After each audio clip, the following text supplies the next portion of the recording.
y'all. Oh my goodness. Oh my goodness.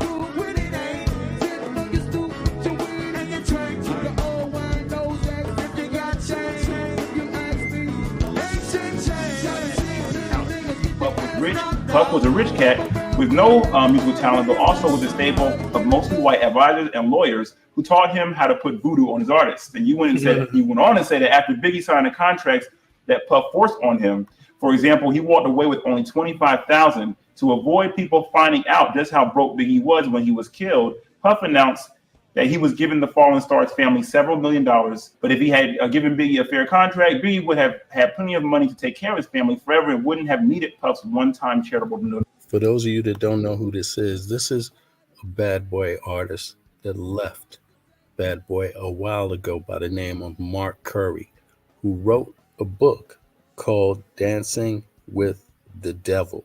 And it's about Bad Boy Records, and it's about some interesting things that he's discussing. And folks, it's starting to get really, really weird, because if you know anything about Mark Curry's book, how he outed so many things that he experienced and witnessed without giving exact names, because, I wonder, I guess he didn't want to ask people if it's okay to expose it. So then he leaves the people anonymous or gives them different names, this kind of thing. He talks about things that happened that he witnessed during his experience in Bad Boy without totally outing everybody. But listen to some of this, and then we're going to listen again. And you got to ask yourself, is this a coincidence? Donation. That's a very, very powerful statement. I was like, wow. Now keep in mind, this is not the only time dealing with Casey. This and by the way, Puff Daddy has he has two more cases. I believe 2 more cases on top of Casey's. But if you listen to some of the antics, some of the activities, this is where it gets troubling. But Mark Curry started outing Puff Daddy and Bad Boy a decade ago with his book here. Let's take a listen. Pretty much said that you said with everything we all pretty much thought or we had heard. Mm-hmm. When someone mentions or alludes to anything about, the rumors about Puffy being gay or any of that, does that shock you, or does that, or is that kind of like I can see that? Yeah, because see, I don't have to actually see 2 men engage in sexual activity to say he's gay, because gay is a way of life. Mm-hmm. So I can look at the way you handle your money. I can look at the way you treat people. I can look at the way that you want it to be all about you. So you gotta look at how women are. Women have a certain characteristic about themselves that men don't have. Mm-hmm. So then you start looking at, why in the world is you the only rich person and everybody else? Like, why is it so much about you? And if you got a artist that just did. He released his book first in 2009. So that's like over a decade ago. That's 14 years ago when he released this book. 3 million records, whoa, and he in the hotel stealing. Not only is he a fool, everybody, but he doing what he had to do. Yeah. But the thing is, why is your man stealing? That's not just his fault, it's your fault too. Do you believe the rumors between him and Mace? Now that right there. Hold on. Do you believe the rumors between him and Mace? Well, you gotta look at it like this, and I say it best like this. Okay. A person like Mace that comes to Puff that wants a record deal automatically is willing to do anything that he got to do to have that deal, because he asked them for a record deal. So now keep in mind, they're starting off, this is 2009, talking about his certain sexual behaviors and how people come into this in Bad Boy. Now check it out, but check how it opens up. And you got to look at it and be like, you know what? You willing to sell your soul for this shit right here. And if you're willing to sell your soul, you're willing to do anything. You're willing to do anything. Damn you, Mark Curry. Like, for example, please. They might say, hey, you know what? I'm going to give you $1 million. I'm gonna give you 2 million. I'm gonna give you 100 million. But before I do that, I just want to take a couple pictures with you, with your shirt off and your pants off too. And then you be like $100 million, shirt and no pants. Okay, that's what they be doing. Okay, and hey, you know what? I'm gonna give you $1 million. I'm gonna give you 2 million. I'm gonna give you 100 million. But before I do that, I just want to take a couple pictures with you, with your shirt off and your pants off too. And then you be like $100 million, shirt and no pants. Okay, that's what they be doing. Okay, let's do it. Okay. So then now, here go your 100 million. So then now you sitting there with your girl. She got the diamonds and the fur on. She look good. Mm-hmm. Now listen up, because it ain't over. Check this out. See, these kind of dynamics, people ask all the time, like, want to know the gender aspect to this. And I think that's fair enough. Any intersection people should look into. I do also. I ponder, okay, is there some gender aspect to how people are treated at Bad Boy Records, or how Puffy treats people, or how people are treated in life, let alone the music industry? Just because it's happening to women doesn't mean that it's not happening to men. It might look and sound a little different. The outcomes might be a little different, but that doesn't mean the same thing's not happening to both. Check it out. Mm-hmm. So all of a sudden you see somebody in the background flashing those. That's what they be doing. Open your shirt off. They might say, hey, you know what? I'm gonna give you $1 million. I'm gonna give you 2 million. I'm gonna give you 100 million. But before I do that, I just want to take a couple pictures with you, with your shirt off. Click the like button for and your me. Pants off too. Watch what's about and to then happen. you be like $100 million, shirt and no pants. Okay, that's what they be doing. Okay, let's do it. Okay. So then now, here go your 100 million. So then now you sitting there with your girl. She got the diamonds and the fur on. She look good. Mm-hmm, mm-hmm. So all of a sudden you see somebody in the background flashing those pictures in that envelope at you like this, telling you to come in. We need to talk to you. You be like, wow, now you got me by the balls. Yes. You understand? Yes. So then that's now when he said this, there were two executives, and he's going to allude to it. He's alluding to this. If you look at the time frame, check this out. I'm going to do something here real quick. Just bear with me 2 seconds.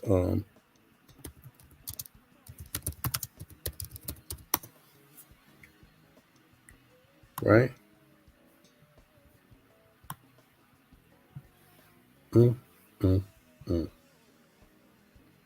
Yeah. Let me let it roll 2 seconds. when a lot of things come in to play too, without me having to speak on other things. Mm-hmm. When somebody come to you and say, you know, I'm exposed to your people, everything that you've done to get this money, you be like, yo, man, that'll make you kill yourself.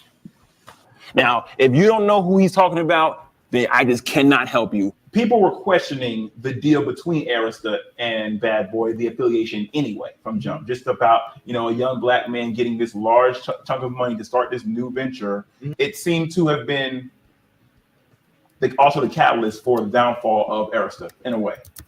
When Puff did No Way Out, that was right after Biggie Smalls died. Mm-hmm. Matter of fact, on Victory, you had Biggie Smalls. It was The Sun Don't Shine Forever, but it's in the commission we asked. So Biggie just died. I'm going to stop this right here and show you something. Check this out. And I'm getting somewhere. Don't worry. Check this out. It's going to take a second. He's talking about this in 2009. This brother committed suicide. They say allegedly, right? In 2008, just the year before, right? Just the year before. But strangely enough, he's not the only person that kind of comes up on the radar in some kind of way. Now, let me flip back and continue listening to Mark Curry. And then we're going to flip it over again to a few other. Then he had Mace on the album too. So this album sold, what, 7 million or 11, one of the 2 million records. So then now he back negotiating, and they thinking that he gonna sell this many records again. So he goes for a big budget. They give him a big budget. I think he came out with what was the album Forever. The first single was P2000, which was easily with Hurricane G on the beginning. God, That album bricked. Cause the album bricked. It did. So when that how much did it sell? Do you know? I don't even. The album was so terrible that they won't even mention it. In the book, you make a claim that pretty much the actions of Diddy got Clive Davis fired from Arista Records. That's pretty much a claim. Right. You That's because the way that money went. Yes. Like, and you're not recouping. Like, we need this money back. So then now you see where you got an inside person that's working with you that says, you know what I'm gonna do? I'm gonna slide you $100 million. I just need you to kick me back. You go do your thing. So you don't know what kind of deal him and Clive Don made. You understand? But he understand that he gave him that much money and he works. We're gonna do the kickback thing. Well, I mean, since we're on this topic, I mean, we keep it here. We keep it real here on Giant Unplugged TV, and we can't skate over the issue and the rumors of during the big Diddy takeover, the Bad Boy takeover. There was rumors about Clive and Diddy. There was rumors about how does this young guy get this large amount of money? And there's both of them could be argued to be legendary in the industry for an array of things.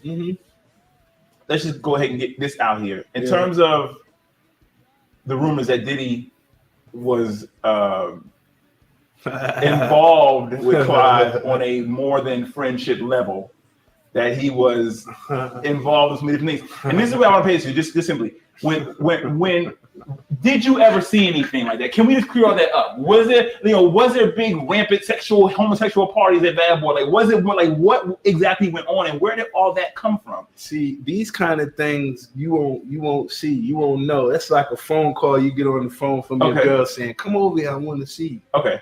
And you won't tell me.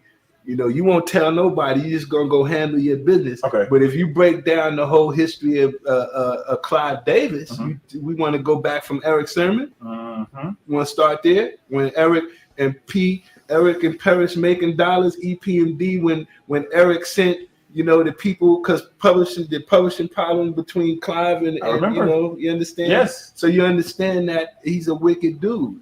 I've been hearing from him about how he gets down for so long that then you already knew that Puff was one of his puppets. Exactly. Right? Next week we have. All right, now I'm going to stop it right there. Let me go back a little bit, just to the part where he's talking about this book. That comes to Puff that wants a record deal, automatically is willing to do anything that he got to do to have that deal, because he asked him for a record deal. So then you got to look at it and be like, you know what? You willing to sell your soul for this shit right here. And if you're willing to sell your soul, you're willing to do anything. You willing to do anything. Now that right there. Hold on. Do you believe the rumors between him and Mace? Well, you gotta look at it like this, and I say it best like this. Okay. A person like Mace that comes to Puff that is sexual activity to say he's gay, because gay is a way of life. So I can look at the way you handle your money. I can look at the way you treat people. I can look at the way that you want it to be all about you. So you gotta look at how women are. Women in the same spot as Biggie when he signed with Bad Boy. I was in a prison to avoid people finding out just how broke Biggie was. Plenty of money to take care of his rumors about Puffy being gay or treat people. The rich person and everybody else like. Not only is he a fool, everybody, but he doing what he had to do. Yeah. But the thing is, why is your man stealing? That's not just his fault, it's your fault too. Do you believe the rumors between him and Mace? Hold on. Do you believe the rumors between him and this? Okay. A person like Mace that comes back, he asked him for a record deal. If you're willing to sell your soul, you won't do anything. You willing to $1 million. I'm gonna give you $2 million. I'm gonna give you $100. Damn you, Mark Curry. Like, for example, please. They might say, hey, you know what? I'm gonna give you $1 million. I'm gonna give you $2 million. I'm gonna give you $100 million. But before I do that, I just want to take a couple of pictures with you, with your shirt off and your pants off too. And then you be like $100 million, shirt and no pants. Okay, that's Okay. what they be doing. Okay, let's do it. Okay. So then now here go your 100. Now you don't know exactly who he's talking about. He doesn't name Puffy, but you know he's kind of talking about either Puffy or something that's going on around Puffy or in the industry. Now let's flip over. Let's check this out. Now, taking pictures, that's what they're talking about. Taking pictures, making deals, basically blackmail to control the artist, to control the individual, to do what he said later, to come back and say, hey, while you at dinner with your lady, somebody comes up and starts waving some pictures in the background and is expecting something in return. You see what I mean? Now check this out. My feeling, this is not an accident. If you're one of the biggest music moguls, right? That means you got loads of money. And I'm not talking about just Puffy, but Clive Davis also, but others. Let's just think about this. Now, you got the so called godfather of hip hop so far, right? You got him out there, and it is known by hundreds and hundreds of people. I mean, it's known by all kinds of executives plus hip hoppers. Check this out. Let's see here. He could possibly still be doing pedophile acts towards. Can y'all He hear had us? Ronald Savage on his show a couple weeks ago, and they were in the book. And how many people would you say were in the book? Really seen the book. And how many man? Yeah, I definitely seen the book. Yeah, I seen the book. Victims. Have you ever seen this book? Yeah, I seen the book. That's crazy. Man. Yeah, I definitely seen the book. And how many people would you say were in the book? I couldn't even really give a number. It's too many. That's the number. Too many. Way too many. Way Right. too many. And see, that was back in the days of when everybody had them Polaroids from what I understand. You know what I'm saying? So he probably didn't long destroyed that fucking book by now. You know what I'm saying? Since y'all exposed him, I want to just commend you for. People think that book is destroyed. It's more than one book. It's two books that they're talking about, and apparently, it's like you're talking about 100 or more young people in this book. Some of those who have been alleged, many, to be in the music industry, either as artists or managers or something of this effect, right? Writers, you could say, that came through the Zulu Nation. Now, you got to remember, the Zulu Nation was basically one of the big arms of hip hop when hip hop emerged. So the Zulu Nation was already kind of strong when Def Jam Records emerged. It was already strong when and sometimes these people intersect. These executives and these artists, sometimes they intersect. Some of them could be coming out of the Zulu Nation and get a career at Def Jam Records, right? So before Bad Boy, all you had was like Def Jam Records, right? Now, check this out. Let me pivot again. Here, allegedly, it's Bambaataa that had two books filled of hundreds of people. Now, what you think, hundreds of young people, right? Naked photographs. Now, what do you think a organization or individual in the music industry would do if they got their hands on photos of a particular artist? Yeah. What do you think? Well, you heard Mark Curry's opinion. Mark Curry is saying flat out, blackmail is going on of artists. Blackmail is going on. Maybe, is it just artists? Is it only artists? Where's Africa Bambaataa from? You see, where is he from? He's from where? Bronx River Projects in the Bronx. But check this out.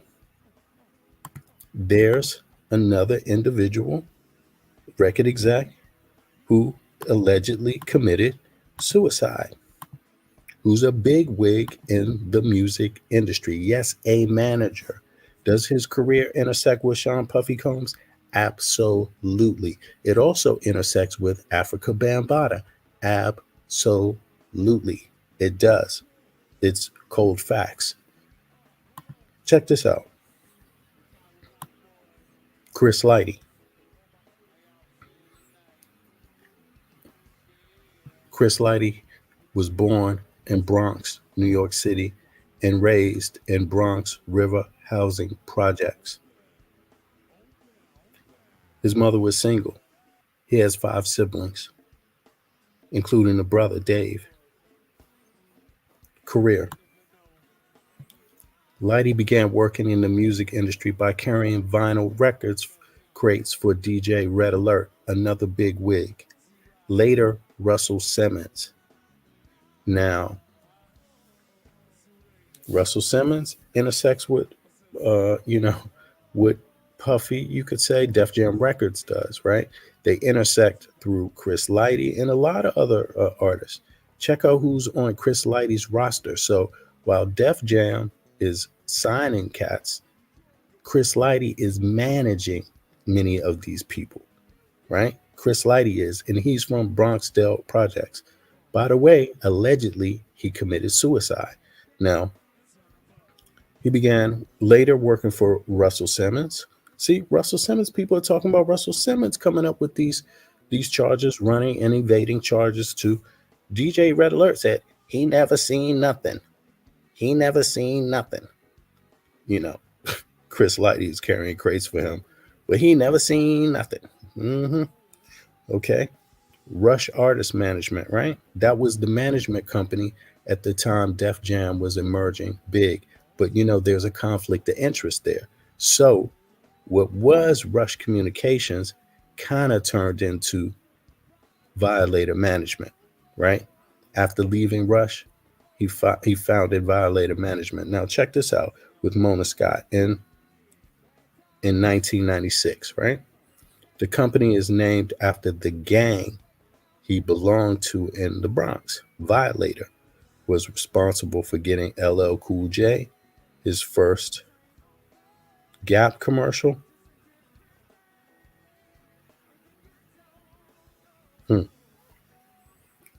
Lighty developed endorsements for Sprite, Tribe Called Quest. Listen, I mean, I don't know if you heard any, Tribe Called Quest, they say they rep Zulu Nation.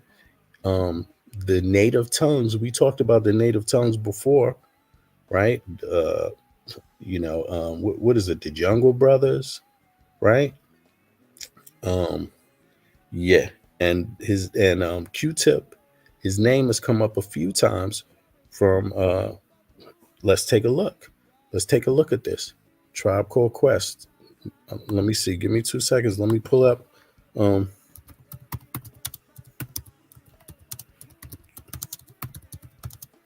me pull up the Tribe Called Quest album cover. And you will see here. Let me stop it real quick.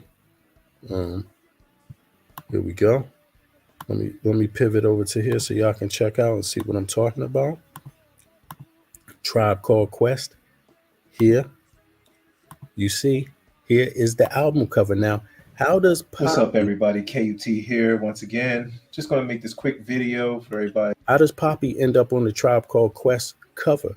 It's because of Bambaataa, the connection with Bambaataa between Tribe Called Quest. Here, you can see Bambaataa right here. His face is right here. But everybody knows Bambaataa was a star, Public Enemy. Everybody on here is stars. But check it out. I know what's going on in the YouTube streets as far as, Sadnetter and Hassan Campbell and a few other characters. But those are the main two. And the whole Africa Bambaataa situation. Just to catch you up, it's alleged that Africa Bambaataa molested Hassan Campbell, also known as Poppy. Africa Bambaataa is a hip-hop pioneer. The song Planet Rock was a big hit back in the day. He still tours the world, according to some people. And, he shows up. He was recently in New York doing a show. But anyway, Hassan Campbell was one of the victims alleged victims of Africa Bambaataa. And there was always talks about him being on the cover of a Tribe Called Quest album. That's why I'm showing this today. This is Midnight Marauders, one of the classic albums that came out, I think, 95 or 96 when this dropped. Maybe even 94. Somewhere around there. Yeah, it's a classic album. But right here is Africa Bambaataa. He's on the cover. These are other like hip hop legends and pioneers on the cover. As you see, you got Ice-T right there. There's MC Light, I believe. You got De La Soul in here.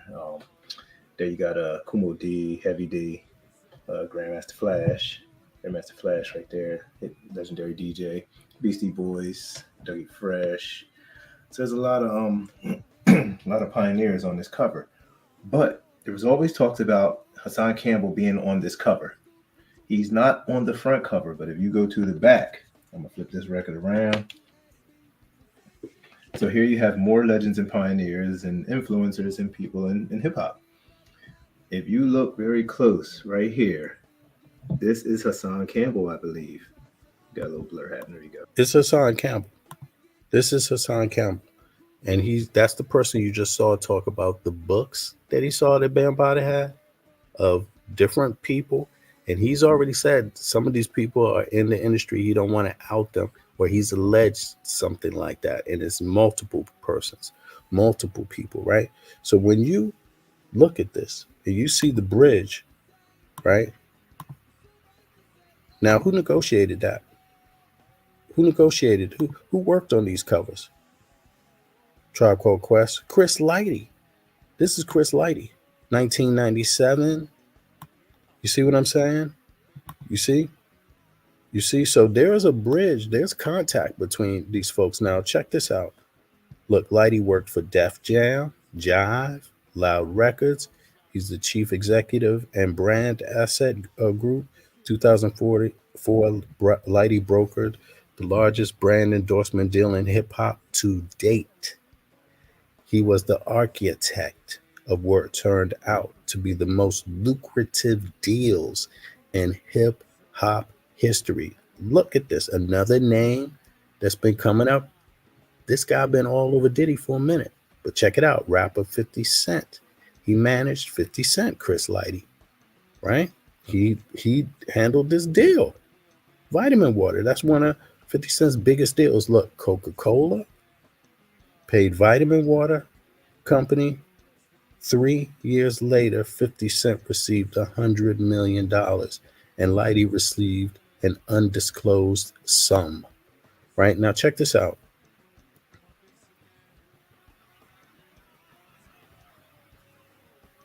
Okay, well, later merged another company, Primary Wave, to form Primary Violator. Now, check this out.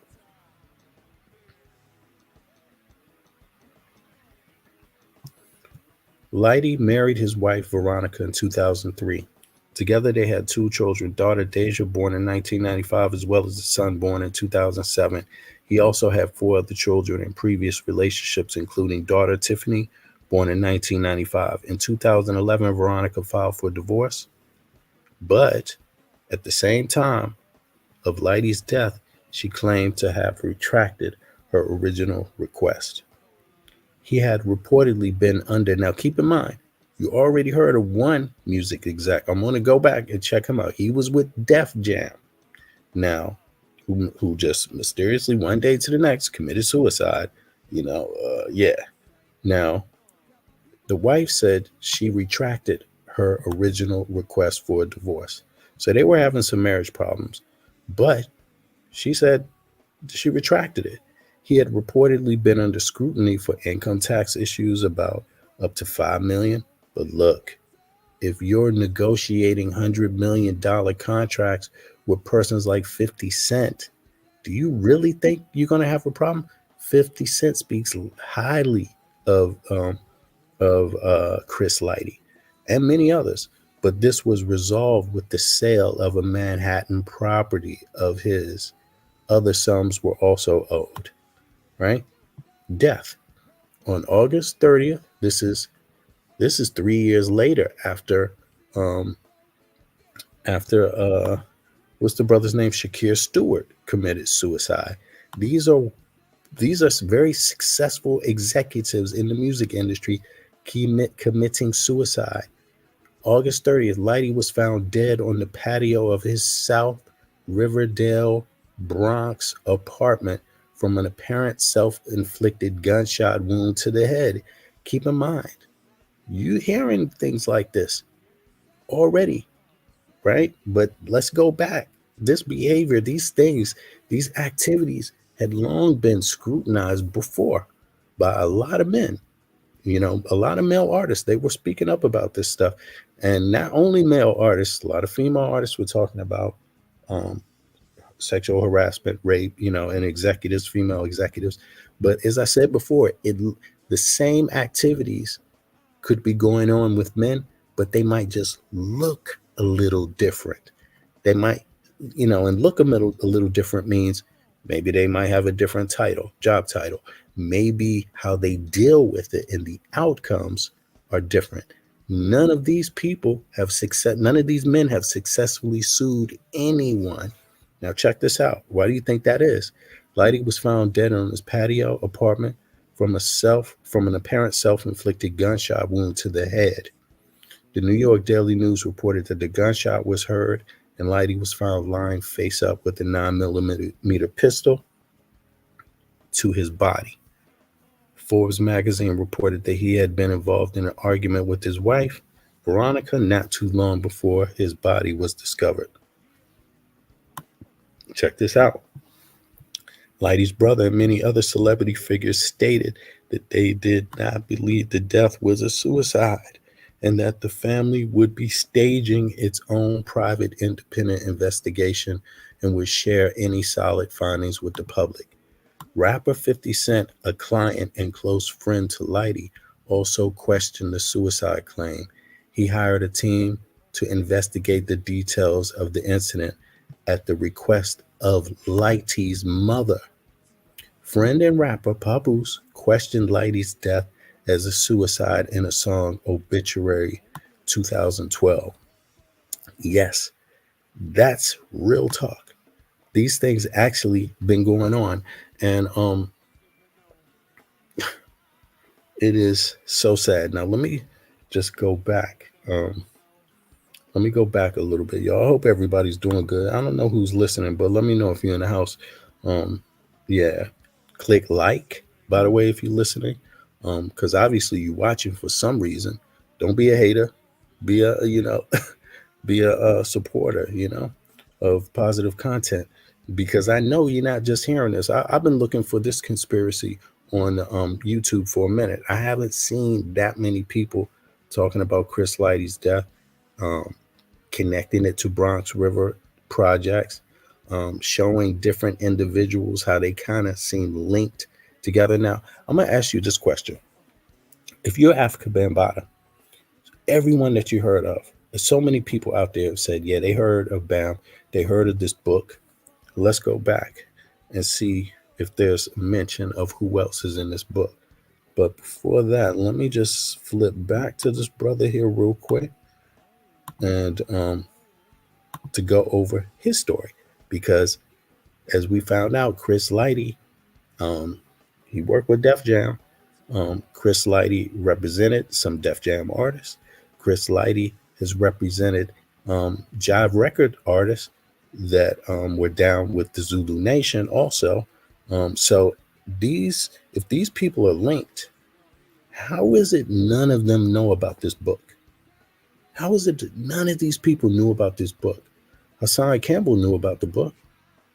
How is it none of these other execs knew about the book? Especially the executives, because that's your job to know hip hop. Let's say Lyle Cohen. Has he ever heard about a book from Bambaataa? Russell Simmons. Has he ever heard about a book about Bambaataa?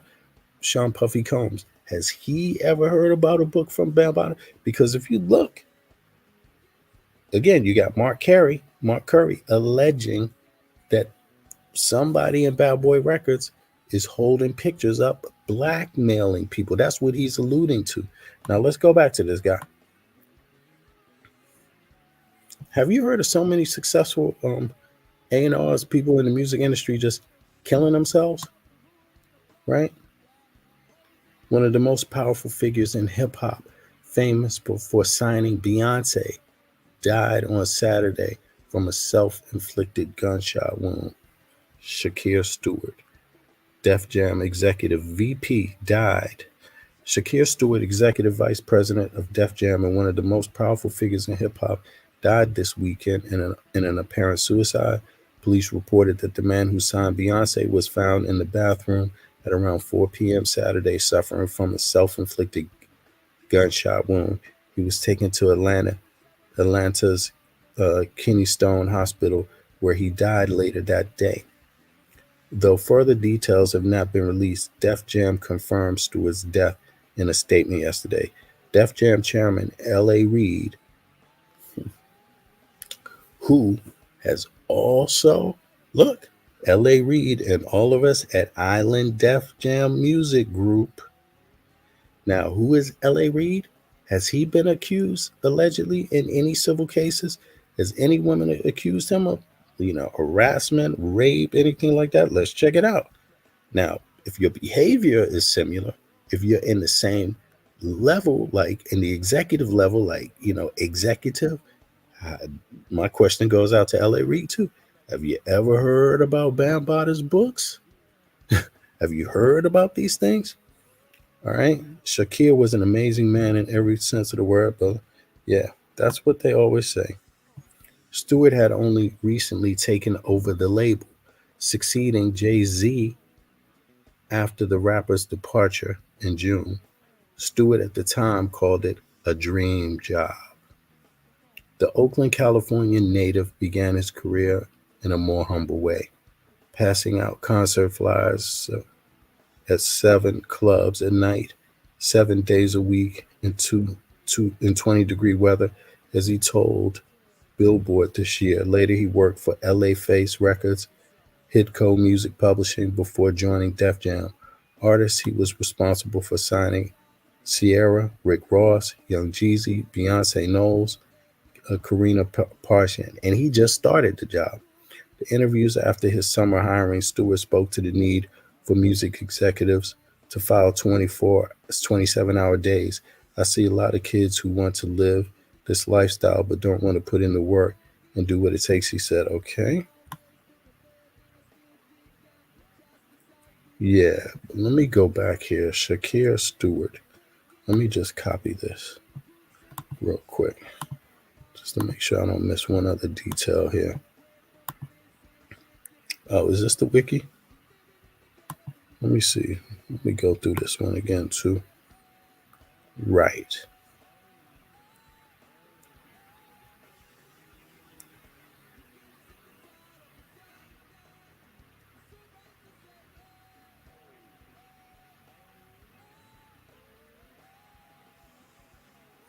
Actually, there hasn't been a whole lot of information. In addition to discovering talent, Stewart oversaw various projects on Def Jam, VP of A&R, as the VP, as the vice president and A&R of A&R. Okay, Nas, LL Cool J, brother, also. Okay, now let me scoot back here for a second. Now let's go to L.A. Reid.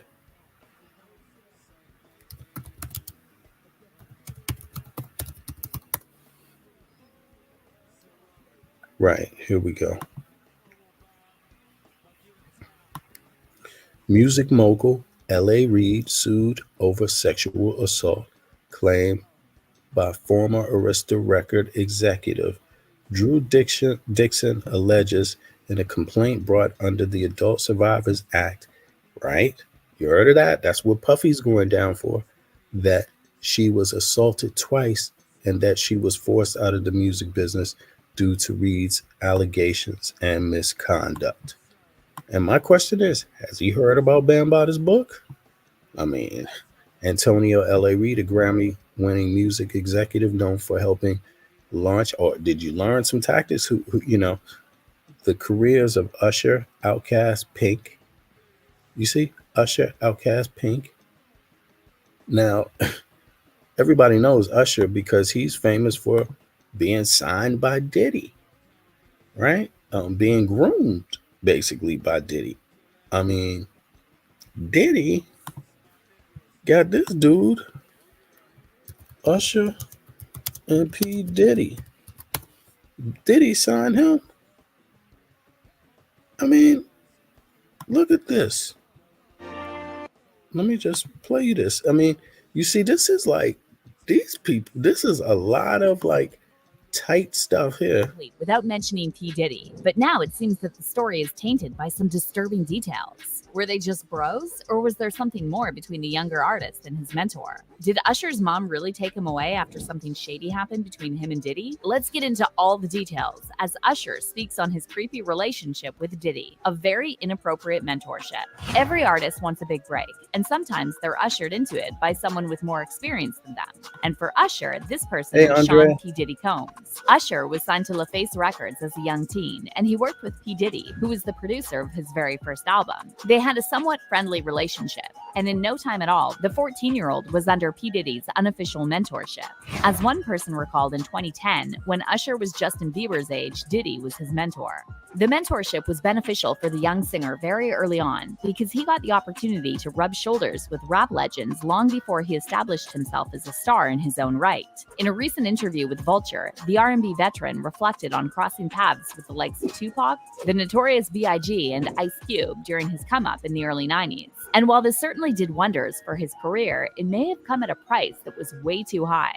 Recently, rumors and allegations about Diddy's sexuality have picked up again. Yes, that's right. Again. Ever since the hip-hop mogul first burst into the limelight, there have been questions about his sexuality, and one of the prevalent rumors is that he's homosexual and very rowdy when he drinks and parties.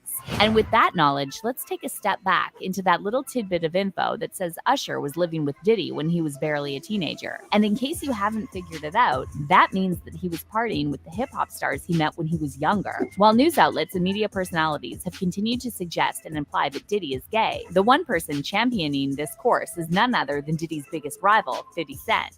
50 Cent never saw a fight that he didn't like, and his beef with Diddy has been raging for many, many years. As recently as 2018, Diddy has been calling Diddy gay at every turn, including on an appearance at the viral radio show The Breakfast Club. He says things, he doesn't even know what he's saying is like fruity, said the Many Men rapper about Diddy. And when The Breakfast Club brought up the fact that 50 had actually outrightly called Diddy gay, the rapper couldn't even take it back because there were receipts. So while the internet was still trying to figure out if Diddy was gay, there was also the question of possible harassment from that time when Usher was a newbie in the industry living with the very famous, very much like to party, Diddy. While Usher has not directly spoken about his experience at Diddy's house, beyond the basics of getting exposure and a head start in the entertainment industry, he refuses to talk about anything beyond that. As he told Howard Stern, it was pretty wild. So nobody tried. I got a chance to see some things. Yeah, but you were 13. What were you seeing? I went there to see the lifestyle. Right. 13 years old. 13 years old. So, that right there. And then, I mean, apparently there's people saying that there was an issue with that. And possibly that's how, they parted ways, possibly. But just the idea that he's 13 years old with an individual like Puffy, and look at the claims that are coming out against Puffy. Puffy has three accusations. I think his label has, either him or his label have right on the books in the last week, 3 allegations from the Survivors Act. That's 3 that just popped up in the last second. One day. This is 2000. This is 24. This is today. This is the last day. Today is the last day that you can, the Adult Survivors Act is from, it ends. It started on the 24th of 2022, and it ends on the 24th of 2023. That's today. Now let's keep going. Let me cover a few more things here, and then I'm going to be out. Baby Bam.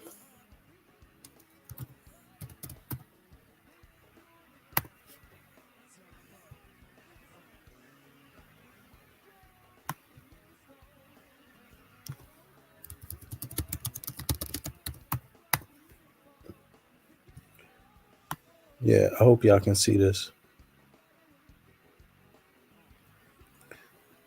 This is one of my favorite groups. Ironically, they made some really good music. They are really the founders of what's called the Native Tongues Collective. That means Tribe Called Quest was first heard on one of their records. And one of the big records is called Buddy, right? We spoke about this before. But let's look at some of the context. Now, this name, Baby Bam, this is a Zulu Nation name. This is a name, Africa Baby Bam. This, you know, from what I've heard, you get this name. This is like being named after Bambaataa. You see what I'm saying? This is like being named after Bambaataa. Now, the Jungle Brothers are an American hip hop trio composed of Michael Small, Mike G, Nathaniel Hall, which is Africa Baby Bam, and Sammy Burrell. DJ Held as the pioneers of the fusion jazz, hip hop, and house music. They were first hip hop group to collaborate with house music producer. The trio released their debut album, Straight Out the Jungle, in 1998. Their hip hop club single hit, I'll House You, was added to the album in late 1998 reissues. Okay, look, fostered by cool DJ Red Alert again, who claims he know nothing about Bambaataa. He didn't see nothing. He didn't see nothing. He didn't see nothing. And the Jungle Brothers' success paved the way for De La Soul. Right? De La Soul was first blew up off of the Jungle Brothers as well. Tribe Called Quest, yes. And eventually they're all called the Native Tongues Collection, right? Native Tongues Collective, excuse me. And let me see here. Now, we mentioned that. We lost about right. DJ Red Alert. Now, let me see here. Let me get through here real quick. Don't stop. Straight up to. Let's go. Now, it's funny because they don't, if you look here, they don't individually go into their upbringing. But what's ironic is that it is clear that they are Zulu, out of the Zulu Nation. If you listen to any of their records, they constantly mention Zulu Nation. It's like, you couldn't have it any other way. But let me see. Let me just type this and see what comes up. Okay, Baby Banja got his name from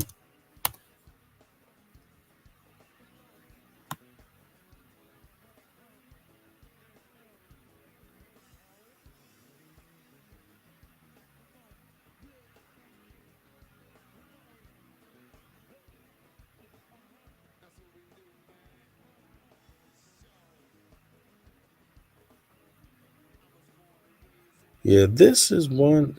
Hold on. Jungle Brothers, Mike G. Where is this at? I hope y'all can see this, but hold on. I'm sure it's going to come up.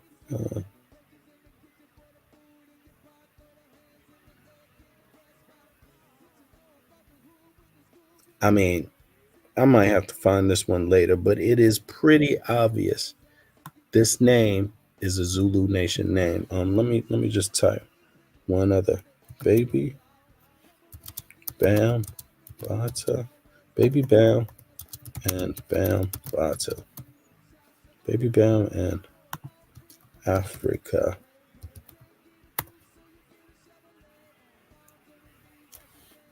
Okay.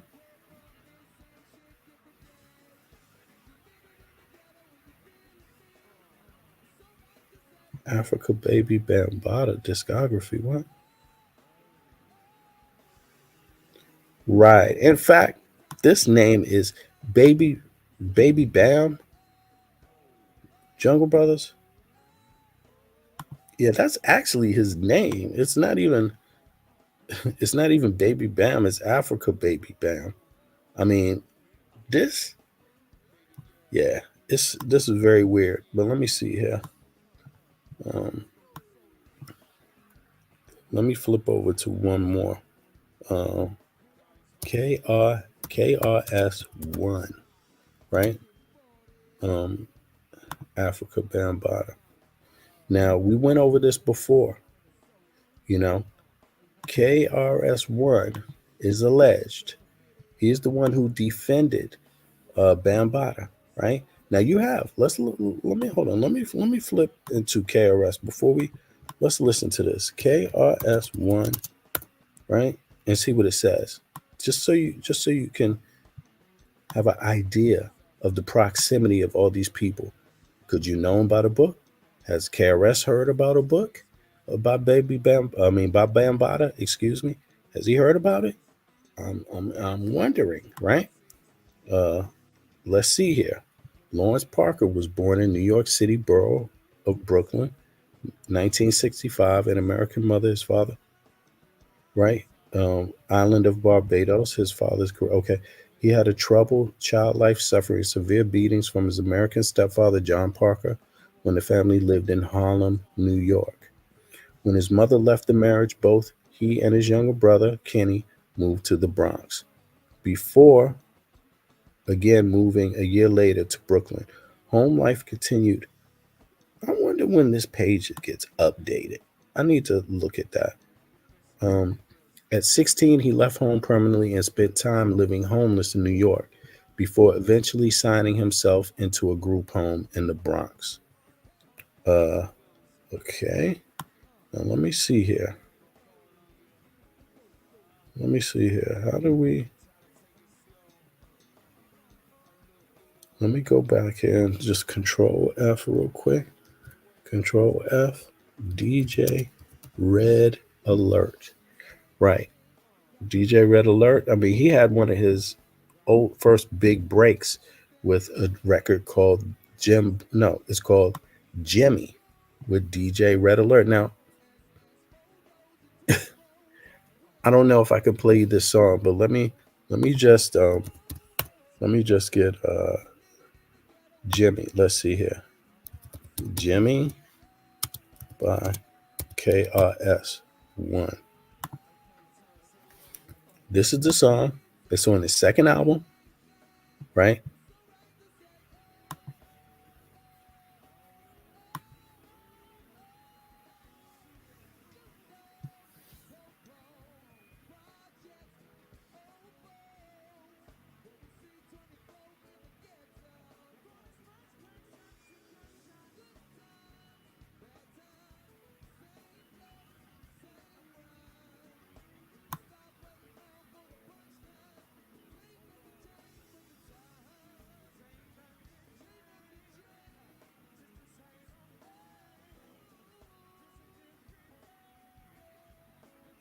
Now, this is ironic.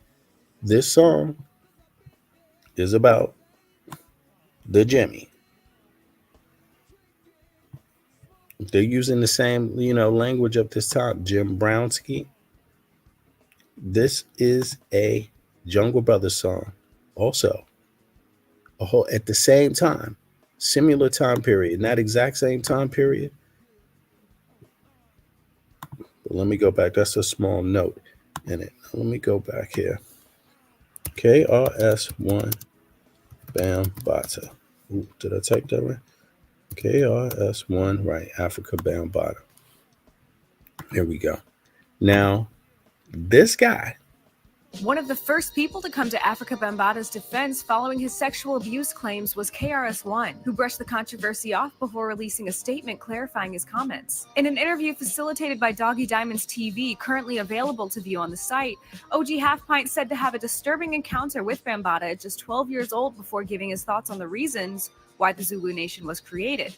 Take a look at the clip. And I said, I got to go to the bathroom. So I go to the bathroom. About 4 seconds later, this nigga comes in the bathroom. Don't Half Pint, I got to get something out the bathroom. You know what I'm saying? Comes in the bathroom, look at the medicine cabinet, don't find it. But then I'm peeing already. This nigga whips he said, oh, I got to pee. Whips his dick out and pee. And I'm looking at his dick and he's looking at my dick. And I'm 12 years old. Don't get me wrong. So, you know what I'm saying? I know this ain't normal because all the men and even the women, when you teach a child how to pee, men, we stand behind them. And when he's young, you teach him whether he in a potty, you teach him how to shake it, but you're standing behind him. You know what I'm saying? So, you know what I'm saying? And I'm 12 years old. And matter of fact, I think another reason why, like, I'm a wild 12. I'm runaway 12. So when he did that shit, my body tensed up.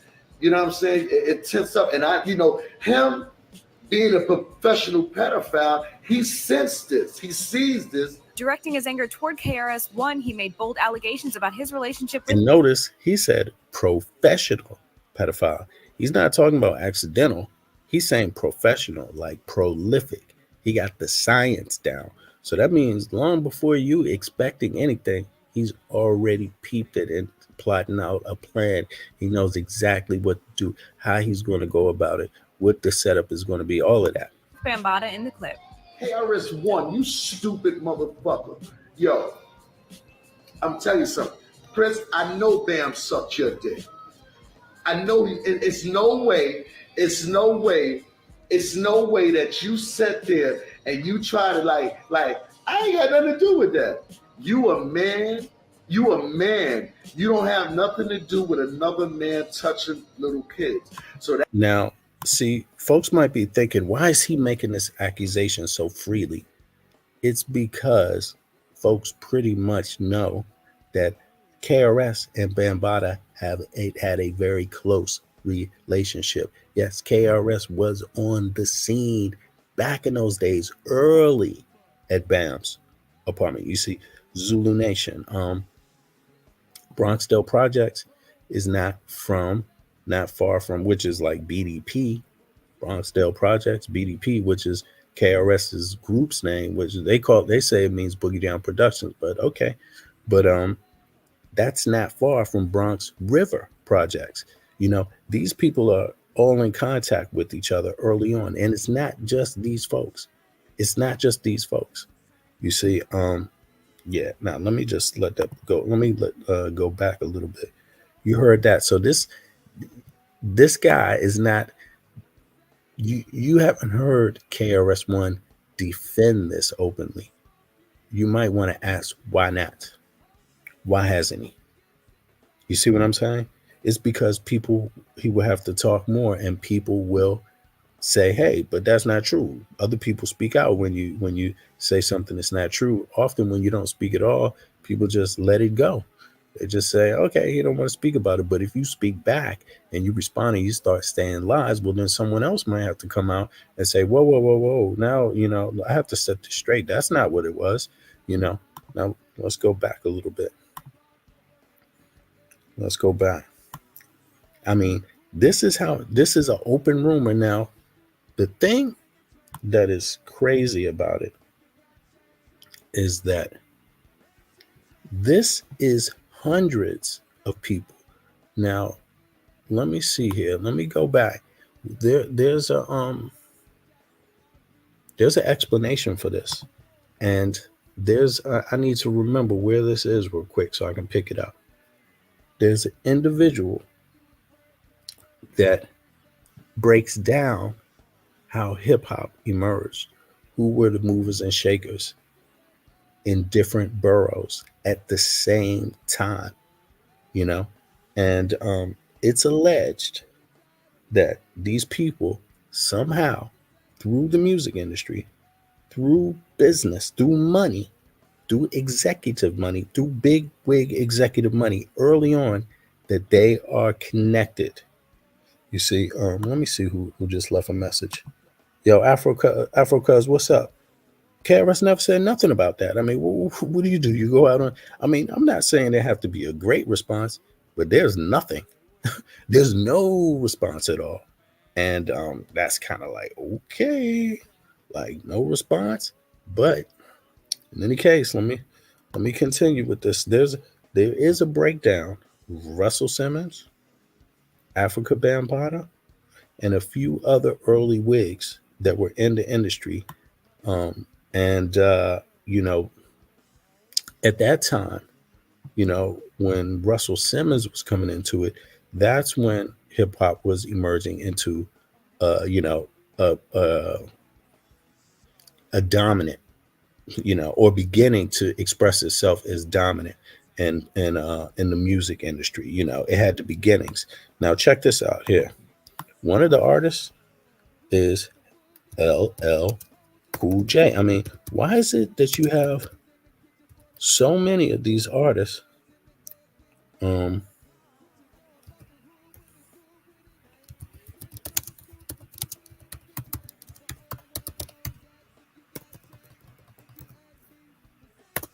that are alleged?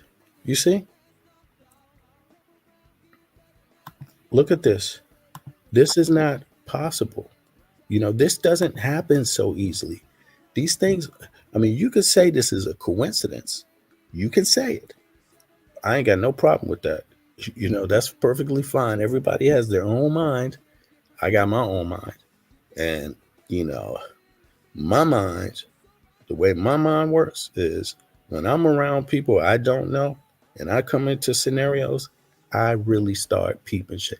You know, as much as you might hear me talk, anybody will tell you back in these days, in 94, 95, stuff like that, when I was around in this area in the music industry, up in New York City, of Quad Studios, all of that shit, out of my crew, you would probably, if I wasn't by myself with them, and my own crew that I was with from DC, my DC dudes with their contract, you probably wouldn't even hear me say something. I would be the most watchingest dude in the room. That's how I actually roll in real life. Quiet. Very quiet. Now, peep this. How is this possible? How is it? And this is years ago. This has been known for a long time. And again, this has nothing to do with gay bashing. What I'm saying is that there's more to this because you saw Chris Lighty represented LL Cool J. He represented many of the Def Jam artists. Chris Lighty represented a lot of artists, but he represented a lot of Def Jam artists because Rush Management couldn't continue. It's a conflict of interest to be a record A&R at Def Jam and be the manager of the group. You can't be both. You got to decide which one you're going to be. Enters Chris Lighty. But Chris Lighty is out of the Bronx, South Bronx, Bronxdale Projects. You see what I'm saying? So he already had his beginnings with Cool DJ Red Alert. Who else was it? Who was his second? Who else did he roll with? I forget who they said. Let me see here. They said Chris Lighty first got his start with right, look, DJ Red Alert and then Russell Simmons. This is a direct hop off of the Bronx to Russell Simmons in the music industry. This is just a direct leap. This is a direct leap. And when he went from one to the other, his career really boomed. That was like the booming part of his career. He became a made man. He got the contracts of his life. But if you really follow the music industry, I mean, think about this. Look, he was even instrumental in Busta Rhymes' career. I think he's the real first legit manager of Busta Rhymes, to be honest. I mean, if you're talking about when he broke those big records, when Busta broke his career, that's pretty, I mean, I'm not talking about leaders of the new school. I'm talking about Busta Rhymes, just him as a solo artist. That's Chris Lighty again. You know what I'm saying? Now let's listen to this. This is about LL, who Chris Lighty managed too, right? I've heard, in fact, Sean Combs is bisexual. You hear this? I've heard. The first thing they start off saying is Sean Combs is bisexual. That's the first thing they say. Look, LL Cool J and Mr. C. Now look, this is over 10 years ago when this was posted. And this is not even the original video. This is a copy. You see what I'm saying? Let's peep game here. Let's peep it. That from people who. I've heard, in fact, Sean Combs is bisexual. I've heard that from people who work for Bad Boy, who've now departed. Gays who were in Bad Boy, who have in fact told that he likes women, so he would have, in fact, have to be bisexual. I've heard Sean Combs is in fact bisexual. From people who used to work in his company. So I'm assuming I'm not sex with Sean Combs. I've not spoken to Sean Combs. But based on those sources, I've heard he's in fact bisexual. This is Tony Newman, and you're watching That's Hot. In my book, The Memoir I Rise, published in April 2011, I mentioned rapper, actors, producers, and some of those that I have spoke publicly on is LL Cool J. I met as a street prostitute 15, 16 years ago. Baby girl was straight this Can't do that. The encounter with LL Cool J was a one-time encounter. I served it 16 years ago. baby girl. I serviced LL Cool J. I knew it was LL Cool J. He knew, in fact, I was transgender. It was like any other encounter I had. I was transgender. I serviced LL Cool J. I knew it was LL Cool J. He knew, in fact, I was transgender. He serviced LL Cool J. What did he say here? He knew, in fact, he was transgender. He knew it. LL Cool J was a one-time encounter. One-time encounter. I serviced LL Cool J. I serviced LL Cool J. I knew it was LL Cool J. I knew it was LL Cool J. He knew, in fact, I was transgender. He knew, in fact, this individual here was transgender. He knew that. It was like any other encounter I had. I got paid. I performed the service. Thank you. Never spoke again. We didn't text, email, call. We didn't exchange any numbers or contact information. I never saw him again. I saw Eddie Murphy 15, 16 years ago pick up friends of mine on that street block in New York City. Hey boy, you look mighty cute. Eddie Murphy was on the strip during that time, come out a lot. And he not only recruited, but paid very well. Now, I'm going to just stop this for 1 second. Well, I'm going to let it play. I'm going to peep something. Several transgender friends of mine who I saw get in his car, and I also saw them get out his car with several $100s. So I know for a fact Eddie Murphy, ever since 96, has been utilizing transgender prostitutes. Did he ever tell them to keep it quiet, or did he ever tell them? I don't know if since I didn't have a one-on-one encounter with him, I don't know the verbiage that he used. I'm assuming since we were street prostitutes, I guess he never thought we'd tell anybody anyway. Most people out there during that time, we were street prostitutes, working the block late at night in the meat packaging district in the village. It was spoken that you wouldn't tell anybody, but I don't think they really thought who would listen anyway during that time. So when they were out there recruiting, we were basically prostitutes of no societal value. He really thought late at night. I guess he never thought a one-on-one encounter with him. Did you ever tell him to keep it quiet? It's 96. I his car. I also saw them get out his car. And, Eddie Murphy was on the strip during that time, come out a lot. And he not only recruited, but paid very well.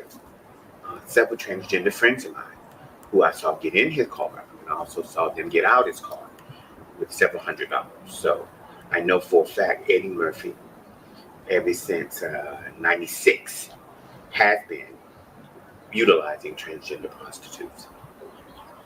Did he ever tell them to keep it quiet, or did he ever tell them?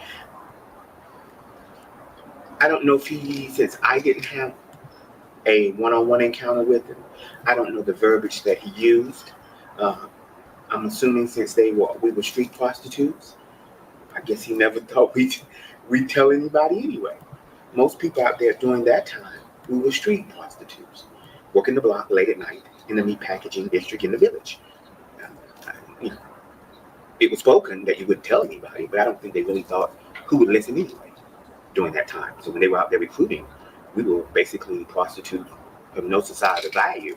So I don't really think anybody at that time was listening to what we would have said or done during that time. Or media coming out and asking, who are your clients?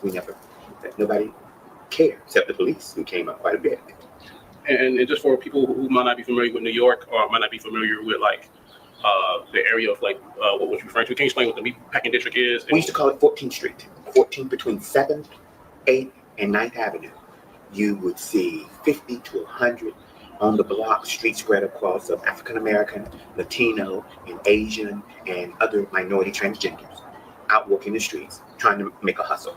That is how we made our money to get our silicone, implants, hormones, injections. When we could go to the doctor, that's how we paid for it. That's how we paid for food. That's how we paid for rent as street prostitutes. So we were never seen in the day, but then it came nighttime, and we came out from about 10 p.m. until 6 in the morning, Monday through Sunday.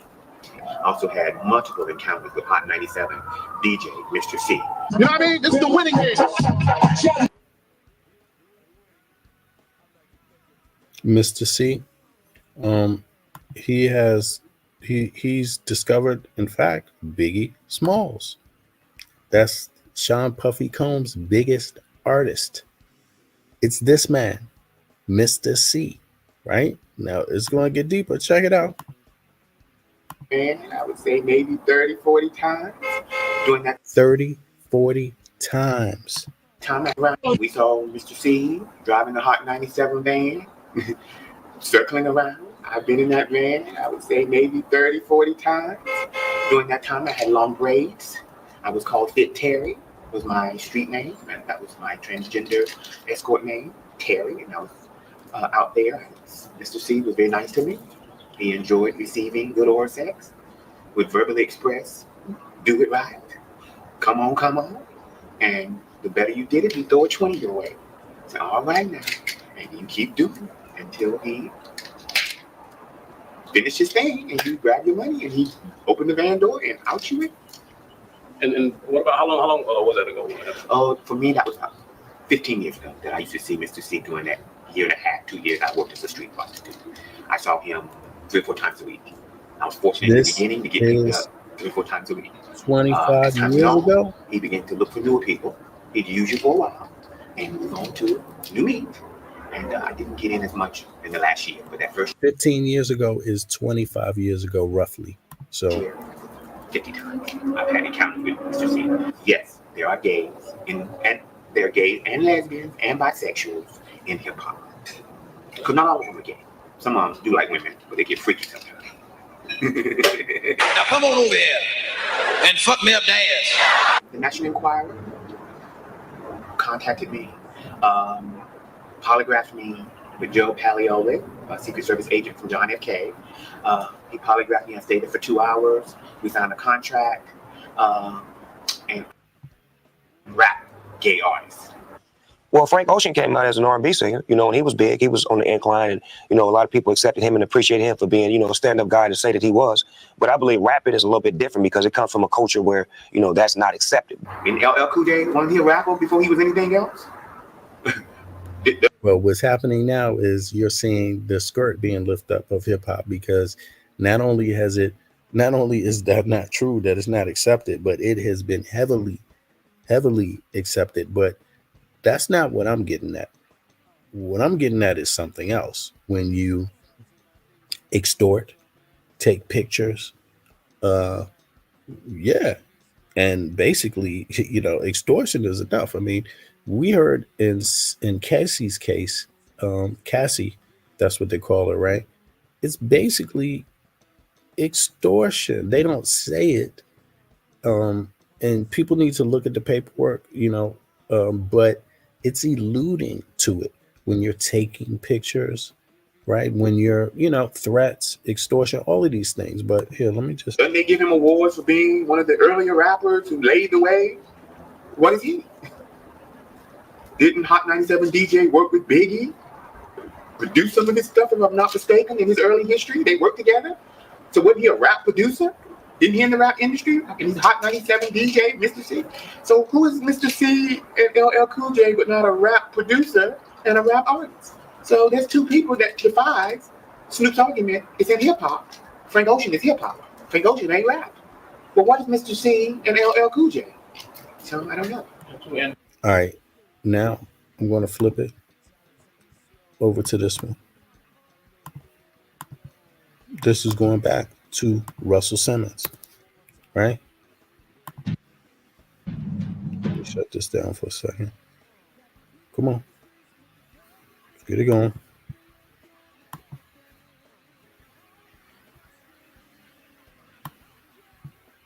Let me be cautious a little bit here. Okay, right. The quiet room. Okay, so let's peep this one now. Come on. Man, YouTube got so many commercials now. I'm gonna have to do something about that real quick. I don't like downloading videos. So I'm sitting there laughing. This motherfucker got the wind knocked out of him, and so dudes is running around looking like on some shit like, yo, wait. So man, get the fuck up out of here. He shouldn't have put his hands on him. You know what I'm saying? Who that? Nigga, that's my man. That's who he is. You understand? Chaz had knocked the wind out of his ass at the House of Blues. I was dying. I was like, yo, Chaz, you shouldn't have hit him so hard. So let's backtrack a little bit. All right, we go with this backtrack shit again. Nah, cause you that's your favorite word, dog? You about to get me tight a little bit. Get tight. I'm trying to respect you the best way I can. I know how to. You know what it is? I think you should really have to trying to think of something to say right now. Nah. I got a couple. I wrote it down already. Wrote it down. Go ahead, man. I wrote it down. Let's get this done. No, I want to talk about big, but you acting funny because your shit. I'm not acting funny, bro. Because your shit coming out. Oh, let me. You guys want to deprive the people, your people from information and paraphrase so we can look like dickheads. Don't worry about this. Because the brother here, he's known to be a comedian. You know, he makes a lot of jokes. So this is normal that he does this, and all the guests understand it. So, but people comes out of this. Out there. So when they watch a story, it stop in the middle, boom, and it's like, oh, these niggas. He's talking to Gene Deal, who is Puff Daddy's, one of Puff Daddy's security, private security early on in Bad Boy. And for a minute, you know, he was working on the detail, the same detail that night out in LA when Biggie Smalls was murdered. So he's been outspoken a lot about Diddy, but check out what he says about Russell Simmons. Niggas is lemons. That's how I go. But your man, what's in the, with all due respect, he cool. So I ain't gonna. But your man, you give your man the juice. What are you talking about? Your man got the juice. I just told you what I said on that. I said. Tell me real quick about the Halle Berry show. You said that the nigga was choking on the wall and shit. I want to hear about that. At your cousin's birthday party. Yeah, tell me. Yeah, you know what I'm saying. What happened at the California Club, 144th Street? You understand? Okay, no, 100. It was West 44th Street. It was the California Club at the time. Heavy D was giving his birthday party, and this is in the documentary. We was told to go to Russell Simmons' house to get some credit cards. Me and my brother Slick, we go up in Russell Simmons' house. It's a bunch of homos up in there. She dudes. And who else? Russell Simmons' house. Why? I don't know why. You gotta ask him. Transgenders? Yeah, I don't know what it was. It was how I guess they were. I don't know what you call them. All right, so she's at Russell's house. Yeah, I don't know if I believe this, but yeah. All right, well then. Why should I tell you a story? Go ahead. Go at Russell's house. She's. Go ahead. So we was going to get some credit cards because they wasn't going to. It was an open bar, but the California Club would not allow them to open the bar without the guarantee. So Jessica sent us to Russell Simmons' house. At the time, he was living over Tower Records in the penthouse. So we go up in there, and I didn't even know who the fuck Russell Simmons was, to be totally honest. So dude come to the door. I said, yo, we're here to see Russell Simmons to get some credit cards from him. So he said, yo, y'all come in. So he had no shirt on, nothing like that. It seemed like he just came out the shower. So then, but she's in his house? We didn't know it was she's at the house at the time, bro. So women in the house? No, it wasn't no women. It was all dudes. So how you knew it was dudes if you just? I'm gonna tell you. You want to hear the story? Yeah, go ahead. All right. So now he said, yo. I said, well, so where's Russell Simmons at? He said, yo, he in the back room. So me and my man go in the back room, and it's this dude laying in the bed with some bikini drawers on and on some leopard print sheet, right? Satin sheet. So we like this, bro. My man looked at me. So hey, yo, on the telephone. Stop lying, G. Bro. G, come on, tell me. So from my mouth to God's ear on everything I fucking love. I get it. Yeah. You know what I'm saying? That should make me feel comfortable, man. I'm sweating. Ain't he from Queens? Oh Lord. Oh, God. Hold on. Can I use my phone right quick, man? Oh, but okay, yeah. No, we in the projects. I don't know if this shit's gonna go the bricks and shit. You know how the bricks is around this motherfucker. Yeah. You know what I'm saying? So for the bricks and shit like that, you know how that shit be, man. Yo, Flip the Script podcast. Make sure y'all rate, subscribe, comment, review. And you can also talk about the Sean situation you told me about, right? Yeah, I'll talk about the Sean. All right, good. We getting ready to go to. Yeah. You know, I don't mean to do this, man, but you know. Yeah, do it. It is what it Yeah. is. Yo, excuse me. Yeah, make sure you rate, subscribe, and review. We got, Mean Gene Deal in the building. You know Mean Gene. You don't know about wrestling like that. You don't want to put it on speaker? Who that? Your phone. You making a call.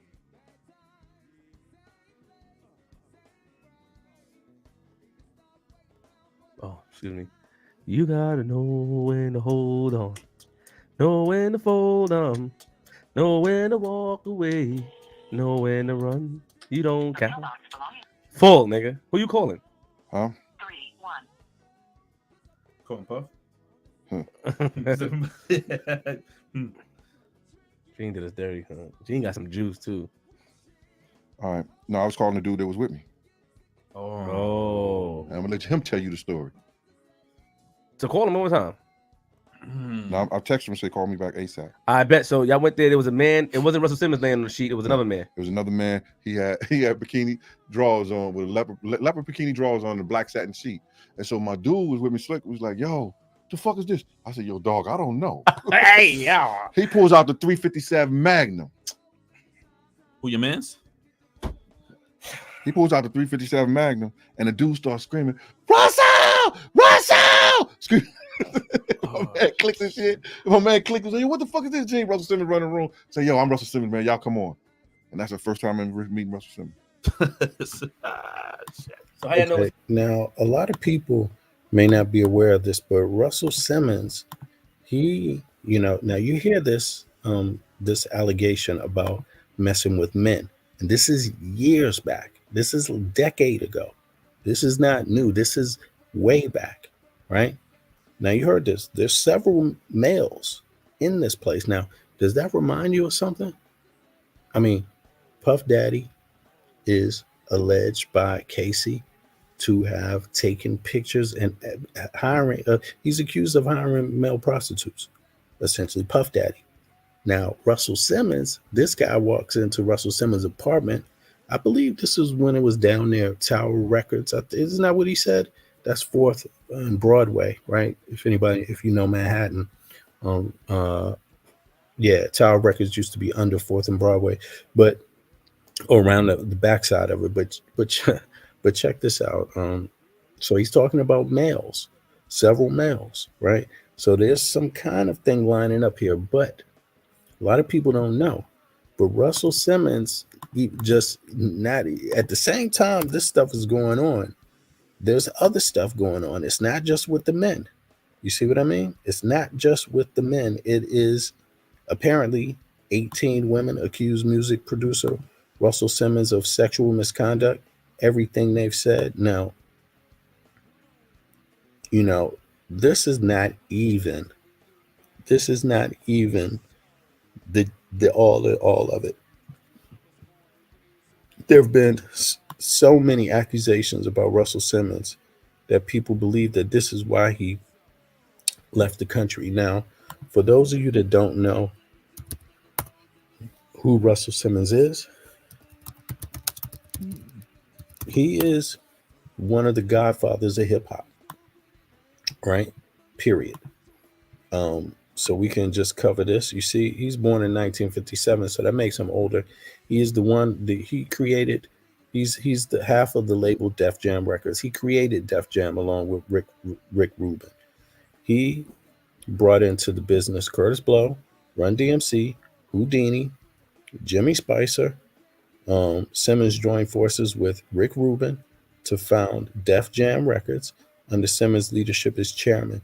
Def Jam, and when this happened, that's when Chris Lighty enters the arena, because again, like I was telling you, around this time it became obvious that there's a conflict of interest.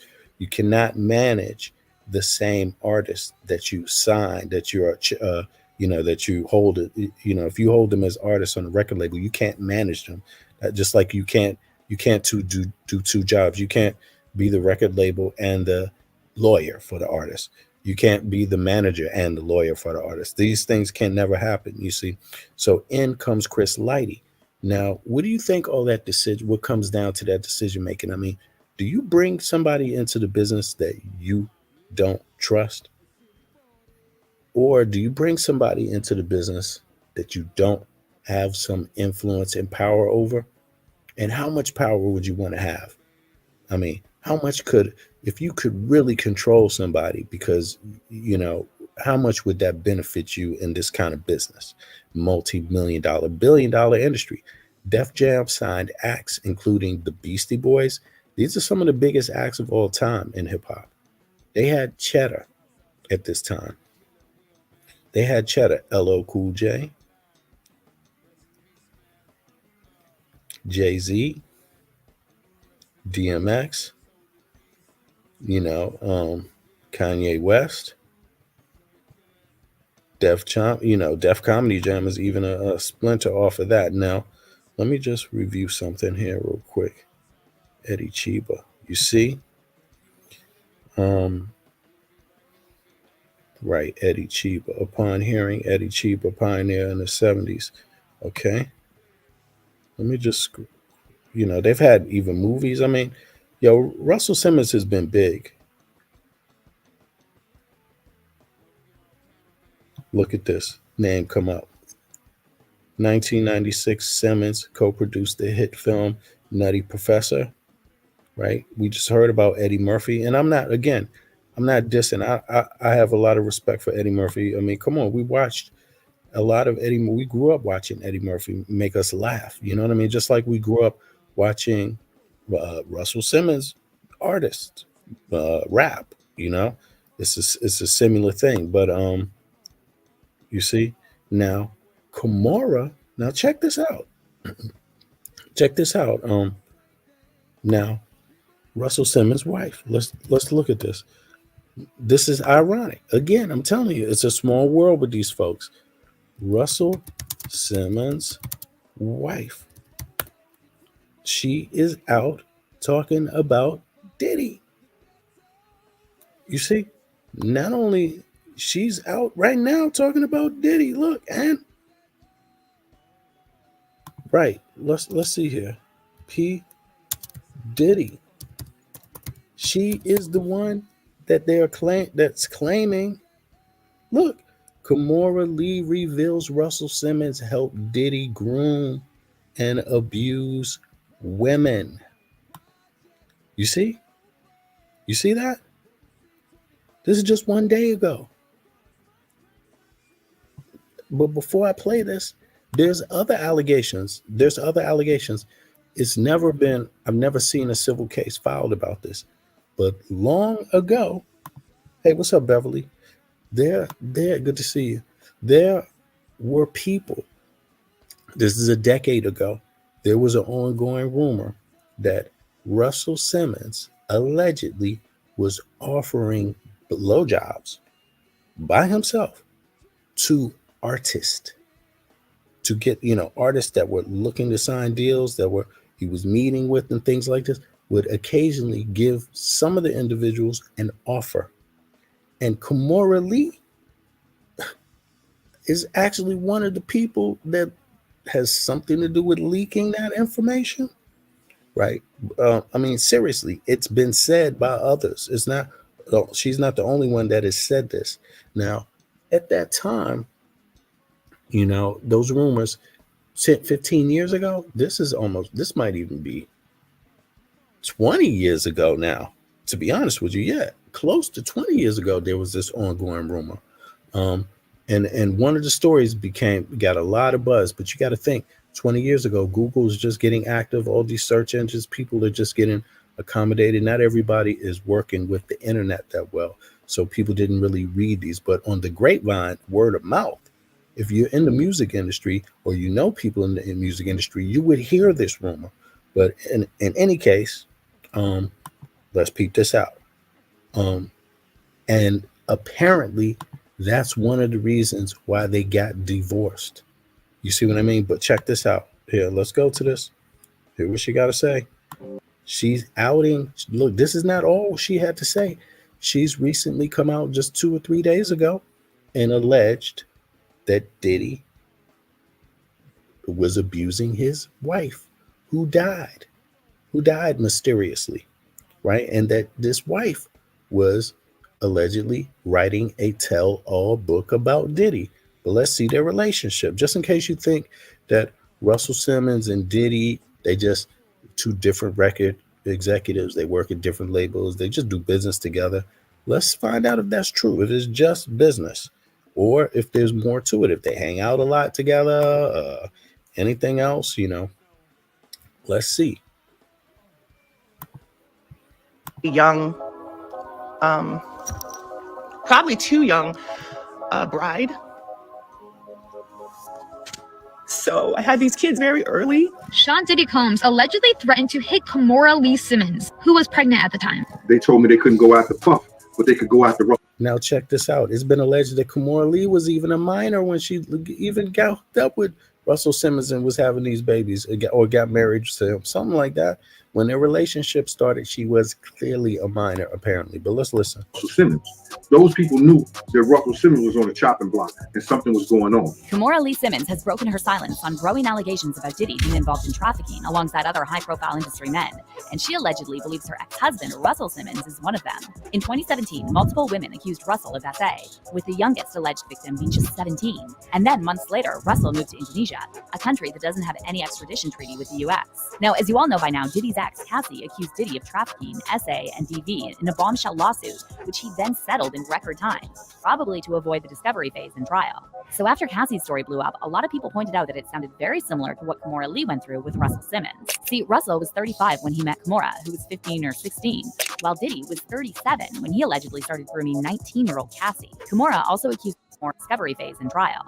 So after Cassie's story blew up, a lot of people pointed out that it sounded very similar to what Kimora Lee went through with Russell Simmons. See, Russell was 35 when he met Kimora, who was 15 or 16, while Diddy was 37 when he allegedly started grooming 19-year-old Cassie. Kimora also accused Russell.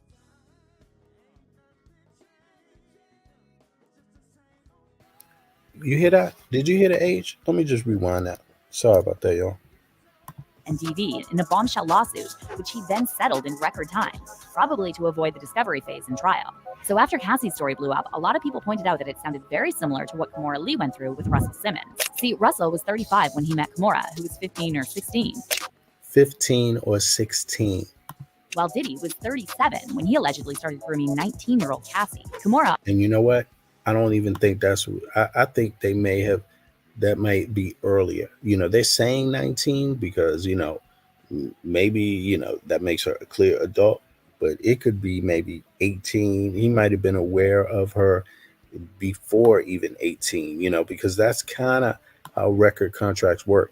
Your record doesn't come out, the year you got signed. That rarely happens in the music industry. Back then, making a record is like a 2-year process. And 10 years ago, for some people 2 years, for some 1, but it wasn't yet a 1-week process. You see what I mean? The music industry has evolved in those times, so folks might want to check into that. Also accused Russell earlier this year of mistreating her and their 2 daughters, and one of the daughters provided receipts to show Russell as a dangerous and violent man. And then when you add all this to the fact that Kimora was a close friend of Diddy's late girlfriend, Kim Porter, it really makes you wonder how deep this rabbit hole goes. So now provided receipts to show Russell as a dangerous and violent man. And then when you add all this to the fact that Kimora was a close friend of Diddy's late girlfriend, Kim Porter, it really makes you wonder how deep this rabbit hole goes. So now that Kimora is speaking out on Cassie's lawsuit, will this get the ball rolling to expose all these alleged traffickers in the music industry? And could this also lead to Kim Porter's case being reopened? Let's break it down. Happy birthday to you. Happy birthday, dear Russell. We love you. Diddy may have settled the. It's the hosting or 2 seconds. Let's see here. But this is definitely not the end, because Cassie.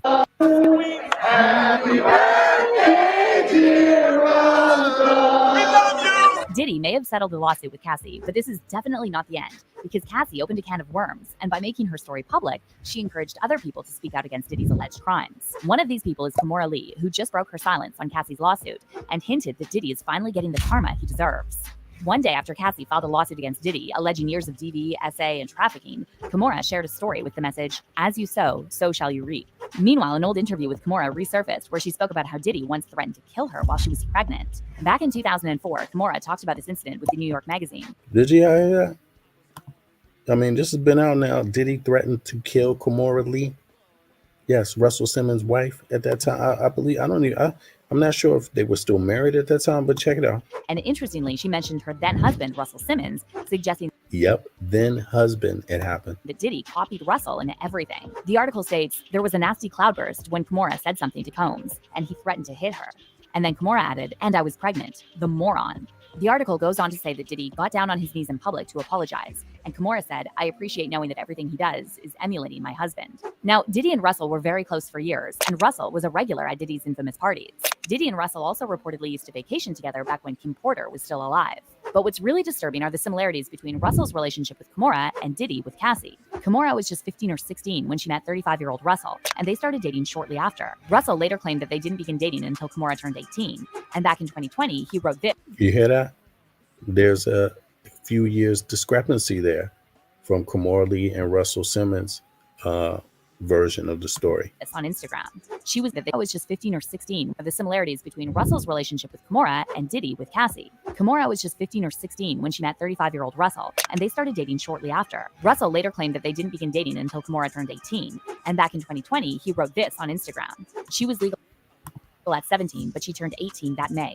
Her mother and her manager, Bethan Hardison, approved, supported, and rushed us. We really didn't need a push. But as many fans pointed out, nothing Russell says makes him look innocent, because a 35-year-old man dating an 18-year-old girl may be legal, but it's still predatory. Anyway, Russell and Kimora got married in 1998, and they share 2 daughters, Ming Lee and Aoki Lee. However, Kimora and Russell's marriage was rocky from the start due to Russell's controlling behavior and anger outbursts. In 2008, Kimora filed for divorce, but that's when the real nightmare started, and Russell allegedly began harassing and threatening her and their daughters. After she initially tried to keep this away from the public to protect her daughters, Kimora reached a boiling point earlier this year and went on Instagram Live to expose Russell for mistreating them for years. He's even said things to them like, "Why did you go to college? You shouldn't have gone to college. You wasted that money. You could have saved it," while I'm up here trying to hustle the kids over the finish line. But I think it comes a time when you guys have to ask yourself, why are these women, young women, not supportive or not really trying to hear that? Or what have they gone through? What have they seen that they, that has turned them off or that has put a bad taste in their mouth? We've seen a lot lately over the years. Kimora revealed that despite having zero involvement in their daughters' lives, Russell continued to post photos of the girls on social media, trying to convince the public he's a good dad. This person has not been to any events, did not come to graduation, no, he wasn't particularly wanted, but no one stopped you, hasn't sent a flower or a gift or a kind word. By the way, doesn't this remind you of the way Diddy always talks about how much he loves Kim Porter? Whenever someone goes out of their way to shove love and positivity in everyone's face, 9 times out of 10, they're covering up something. But it gets worse. Kimora later shared a series of stories explaining why she decided to expose Russell, and she claimed that he threatened to unalive her kids. One of Kimora's daughters, Aoki, later confirmed all this and claimed she had evidence of Russell harassing them. And if he says one thing that disagrees with me, I will post it all because he does it. I have videos of him saying awful things that no one should have to hear about anyone they know, much less their mother. He has called me names. He has called us all house of all you. He has called us terrible things. All because I wouldn't take his side. Now, another interesting thing Kimora mentioned in her live is that Russell was broke and she supported him for years. I have records and evidence of this where he's told the kids in writing, we have it, text messages, "I'm broke, I this, I that, I can't, go get it from your mom." Now, meanwhile, I have been financially carrying this person probably for the last at least 10 years, myself and my ex-husband. Again, this is all proven with receipts. So if whatever, somebody doesn't like what I'm saying, we can talk about it. We can come, we can open up our receipts. I love it. I love receipts. And this could explain why Russell fled to Bali after multiple women came forward in 2017 accusing him of SA. He knew he didn't have the money or connections to fight this in court. Just months after SA allegations surfaced, Russell sold his properties in the US, moved to Bali, and reinvented himself. Right, so Russell's now in Bali, right? He's in Bali, but let's go on. Doesn't this remind you of someone? Love, I changed my name to Sean Love Combs. I'm serious about love, y'all. I'm all in on love. I decided I'm just going to just be loved all the way. Diddy, however, has different kinds of money. And sadly, we've seen time and time again how these ultra rich and powerful... All right, but let me see here. Let me see something. What's Russell Simmons' wife's name? I mean, not Russell Simmons. I'm sorry. Sorry, P. Diddy's wife's name. Sorry about this, y'all. I just got to make sure I get her name right. Kimberly Porter, right? Let me see here now. Let me just do this real quick. Kamali.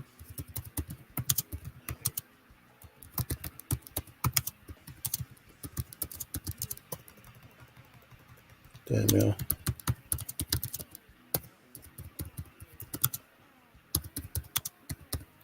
This is the most ugliest allegation, but you see this? It's real. It's a real allegation. If you're an investor, This allegation really exists. So the reason why it's important to peep this is because, see, there's a pattern here. The Zulu Nation, they're a gang. That's Africa Bambaataa. They extort and involve themselves with other crimes, self-admittedly. The Zulu Nation. That's Africa Bambaataa's. That was his invention. The Zulu Nation. The Zulu Nation or Africa Bambaataa has been alleged to have a booklet of possibly 2 booklets of possibly a total of or roughly 200 young underage boys in it, where he has photographs of them engaging in acts naked. Right? These are old out. These, I mean, people have heard this, but recently it's come back out and it's resurfaced. Now, there's no way in hell Russell Simmons don't know Africa Bambaataa. Africa Bambaataa is basically called the godfather of hip hop, right?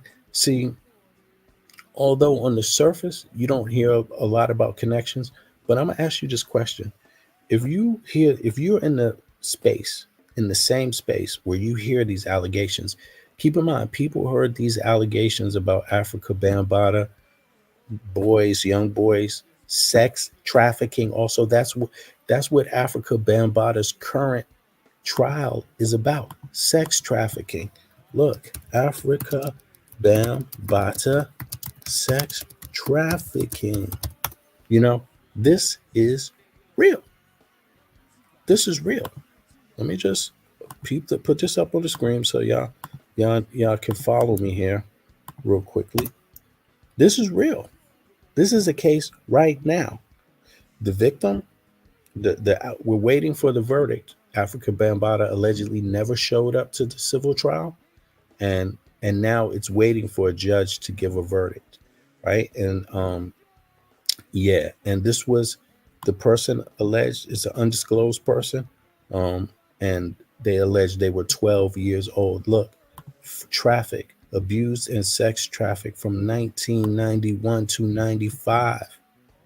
You see, there is, if you are in hip hop, there's no way in hell you're in hip hop, a record executive, and you don't know. There's no way in hell you're Russell Simmons. You don't know who the hell Bambaataa is or some of his dirt. I'm sorry, y'all. That's how I see it.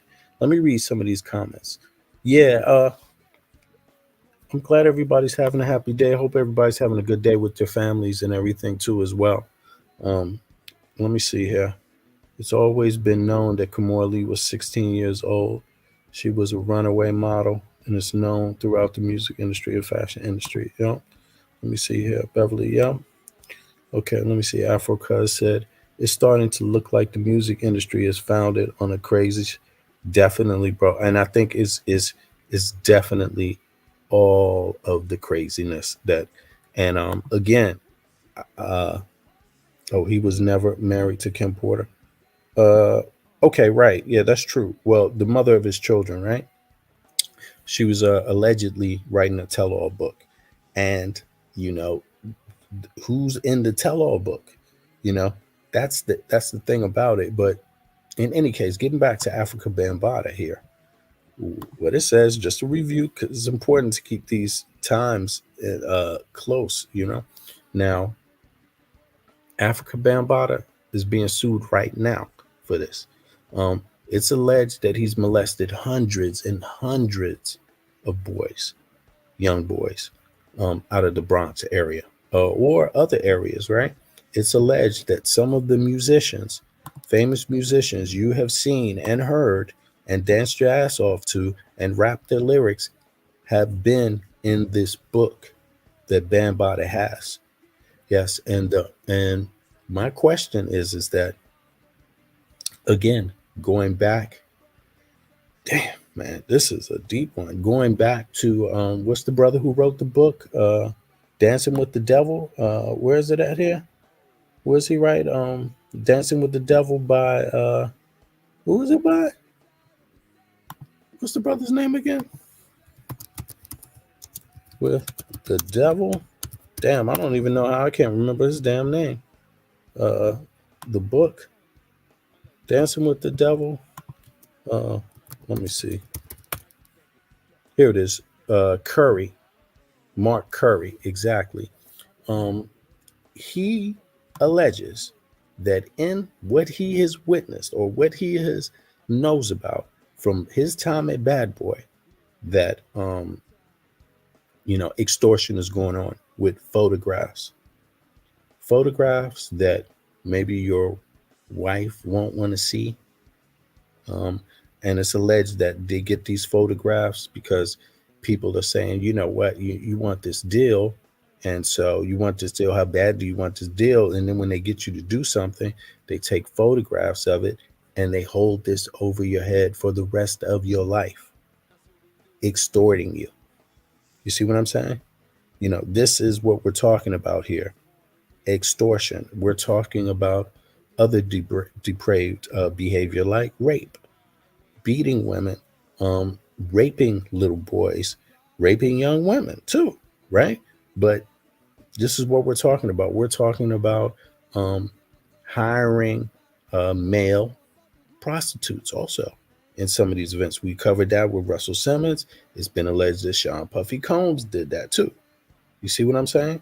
But when you put all three of these together, you got to ask yourself, how would Russell Simmons not know about Bambaataa in that book? How would Sean Puffy Combs be all about hip hop culture, the culture, not know about these books Bambaataa have? How is it that, have you heard KRS defend? You heard KRS be accused of being one of the persons that got down with Bam like that as a minor. You heard KRS One defend Bambaataa vehemently. In the most bizarre fashion. Like, damn, who the hell defends a person this much, man? He's your man. If you wasn't there, you wasn't there. But why would you go all out, like all out defense? And then you heard him be accused by somebody saying he knows he's one of the dudes that got jumped off by Bambaataa. You've heard you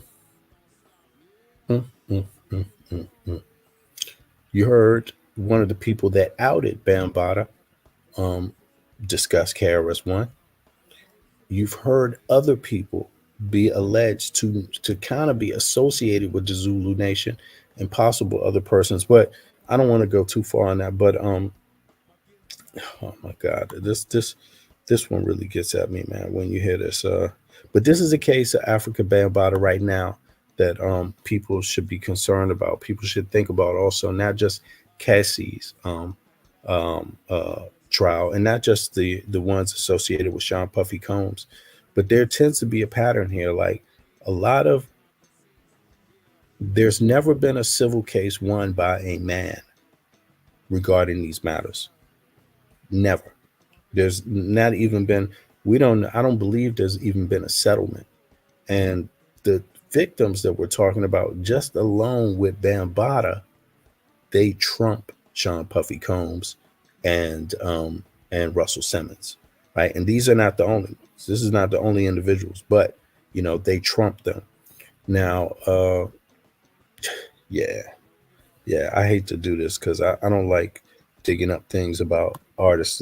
Some of the artists I like a lot. Let me see here. Right, Kim Porter. Now let's take a look at that now. There we go. Sorry about this. Now let's peep it. Kimora Lee blasts and confirms Diddy covered up Kim Porter's murder. So we hearing about murder again. This is the woman who was about to write a tell-all book She's been on vacations with Puffy and Russell Simmons. Puffy threatened to kill Kimora Lee while she was pregnant and married to Russell Simmons. And you've heard a lot out of Kimora Lee. But here we go. Documentary is going to hit us sooner than we expected because Kim Porter's BFF, Kimora Lee Simmons, is finally speaking up against Diddy and how he covered up Kim's murder. Y'all, Kimora Lee is not here to play with Diddy, and this is one messy situation, so let's break it down. Everybody is out to expose Diddy because Cassie's lawsuit against him a couple of days ago seems to have given a lot of people the courage to come out and expose him. And Kimora Lee is one of the many people who is now speaking up. In her lawsuit, Cassie revealed that Diddy had been mean to her during their 11-year relationship and treated her very, very badly. The lawsuit said that Diddy essayed Miss Ventura in her own home after she tried to leave him, often punched, kicked, and stomped on Miss Ventura, resulting in bruises, burst lips, black eyes, and bleeding, forced Miss Ventura to engage in intimate acts with male SWs while getting off on it and filming the encounters, demanded that Miss Ventura to carry his firearm in her purse just to make her uncomfortable and demonstrate how dangerous he is, and introduced Miss Ventura to a lifestyle of excessive alcohol and substance and required her to procure illicit prescriptions to satisfy his own addiction. Her lawsuit set the internet ablaze immediately because people have been giving Diddy the side eye for the longest time. There have been talks about how he's not exactly a good guy like he likes to pretend on social media. And a lot of people believe that he has done some really shady things in the past and even today. So when Cassie filed her lawsuit, it was like an eye-opener for everyone. And Diddy caught a lot of smoke online. At first, Diddy tried to deny the allegations and he released a statement through his lawyer who said he vehemently denies these offensive and outrageous allegations. Miss Ventura's demand of $30 million under the threat of writing a damaging book about the relationship was unequivocally rejected as blatant blackmail. Despite withdrawing her initial threat, Miss Ventura has now resorted to filing a lawsuit riddled with baseless and outrageous lies, aiming to tarnish Mr. Combs' reputation and seeking a payday. However, he eventually convinced Cassie to settle the case out of court, and she released a statement saying, "I have decided to resolve this matter amicably on terms that I have some level of control. I want to thank my family, fans, and lawyers for their unwavering support." Diddy also released a statement where he said, "We have decided to resolve this matter amicably. I wish Cassie and her family all the best. Love." But even though Cassie dropped the lawsuit, Cassie managed to bring a lot of shame to his name because the lawsuit is public and we all saw what he did to Cassie. So even though they settled it in private, we all know and see Diddy for what he is. And the good thing is that it has sparked conversations about Diddy's past and how badly he treats his women. An old interview from his bodyguard Gene resurfaced where Gene spoke about how he used to put paws on his baby mama and then girlfriend Misa Hilton. So we just solved that for you. Because Lisa was out there. She was messing with dude from EPMD. That's why Puff first beat up. No, you ain't say that. But she was not the only one because his side piece, Gina Hunn, also revealed that Diddy treated her badly. In the beginning, like the first 3.5 years, the first 3-4 months, he was really nice. But then after that, he started being the first 3.5 years, he was like mean to me. So when you say mean, describe it. He was like always belittling me and always like, he was like mentally, emotionally, and physically abusing me. He also did the same thing to Kim Porter because there are several reports of how Diddy treated her badly. There are countless reports of Diddy putting paws on her, like this old interview where Gene spoke about how Diddy treated Kim so badly to the point where she finally started fighting back and defending herself. One night, when they were at home at Kim's house on 110th Street, he wanted to, put his hands on her in the wrong way. And Kim took one of those corkscrews and ripped his wrist up and hit an artery. And when she did that, he had to rush over to St. Luke's Hospital. So we know that Diddy put hands on Kim until it got extreme, and I guess this has something to do with why people suspect that Diddy has something to do with her death. The interesting thing about this is that Kim was writing a tell-all book at the time of her death, and there were reports that after she passed, her laptop and some other stuff were stolen from her house, which just makes the entire situation even more sus. Jaguar Wright also hinted very strongly at this last year when she said this. Kim died from pneumonia, but there's the first coroner's report that said that she died. It was ruled a homicide, and they found toxins in her body to prove that she had been poisoned. They have poisons that create heart attack and pneumonia-like symptoms. And did y'all see that viral video that a medium posted where she was talking to Kim Porter's spirit and how she told her that something was going to happen in November? Well, she was spot on. So crazy. I am being shown November of 2023. So her death date was November 15th of 2018, but I'm being shown November of 2023. I don't think we're done with this. I feel she's shaking her head yes before she stare at me, then she wait, and now she's shaking her head yes. I am being shown that things are being prepared. She is showing me a trumpet. People are standing straight up, and there are The address here to Bush. I mean, people can choose to believe that part if they want, but not just about what happened to her, about other things. So that was made before, the 23rd. But my guess is that, everyone, I don't know how long ago this was, this so-called psychic, but it had already been known that the last date was today, is today. So the 23rd was yesterday. something is That's been known for a year. You see what I mean? For the Adult Victim Survivors Act. prepared. She is showing me a trumpet. People are standing straight, shaking her head yes, before 3. So her death date was November 15th of 2018, but I'm being shown November of 2023. I don't think we're done with this. I feel she's shaking her head yes before she stare at me, then she wait, and now she's shaking her head yes. I am being shown that things are unraveling. And even though Kim is no longer here to speak up for herself, she still has people to speak up for her, including her bestie, Kimora Lee Simmons. Now, Kimora Lee is no stranger to dealing with creepy men because she was married to Russell Simmons, and y'all know the things that Russell has been accused of doing. Well, according to an insider, Kimora Lee was bursting with joy when she heard of Cassie's lawsuit because she believes that it is way past time for Diddy to answer for his actions. The insider added that Kimora has always believed that Diddy knows more about Kim's death than he let on, and that he was heavily involved with covering up her death. The insider also added that while Kimora was disappointed with Cassie dropping the lawsuit, she understood how difficult it would have been for Cassie to relive the horror in front of the world. And just so the entire world knew that Kim Porter needs justice, she shaded Diddy publicly when she said, "As you sow, so shall you reap." Well, Kimora has the support of the people on this, and they left comments saying, Kimora Lee Simmons has seen it all in this industry. She also is a staunch believer that Kim Porter's death was not pneumonia and tried to alert the authorities Diddy may have contributed to it. These rumors were everywhere. When Kimora Lee proves that Diddy killed Kim Porter, it's a wrap for him. And Kimora Lee Simmons has also been rumored to be making a case against Diddy as well. Kim was one of her closest friends, and she was the one that found her, so she knows Diddy is hiding something scary. Girl, I can't wait for the day Kimora Lee comes out to speak directly on this because I just know. All right. Now, this might be a little crazy, but apparently the doctor who did the autopsy for Kim Porter, the mother of Puff Daddy's children, or one of the mothers of 3 children, 3 of his kids, I believe, actually died a year after that autopsy. The first autopsy was done. You see, the results of the autopsy did not show foul play, I believe, but it didn't go into depth. The details of how much was done, no one went into. But let me see here. The who was the doctor that did the autopsy? Let me see.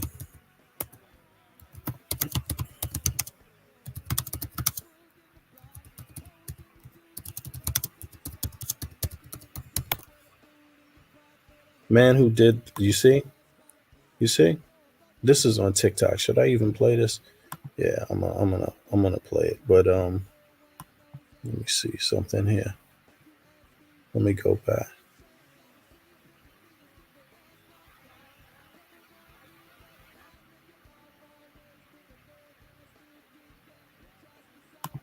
Let me go back here. Right. You see this? Hold on. Wait a second. Oplev lovbarista Now, som let me see. en ny kompakt Let kaffe. me see something here. What is the right? This is 8 months ago. This is getting more bizarre. But in any case, it's real what you're hearing. They're going to say that it was pneumonia and that she passed away peacefully in her sleep. Don't doubt. New details may have shown that the famous rapper Diddy handpicked the doctor who allegedly killed his ex-lover, Kim Porter. What's this all about? Did Diddy really have a hand in Kim's demise? Well, keep watching to find out. It's been years since model Kim Porter became an angel, but there have been several theories about the demise of the model, and almost all fingers point at Diddy. While fans have been circulating the possibility of this theory, an R&B singer and father of Kim Porter's son Quincy, Al, be sure may have some specific details about his ex-wife's demise. In 2018, The world of music gathered to mourn the tragic passing of actress, model, and mother of 4 children, Kim Porter. And it was reported a hike after that Porter had died of pneumonia. It was also reported that she was sick with the flu before asking Diddy, the father of 3 of her children, to take care of the kids to ensure they didn't get sick themselves. 3 days after this, Porter was reported to have died in her sleep from a lung infection. But Al B has indirectly alleged that Kim Porter may have been murdered. R&B singer Al B Sure, the father of Porter's son Quincy Brown, has proposed the possibility of her death being the result of foul play and not due to the complications of illness. The Lake County coroner of medical examination determined that Porter passed from lobar pneumonia and her death certified as being due to natural causes. Sure claimed that in the time leading up to Porter's death, she was running from someone or something and that he had told her to call the FBI. Only later did he add instead that she was running a marathon. What could that mean? Stewart pressed further to fight for what he believes is true, and he called for a reinvestigation of Porter's death, which wouldn't be the first time he has suggested to do so. Unfortunately, nothing has been confirmed. Additionally, in a lengthy message, which has since been deleted, Albee said he doesn't believe Kim died from natural causes. The R&B singer shared his personal thoughts on her passing after coming across a video he took following news of her death.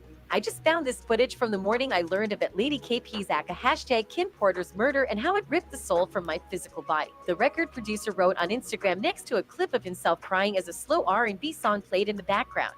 I was on my way to film the pre-show packages for the hashtag Soul Trade Awards on hashtag BET with Tisha Campbell and Tichina Arnold when I receive a call from PR icon and celeb talent producer hashtag Queenie Donaldson asking me if I was okay. Did I hear the news? Albee recalls. I do know very clearly that hashtag Kimberly didn't just check out all of a sudden over pneumonia. That's some bull SH, he stated, noting, "This is where I get in trouble." Albee went on to add that the pair attended an event for son Quincy Brown's Netflix film, The Holiday Calendar, a couple of weeks prior. She was in fantastic health as well, laughing seeing me and Diddy's mutual exchange at the theater, the heartbroken radio host revealed. However, in a 2019 interview What's up, with Donnie? Essence, Diddy, What's who up, had bro? How 3 you kids doing? with Kim and raised Quincy as his own from Hope a you're young having a age, good day with the explained that the family. former model had started feeling sick 3 days before her death. She had the flu, and she sent the kids over to my house so they wouldn't get sick, Diddy shared. One night I was checking on her, and she was like, "Puffy, take care of my babies." She actually said that to me before she died. But the public may be finding it hard to take Diddy for his Mhm. word. Additionally, a YouTuber has given more details as received by a source concerning the circumstances surrounding the demise of Kim Porter. According to the source, Kim's demise was wrongfully reported, and it suggests that Diddy indeed knew something about her demise. Besides, a rumor surfaced after her death that the mother of 4 was planning to release a tell-all book about her high-profile relationships in the music world. And this has certainly made fans believe it was a possible motive for Kim to be unalived. However, the brunette beauty's hairstylist, Lisa Pope, claimed that though her friend did dream of writing a book, it would have been about how to raise well-mannered children in Hollywood. "I can attest to the amazingly well-mannered children she raised," Lisa wrote a little over a week after Kim's passing. "Our strongest bond was our role as parents." Well, fans are also holding that with a pinch of salt, as a fan wrote. Diddy killed Kim Porter and made sure nobody spoke a word after it. He even made sure the original autopsy was changed. Another fan wrote, "I really hate you people that waits for a celebrity to pass to come out with all your theories. Like Kim Porter ain't been dead all of 3 weeks and now Diddy killed her because she was coming out with a book telling his secrets. First of all, we all knew Puff is bi." Wendy told us, while another fan added, "Diddy was obsessed with Kim Porter. Aside from that, Kim knew all of Diddy's secrets. Most of all, the countless people Diddy has had killed. And second, him being a full-blown gay man. Kim had cold hard proof. Multiple videos of Diddy having sex with famous and non-famous men. Meanwhile, Sean Diddy Combs is slowly but surely getting his feet back into the dating pool, and he has claimed to be ready to find real love again. In a women-driven dating and social networking app Bumble's new YouTube series, Love Will See It, hosted by Tiana Taylor, the rapper sat down in between recording sessions to talk candidly about his romantic life after the death of Kim Porter. We learn more from Losing Love, the 52-year-old says during the Q&A. "It's the only way you kind of know how important it is. All the heartache that anybody's ever been through.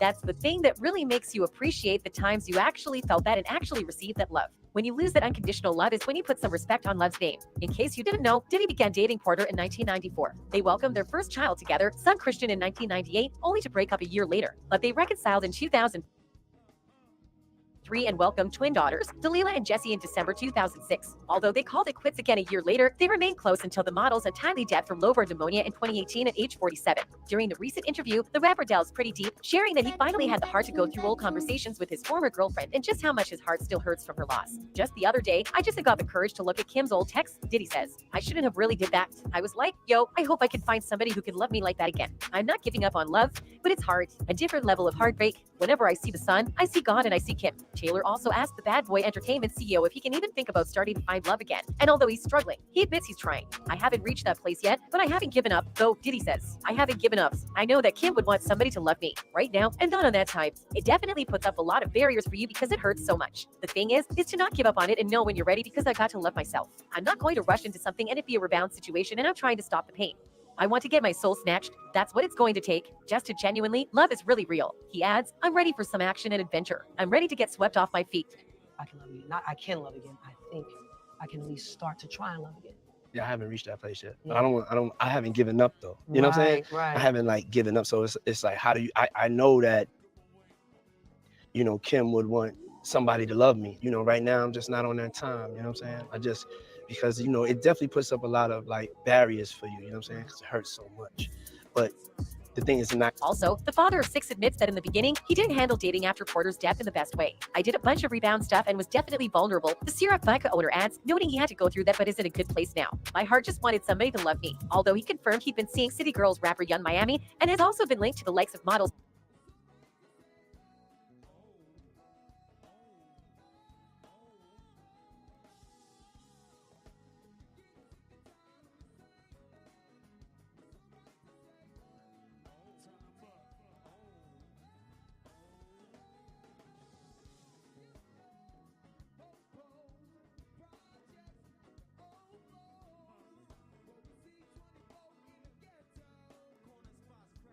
Yeah, this is I wanted to get to the doctor part, but apparently they didn't cut it off. But it is alleged, and it's out there, that this doctor, well, not alleged, it's a fact.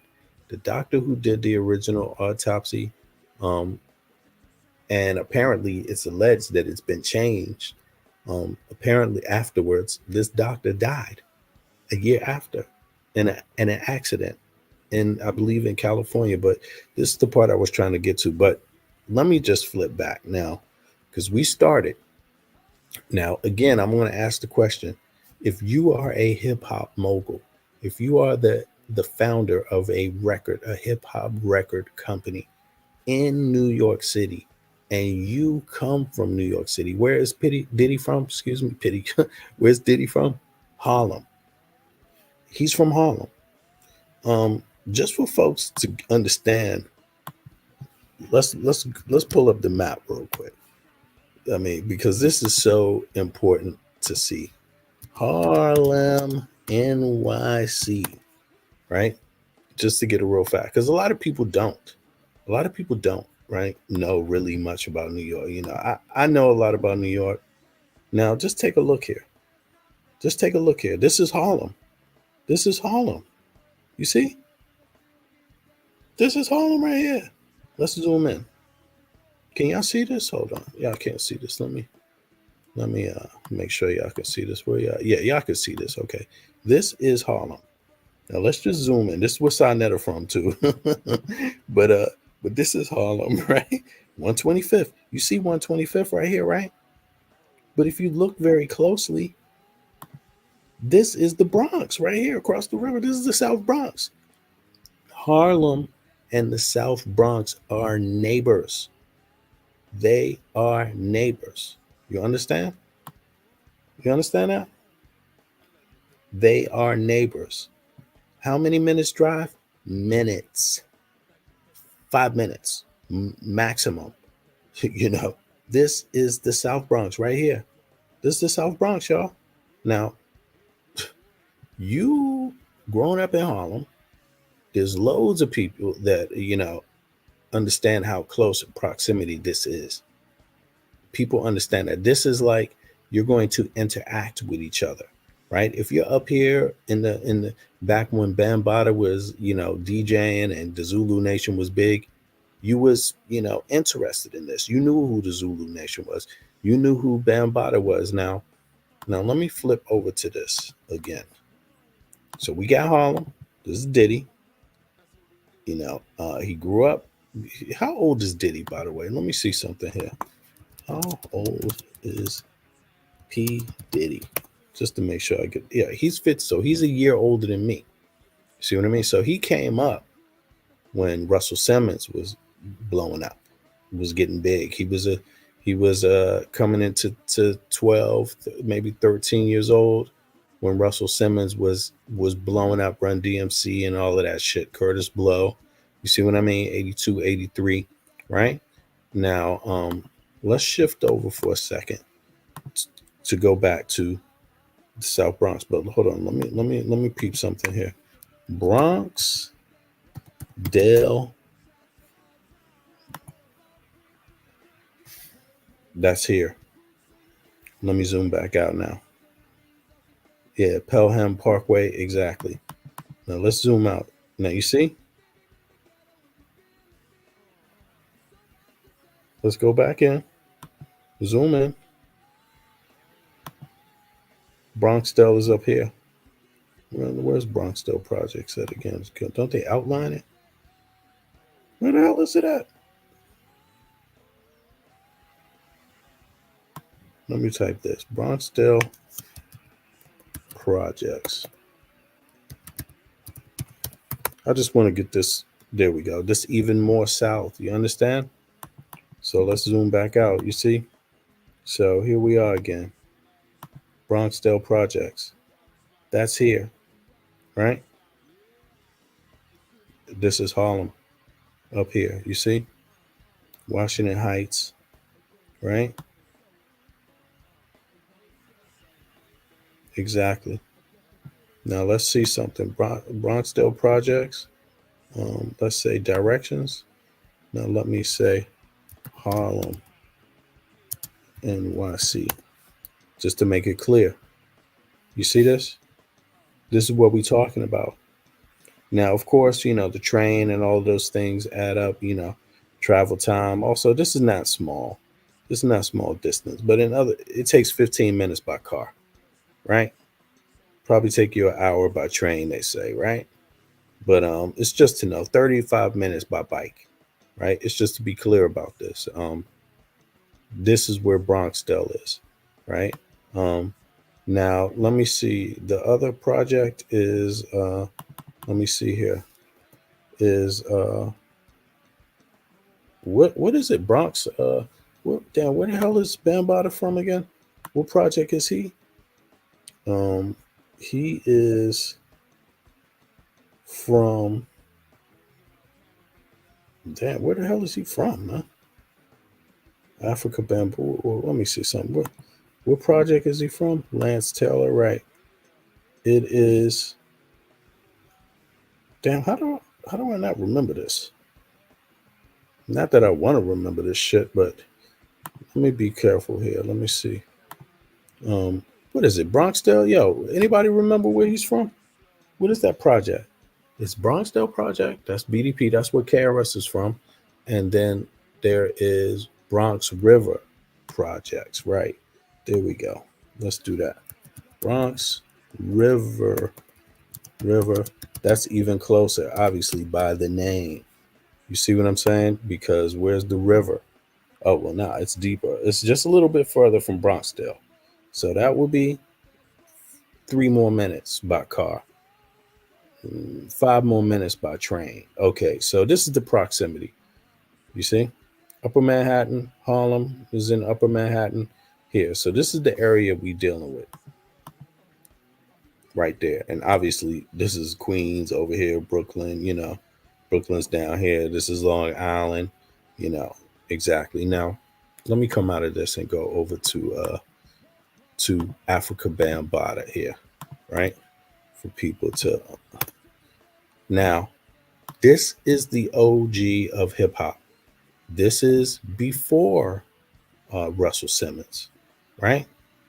This is before Russell Simmons became, you know, this dude was bigger. He had the big record, Party People, you know, this record. So, and he's from Bronx River Projects, like it says right here. Okay. Now let me see. Right, let's go down here.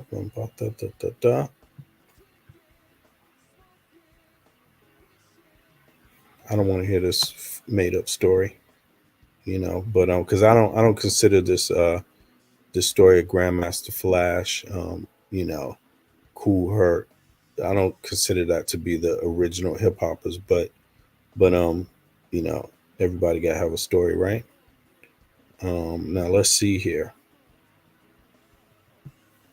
He was a popular DJ in the South Bronx rap scene and became known not only as Africa Bambaataa but also as Master of Records. He established two rap crews, Jazzy Five, including MC Master Ice, Mr. Freeze, Mr. B, Master D, AJ Les, and a second crew referred to as Soul Sonic Force, including Mr. Biggs, Pow Wow.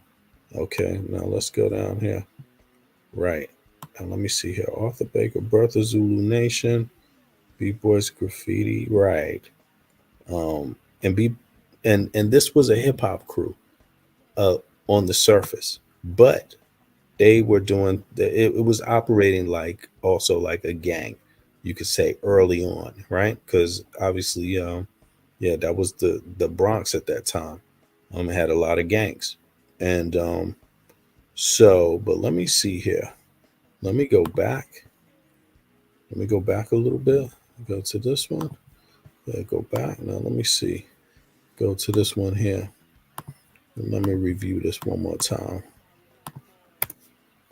Zulu Nation. Right. Now,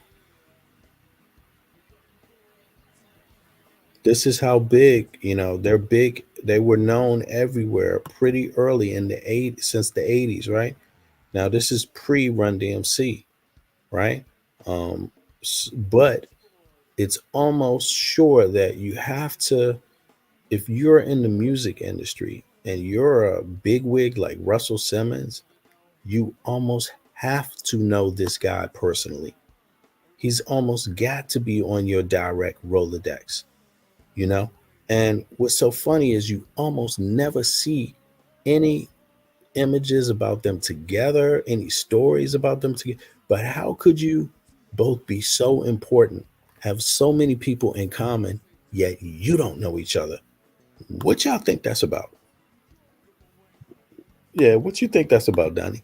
I mean, so the river divides everything. Yeah, the river, the Bronx, the Harlem River divides the Bronx from Harlem. They're just neighborhoods, basically, closest of neighbors, you could say, right? But right. But how is it possible that they don't know each other? How is it possible that you never hear people talk about them together? How is that possible? But yet so many of the people that Bambaataa groomed ended up on Russell Simmons' artist radar. How's that possible? Or even not even artist radar. Check this out. Check this. Oh, hold on. What the hell is going on here? Okay, keep that one out. Right. Let's check this one out now and see what it says here. What am I looking at? I'm looking at that, right? Zulu Nation in front. Okay, here we go. Let's check this one out. Right here. This article. What the hell is going on here? Closing this up, right?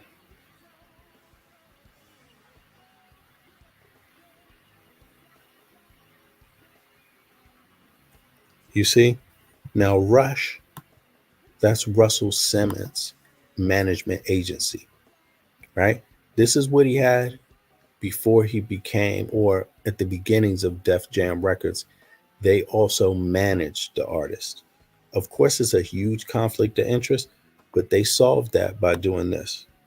When Rush closed, which is Russell Simmons' artist management company, their doors, when Rush closed their doors, Cohen and Simmons gave him their blessing to start his own company with some of the same clients and Violator Management A multi-million-dollar empire was born in Lighty's hands. 50 Cent became a household name and gamered his groundbreaking deal with Vitamin Water, right? We went over that part before. Now let me see something here. Now let me see. Let me go back here.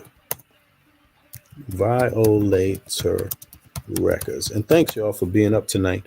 Let me know if there's anything you want me to cover here or anything I'm missing.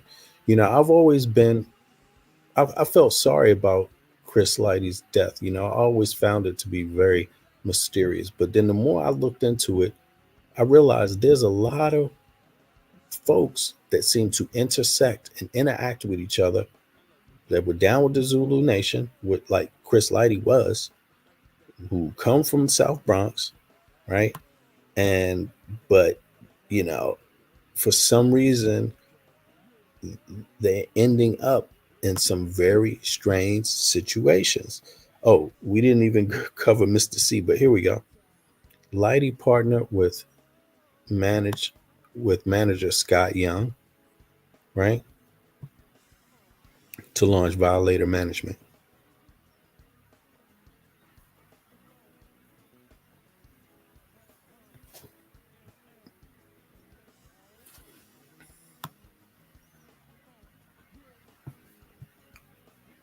He managed Sean Puffy Combs.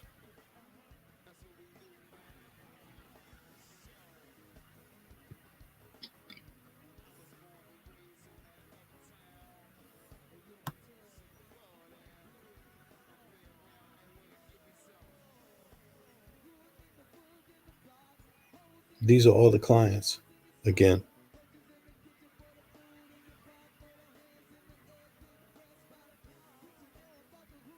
these are the former artists. Look, Fat Joe was on his label.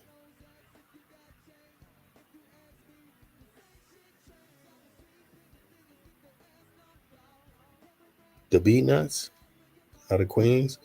Chi Ali. This is a Bronx rapper. Chi Ali. Look, and a member of the hip hop collective Native Tongues, which is pretty much Zulu Nation. Now, I'm almost sure if I even click this, you know, you might even see somewhere in here that these people, like, think about this.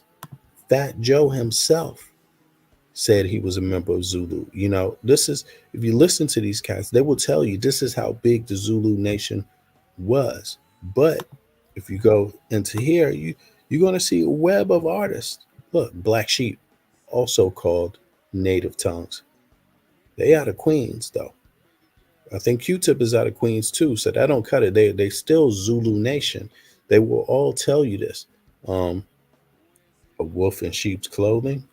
That's an interesting title. Okay, but Showbiz and AG, Bronx. They from the Bronx.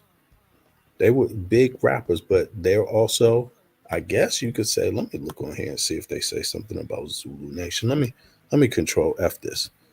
Zulu. Okay, it doesn't say it there. But again, we talking about the age. I'm telling you guys.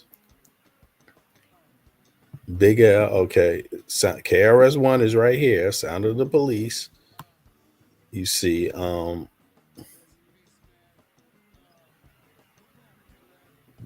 KRS and Big Pun. Okay, DJ Premier is not from New York, but let's go back here. Let me see something now. Let me control F this one. Right? Anything from Zulu on here? I'm so surprised it don't say that. Because you will hear these folks say it if you ask them. I've seen them mention this before, but let me go to Fat Joe. I'll give you an example of what I mean. If you press Zulu, see, nothing comes up as Zulu Nation here. But if you go to YouTube and you say Fat Joe Zulu Nation, see, this 1994 performing at the Zulu Nation thing. But in any case, look, let's hear him speak on it. Look at this. This is really weird because think about this. When a grown man comes out and tells you he has been molested by another man and he names that man and he tells you much details, why the hell would another man go out of his way to defend it if he don't know, if he wasn't there? How would you know if it's true or not true? But why would you speak on something like that from a grown damn man? Why would you speak up for another grown damn man on allegations about child molestation and sex trafficking? Why the hell would you, Fat Joe, or even KRS-One, come out and speak against the person who's claiming that it happened to them? How the fuck would you know? But why would you even come out and speak? If you come out and speak, the only thing you should say is, well, damn, I don't know. And this is such a serious allegation.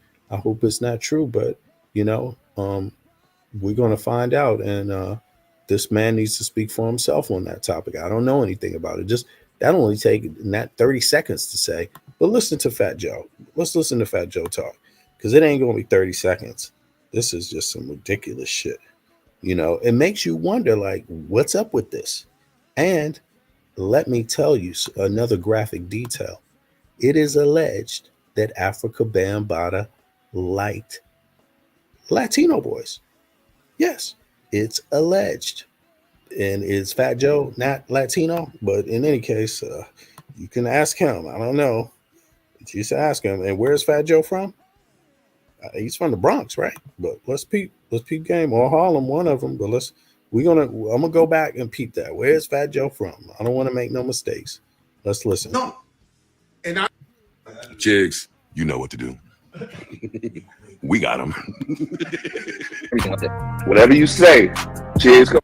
Because I don't know, and I don't have the answers, and so. The Hip Hop Museum in the Bronx. Okay, I'm talking from Bronx to Bronx, but we're doing this in front of everybody. So if you from New York City, or you from any hood, or you from the Bronx, give me some fire signs to know that I'm not talking to the wrong audience. And keep in mind, just in case you haven't guessed it yet, do you think Fat Joe has any weird type of allegations being made about him? I mean, let me know what your thoughts on that are, but let's continue. We're going to talk beyond real right now. If you're ready for the beyond real, let me see fire signs. If not, let me hold this one, because this is a real one. This is a serious situation. It's something I avoided. Yeah, get that energy drink going. Talking about for a long time. And I'm not clout Alpo TS. And I'm not clout chasing. I'm not. Check this out. If you avoid talking about it for such a long time, what the hell would make you speak out about it now? It's like, obviously there was a reason why you ain't speaking about it. But again, he's speaking on. He's addressing Hassan Campbell, pedo allegations on Africa Bambaataa after Hip Hop Museum backlash. BD, I'm not Waleed. I'm not clout chasing. Angel, what's up? I'm not clout chasing. This ain't who gives a fuck? I'm my own boss. This ain't about ratings. But this is a serious subject. And it's so serious that either way, it's a fine line talking about this. And this is on live. This isn't a tape. Yeah, no doubt. Okay, we know it's a fine line talking about it. Get on with it. This is real shit. Let's keep this shit up, man. Oh, it's already sped up. How slow does this dude talk, man? Do y'all see the speed on this? It's already up at 125. Damn, that was usually lightning fast. Let's see here. The Hip Hop Museum in the Bronx. I went over there. I shuffled the thing with Nas, with LL, with everybody. 50th anniversary. We are proud of hip hop, and we need to symbolize it. We need to celebrate it like every other genre of music. It's important for somebody to come to New York City and say, where's the Hip Hop Museum? It's in the Bronx. It has Eric B. and Rakim's Paid in Full, Dapper Dan jacket. This was Run DMC. So we need the culture. Crazy Legs first, breakdance, spaghetti, what's up? We have to have it. But for the record, it wasn't called the hip hop. One of the issues is that they wanted to throw the name Universal in front of it to, give a nod to Bambaataa. Actually, that was the name of it, the Universal Hip Hop Museum, not just the Hip Hop Museum. The only genre that don't. And was painting full Dapper Dan jacket. This was museum, but genre of music. It's important for somebody to come to New York City and say, where's the hip hop museum? It's in the Bronx. It has Eric B. and Rob. You see, that wasn't the issue. It was actually an issue about the name. People were saying, do not put Universal on it because everyone's going to know you're talking about the Universal Zulu Nation. That's the full name of the Zulu Nation, right? Kim's painting full Dapper Dan jacket. This was Run DMC. So we need the culture. Crazy Legs first breakdance. Spaghetti, what's up? We have to have it. We're the only genre that don't. And whenever you get nominated for the Rock and Roll Hall of Fame, that's not hip hop. Okay, we'll take it. We respect it. That's not hip hop. And so some people put together a hip hop museum. Ruben Diaz Jr. was the Bronx Borough president for 12 years. He loves it. If the museum goes down without a hitch and successful, it would be the greatest thing that Ruben Diaz Jr. has accomplished in his career of being the Bronx Borough president. He's no longer. Vanessa is. But I'm just trying to tell you, and that's my brother. That's my brother, right? And why is he no longer? So recently there's a lot of noise. And so they've been Rocky's in charge. They've been generating millions of people been donating millions and millions of dollars to the museum, and they all believe that hip hop is such part of our DNA, our heart, our culture, our soul, that we must see this go through. Now, if you ever wondered, whatever hood you're from, Biloxi, Columbus, Ohio, the South Bronx, Germantown, Philly, Compton, if you're from any hood, south side of Chicago, and you say to yourself, how come our shit never gets better? It always looks whack. Fat Joe done talked about 3 minutes. He didn't even get to this is the build up. So let's hear it. It's because when you try to finally start something and try to do something just for Africa, Bambaataa. I'm the guy talking the real shit, okay? But I'm, Twitter's crazy. Like, when I talk about the shit nobody's gonna talk about. There's 3 founding fathers: Grandmaster Flash, Kool Herc, and Africa Bambaataa. That's a story that's been made up. That's not actually fact. As you hear, there's a lot of disputes over that in itself. But let's go ahead. The Universal Zulu Nation. Flash, Kool Herc, and Africa Bambaataa of the Universal Zulu Nation. Now, Africa Bambaataa has shit like Soul Sonic Force. There would not be no Luke from Miami or no bass music or booty music if it wasn't for everybody sampling Soul Sonic Force, Africa Bambaataa. Okay? He's beyond a pioneer. Since I met the man, he was always stand up, always a nice guy. I'm not copping out. He was always about inclusion. He was always about, if you Asian and you love hip hop, if you white and you love hip hop, if you black and you Latino, it's inclusion. They would have these Zulu Nation anniversaries. This is where my brother would go, bring the cassette back, and how I learned about hip hop. Now, because we don't like these people, we have different things about them, we cannot exclude the history of hip hop music. We cannot change it to our likings. If there's a new, because I asked my daughter the other day, what's the gender? She said, Dad, there's like 20, 30 genders now. Okay, so as you see, as time is going on and the world is progressing and the world is having different views of things, people who have a voice are starting to distort the facts. Now, who is he talking about? Who's the person with the voice, and what's the voice saying? I've been hearing for the last couple of years, like just before maybe like COVID, that there's rumors that Africa Bambaataa was, it hurts my heart to even say this. That's why I've never talked about it. But some people are accusing him of being a child pedophile or somebody who used to play with the kids. I wasn't there. I never seen nothing like that. Now, I'm not discrediting anybody who's a victim or anybody who said this really happened, it happened to them. I'm not trying to make you think I know, and I was in his bed, or I was in his room, or I was around him to see stuff like that. Me, as a hip-hop fan, I only saw him at hip-hop functions, and he was a graceful man. And so I heard little rumors like this. It was news to me because I never seen nothing, never heard nothing. And so I just said, let me mind my business and stay out of it, because if I don't know it, if I can't stay there, if I can't stand there, if I can't see it. So what made him change his mind to not mind his business no more? I can't really tell you what it is. Now, for the respect of what he did in Zulu Nation and all that, and I won't say, if it is proven that he's a child pedophile, that he's a piece of shit, he should die.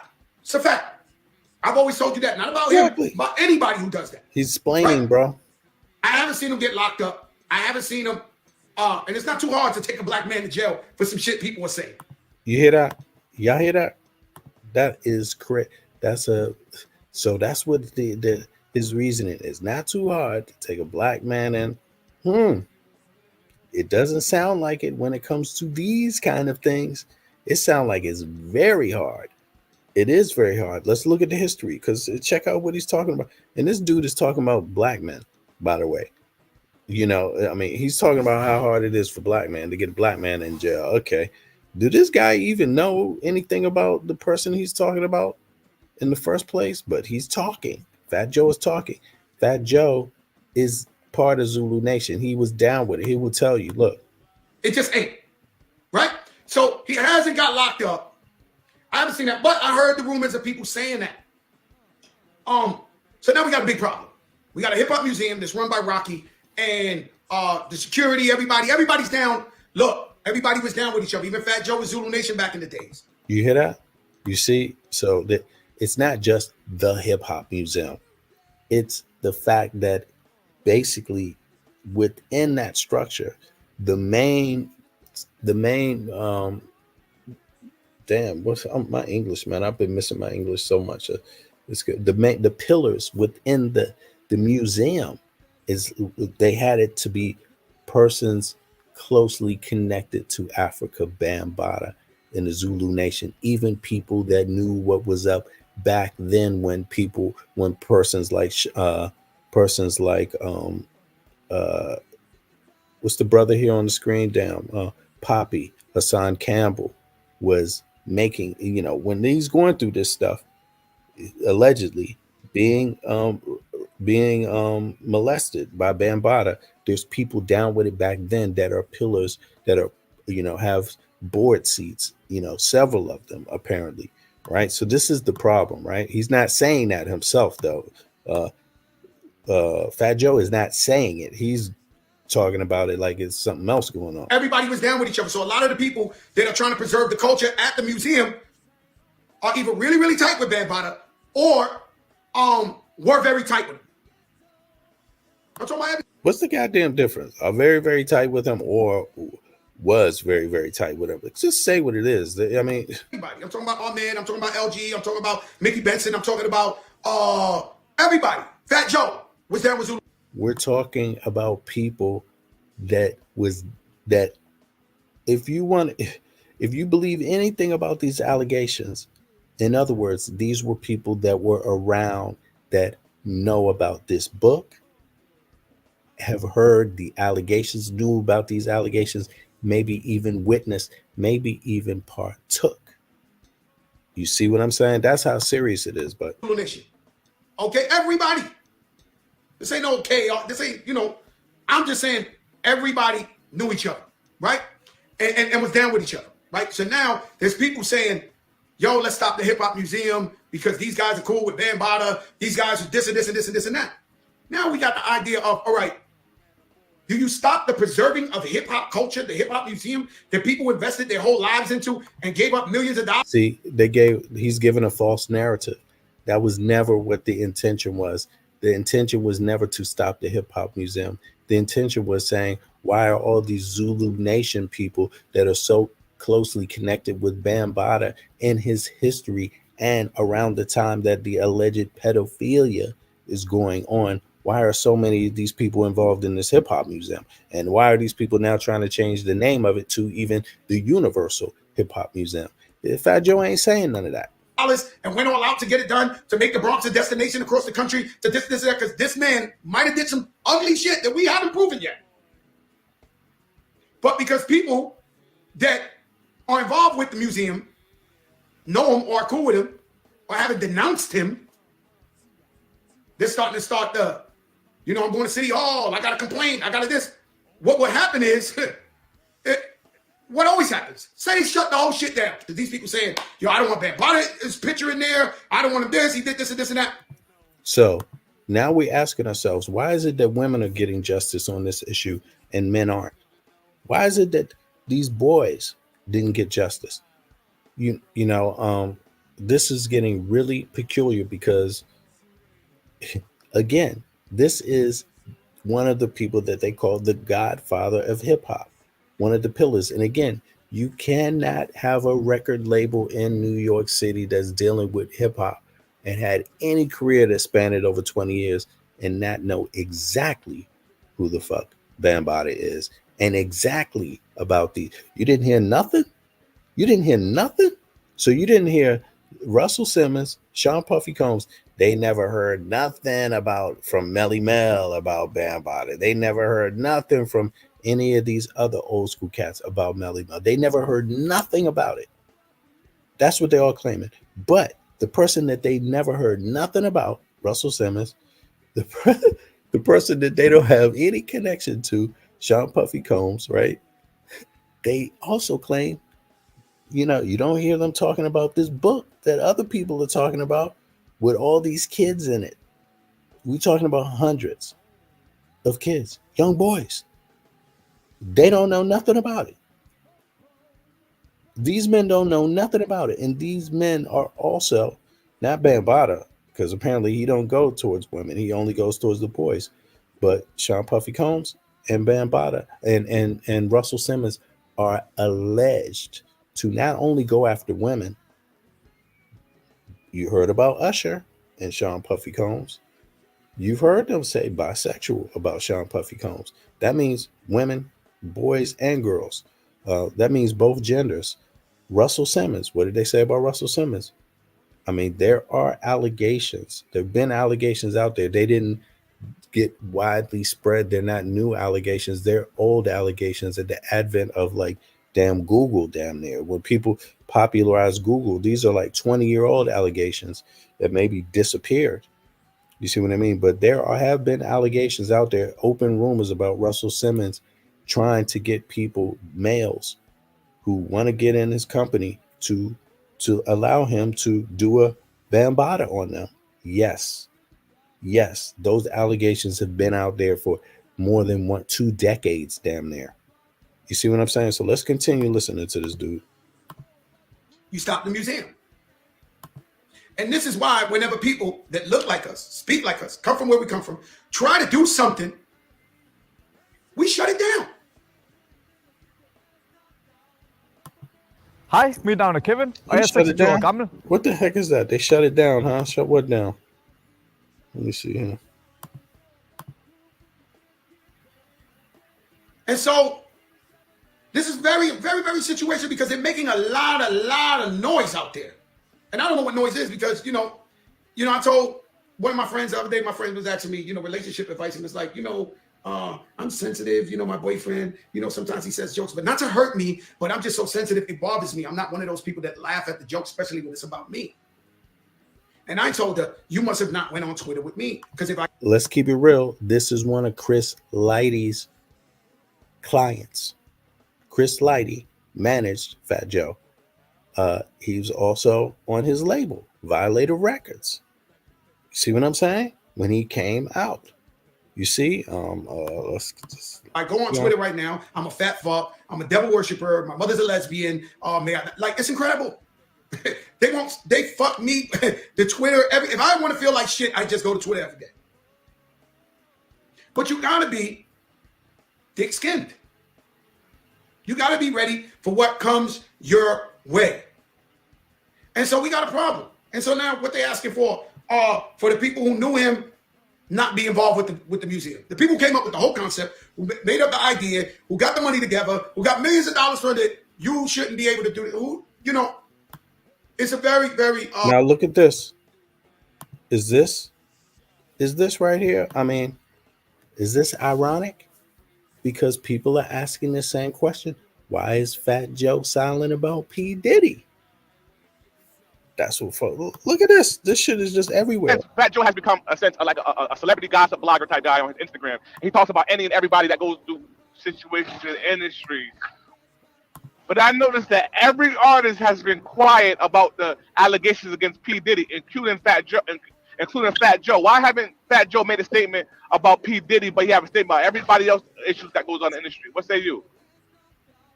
Yo, you know, that's crazy. You know what I'm saying? You know, and this is behind the bar. He has some interesting content, hip hop content. He's always been kind of going back and forth with Hassan Campbell, but I listen to it anyway, although I don't share the exact same look all the time. You know, I'm more cautious about these kind of things, but let's check it out. What P. Diddy's going through, you know what I'm saying? Maybe people nobody really got the facts. Nobody know the whole story. So maybe he choose to not put his foot in his mouth, because when the truth. But you see that?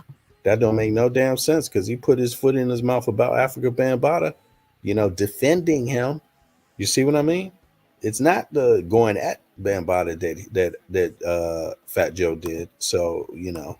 Comes out that Diddy, you can keep opening your mouth, Fat Joe. Ain't that bad? How he gonna feel after that? How he gonna look after that? This is people he do business with. Now keep in mind, Chris Lighty managed Fat Joe. He also managed Sean Puffy Combs. Yes. It's just people he got real relationships with.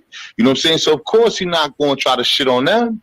Why would he? That's stupid. The same reason why he shitted on Irv Gotti when he put his business in what's going on with him. Irv Gotti was being an internet bully, dog. Irv Gotti was, you know what I'm saying, still stuck on Ashanti. Shorty don't want him. It's all right for a shorty not to want you. You don't throw her under the bus because she don't want you, nigga. She just don't want you. Move on. This make no goddamn sense what homeboy is saying, because it's also all right for a person to talk about scumbags, you know, molesting little kids. Molesting artists, extorting artists, taking photographs of them, blackmailing them with the photographs, sitting around other people. That's also okay to talk about, but Fat Joe don't seem to be talking about it. That's still not a Fat Joe business, but I feel you. What up, yo, Chop It Up TV? What's up, baby?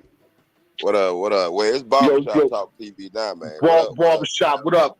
Yo, real quick, before I go, real quick. Hey. So what I'm saying is, it's his business now when they put that shit all over the net.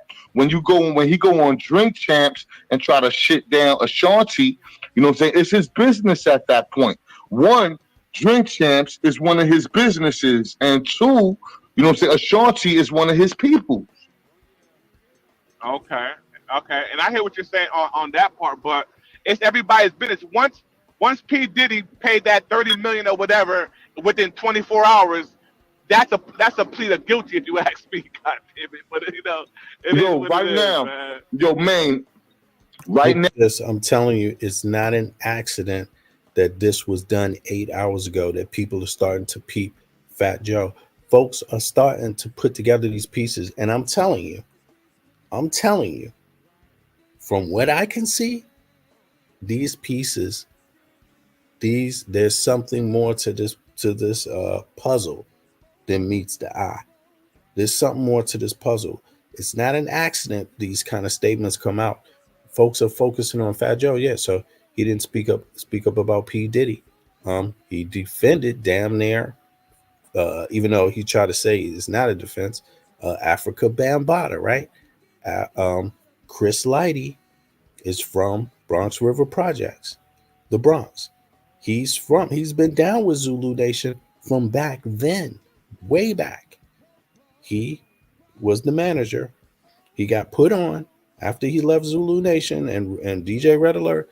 He got put on by Russell Simmons immediately. And then he went on to manage these artists, and he managed Sean Puffy Combs. He managed who else did he manage? Sean Puffy Combs. He managed let me go to his list real quick. I'm sorry, y'all. I've been going over this so much. Yeah.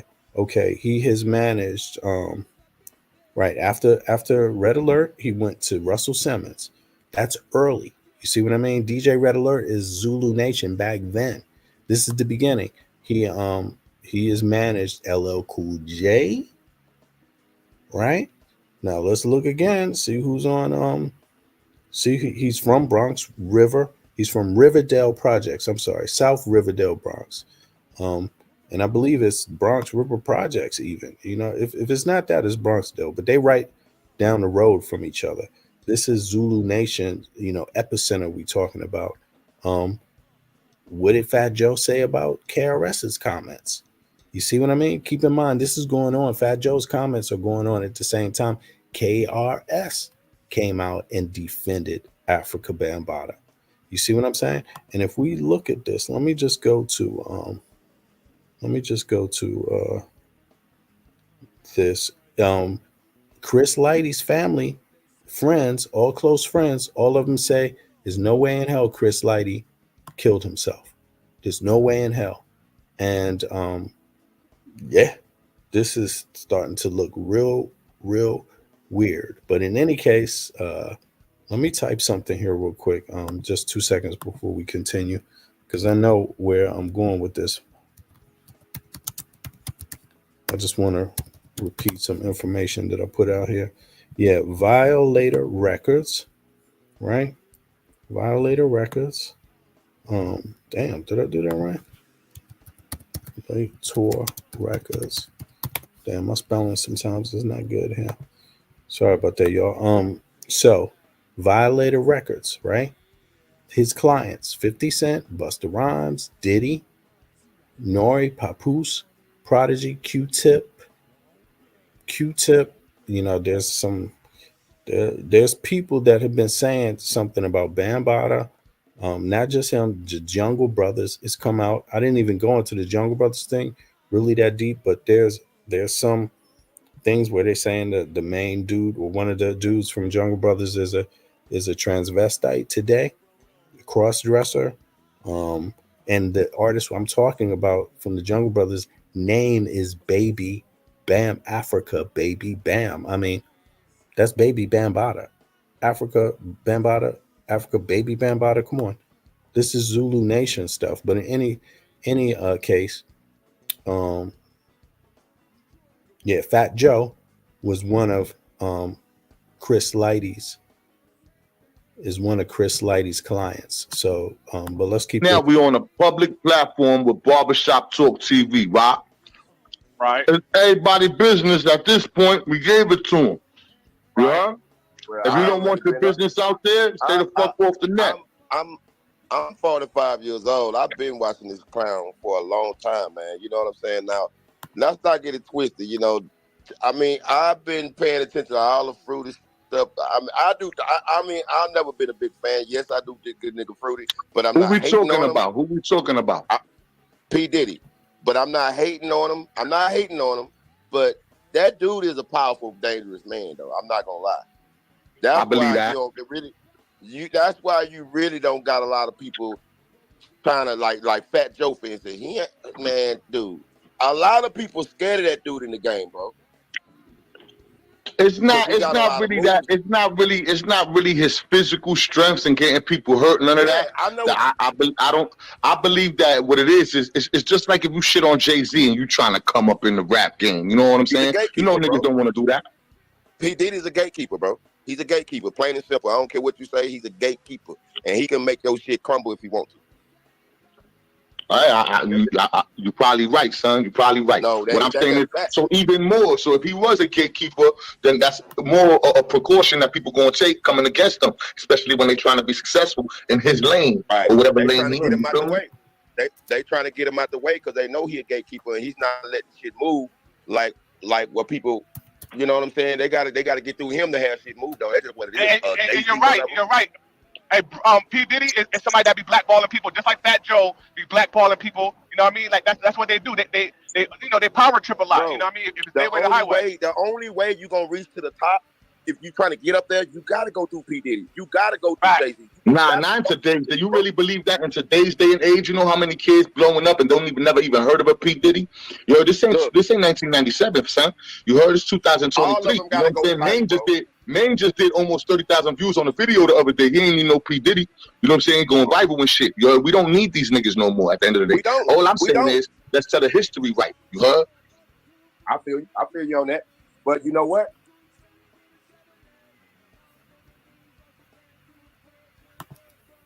There it is. Now let me go back one more And second. Fat Here. Joe, Because I don't know. Fat Joe. Yeah, yeah, exactly. Fat Joe. This is. Mm, mm, mm. Now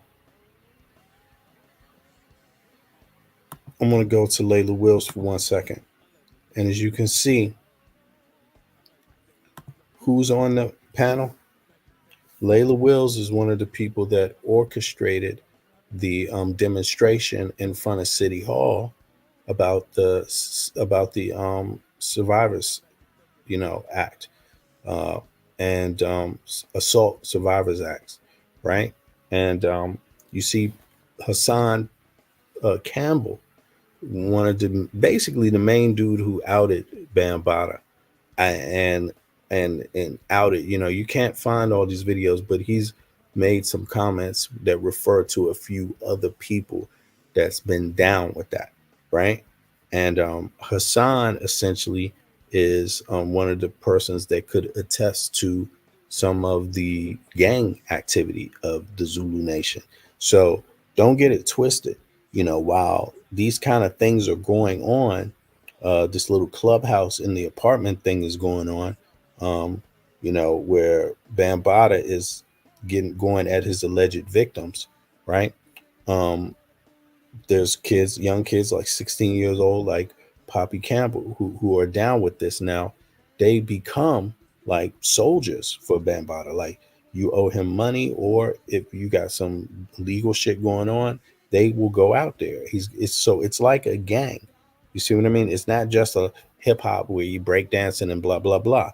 That's not all what's going on. And again, you didn't get a lot of when you had this demonstration down there and the demonstration was to make the statute of limitations bigger, to either remove the statute of limitations for sexual assault victims, or lengthen it, or create a zone where people that didn't file before, when they were too young and maybe confused, they have an opportunity to file now, right?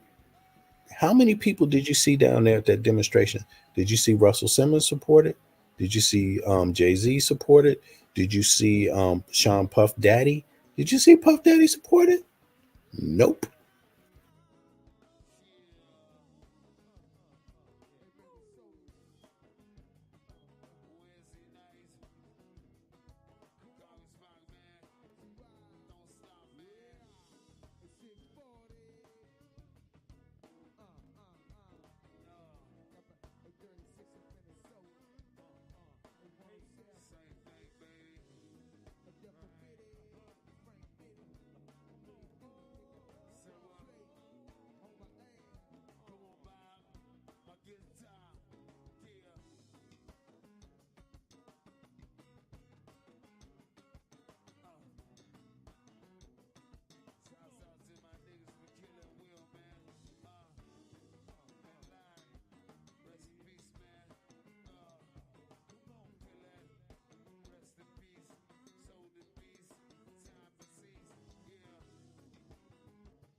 You get sick and tired of the same thing. It's alright to say,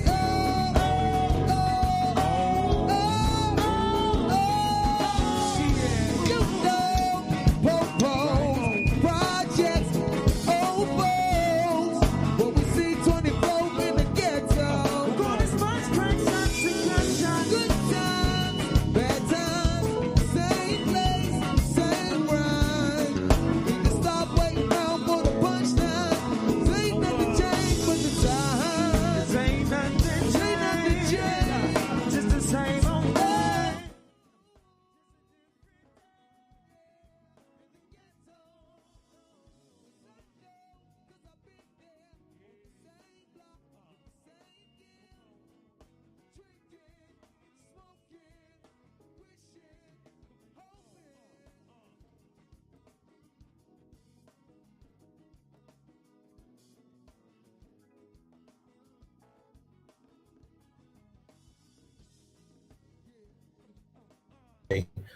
Here we go. It's lining back up, but not to get off the topic, but it's true when it comes to this thing we call go-go and cats that's born and raised in DC. No matter where we are in the world, we take this go-go shit with us. And believe it or not, a lot of people underestimate go-go, what that means.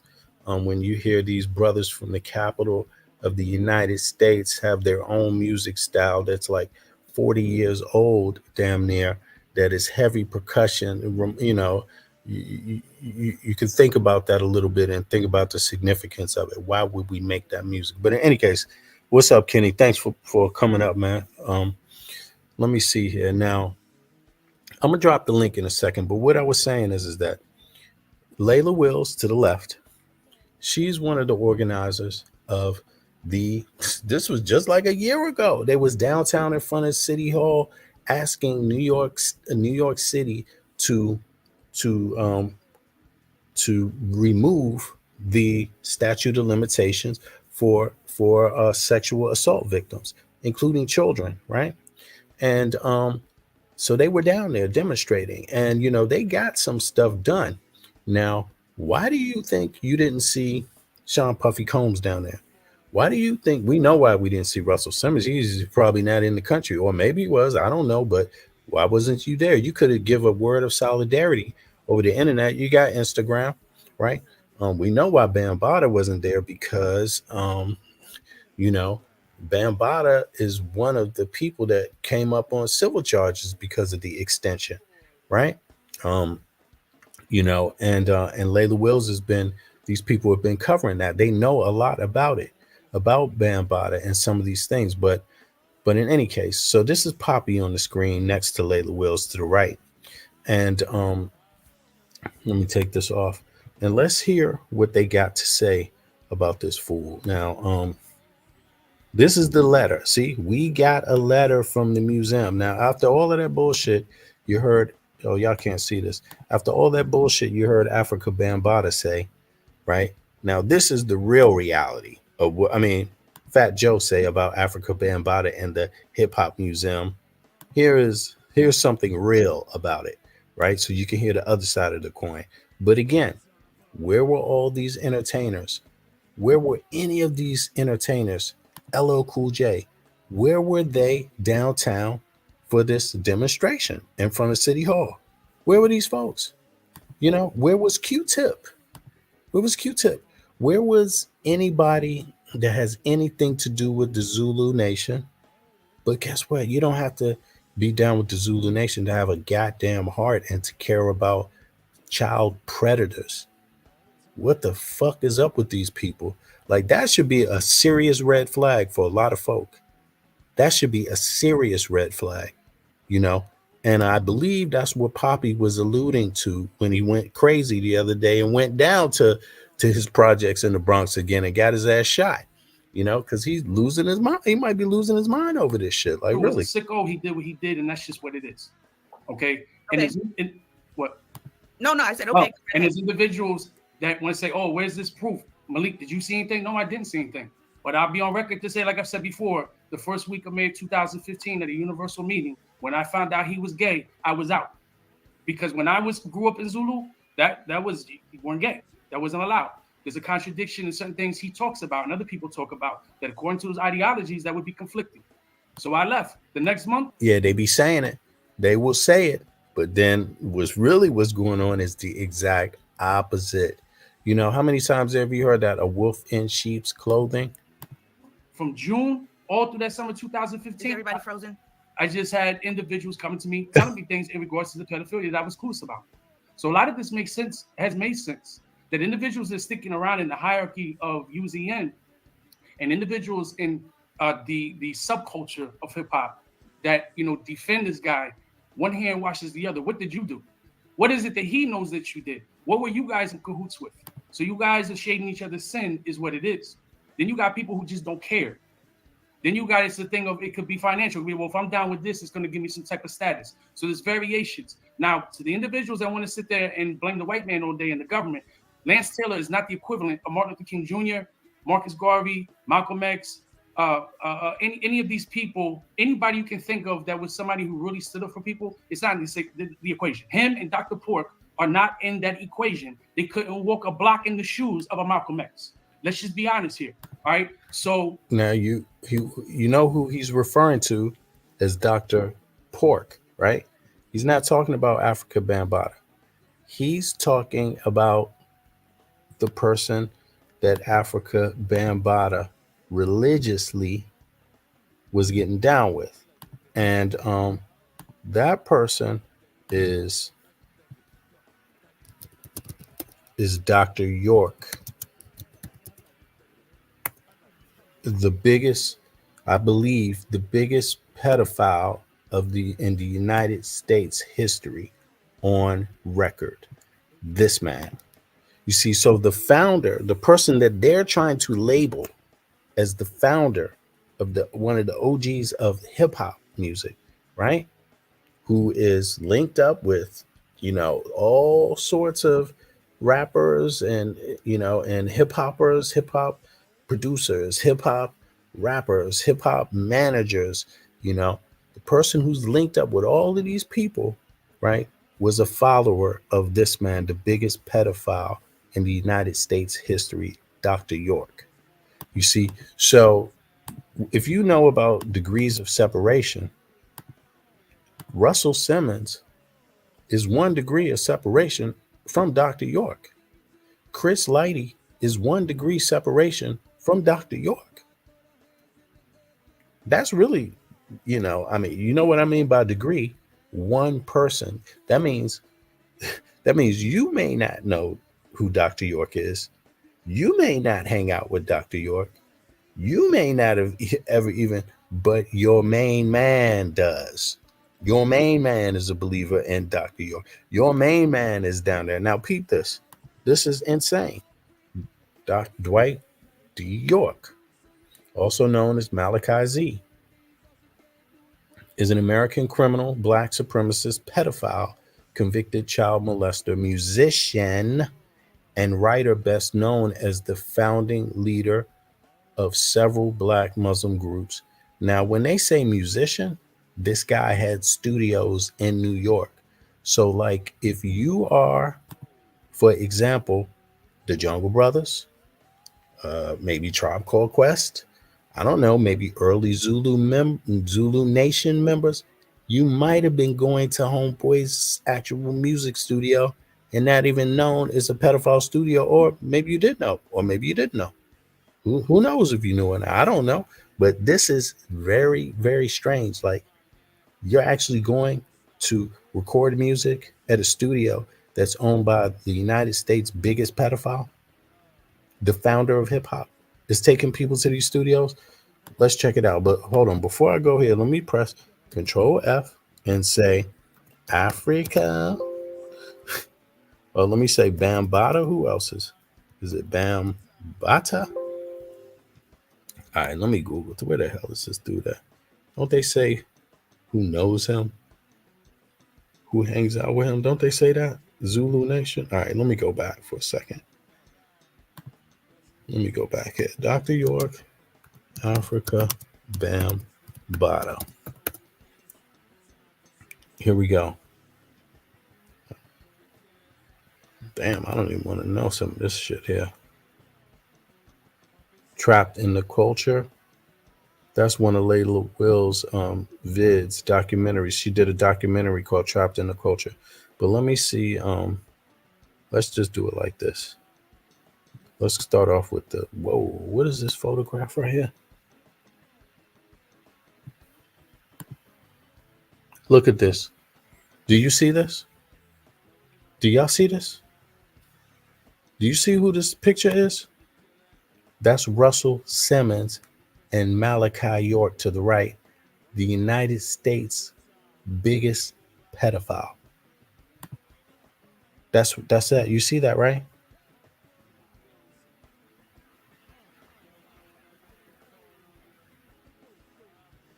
You see that?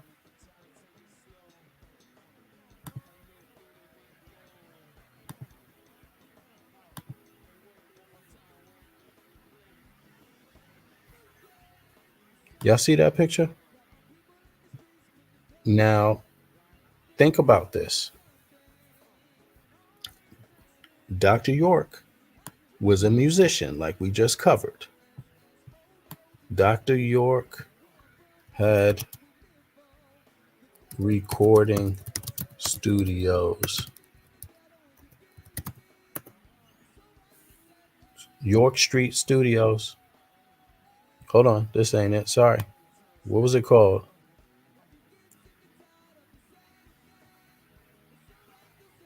No, let me go back. Dr. Malachi. Okay. What is this? What's his name? Dr. York.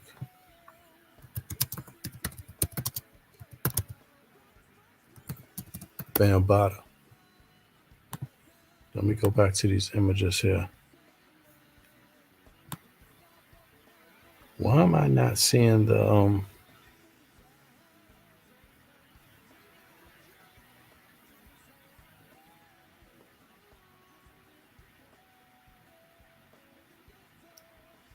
I wonder why they don't have these pictures that easily found anymore. I'm curious about that. Because okay, Africa Bambata at Tom.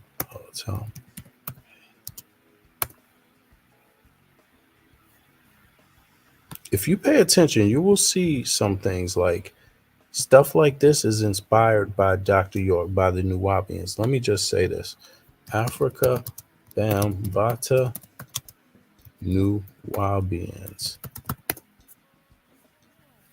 Right.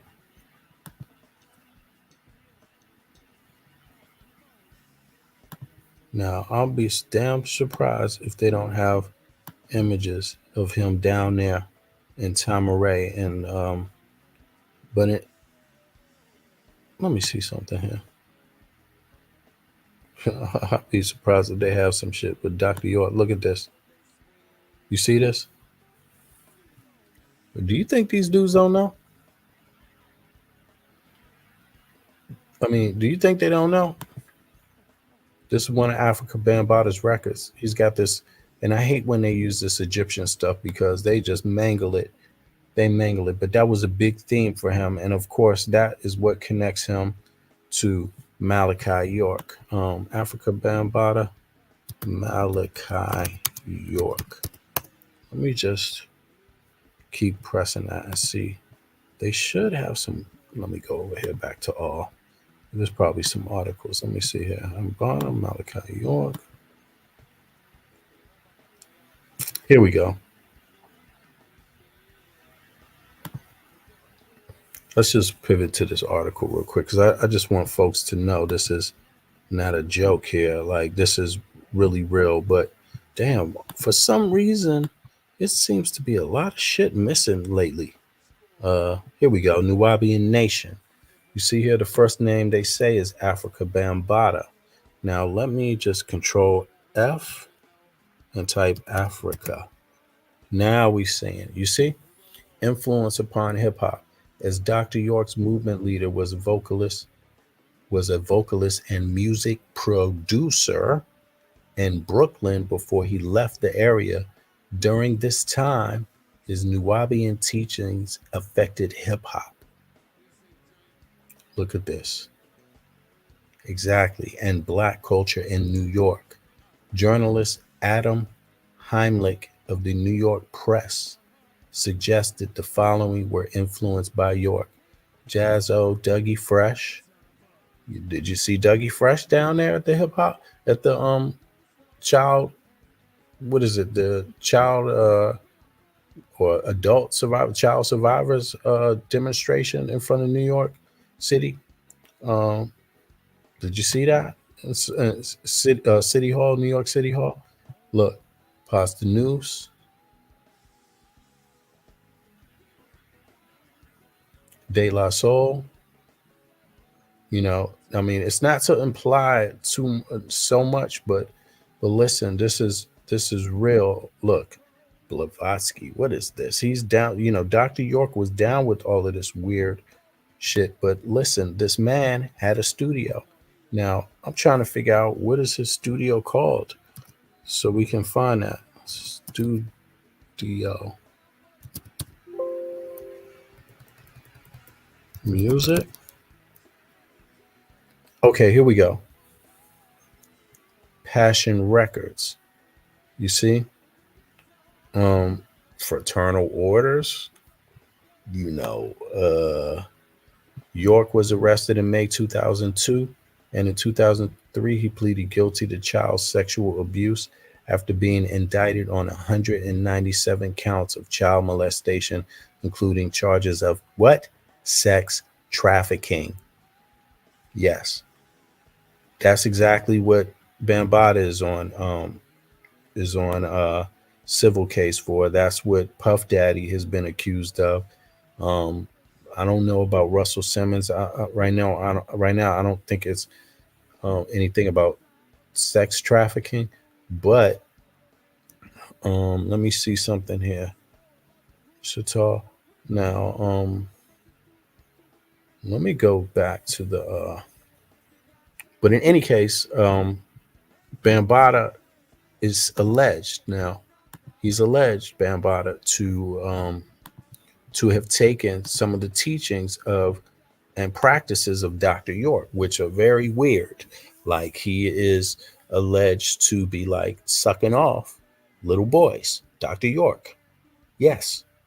And apparently their fluids that he gets from that give him some sort of magical powers. And this is what Bambaataa is alleged to have been doing too.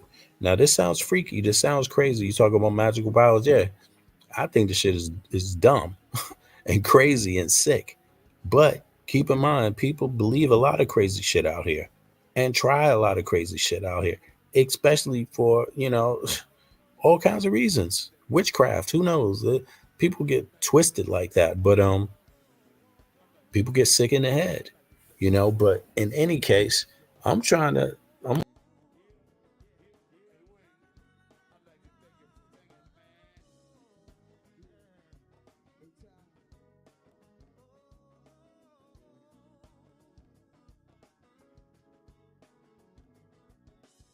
sorry about that, y'all. Sorry about that. I want to dig a little bit deeper here because I want to find something else. Um, let me see here. Uh, let's see. Jungle Brothers.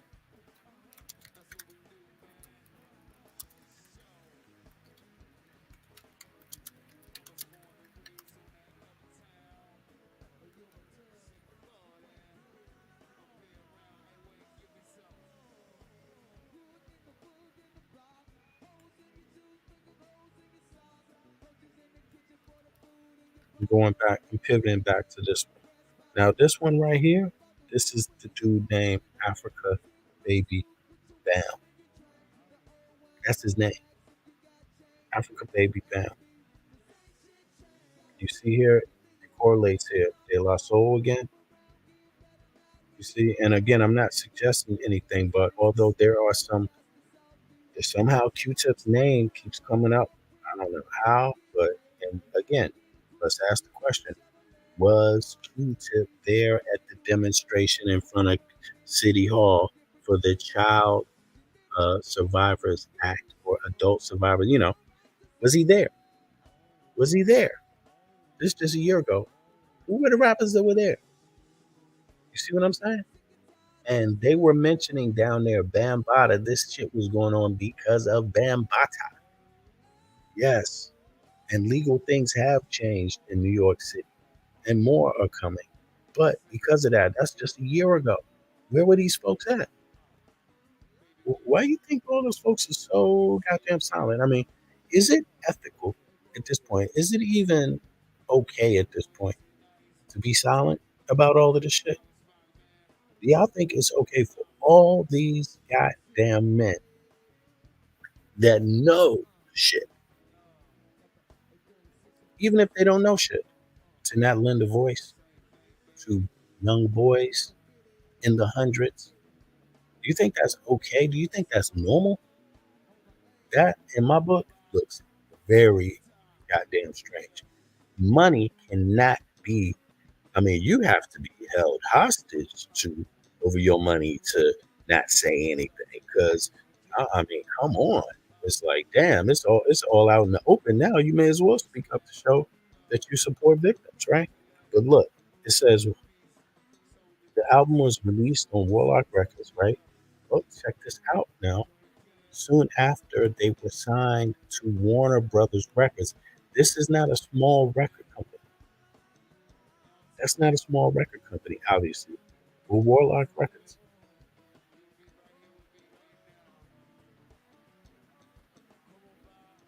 I'm gonna take a look at that in a second because I'm just trying to find out, is that,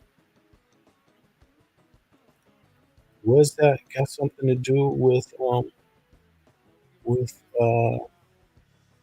Dr. York? I heard, and it's been confirmed, that some of these groups were in fact using Dr. York's actual studio. That's Bambata early on, and they're using it as like a demo studio. But let me see something here. I don't know if this is it. Let me take a look. Adam Levy, okay, that's not it. Artist, okay, we know what's that. That's what it is. Let's see here. Sleeping Bag Records, Fresh Records, Street Pop Party Time, Quality, yeah, okay. Strictly Underground, Warlock Records, based on network. Okay, so let me go back. Damn, they had the Skinny Boys on Warlock Records. I don't know if y'all remember the Skinny Boys though, but let me see here. They had one little. Let's see. Well, let me see here. So they don't say where they recorded their first record. Sometimes you gotta pay attention because the information changes on Wiki, and the public runs Wiki, so people can make suggestions in like a group to change something, and then it gets changed, even sometimes if it's not 100%. But let me see here about any topic. So let me go back here. There's got to be something. All right, let me do this. Jungle Brothers, Jungle Brothers. The reason why I'm looking for them is because they're the founders of the first group called Native Tongues. Think about that. Native Tongues. And that's got De La Soul, Tribe Called Quest. And but let's see here. Jungle Brothers do YBNX. Let's see if something comes up.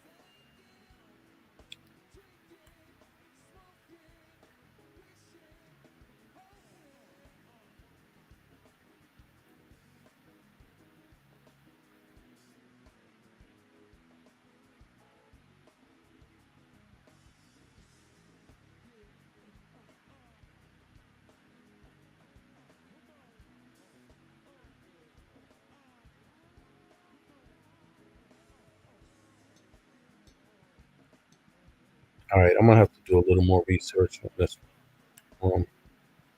Sorry about that. I have read some stuff about that, but it's been a while back when I was first looking into this. I mean, I've had some speculations. I've had some thoughts, about these connections before, and I've spoke about them before. But I'm just doing a second time around. Baby, Africa, baby, bam, And just because of the timing now, seem like more things are coming out. Africa Baby Bam. Africa Baby Bam.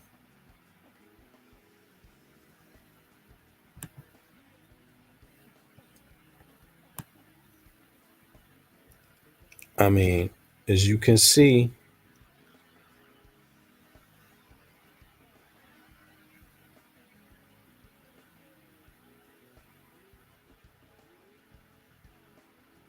there's some kind of, there's been some things alluding to him for a while now. Um, Alluding for a while. And this has been up for a long time. And for some reason, this has not changed. But people have been wondering about this for a minute, and there hasn't been a whole lot of talk about it. As you can see here, hold on 2 seconds. As you can see here, Jungle Brothers, Native Tongues, right.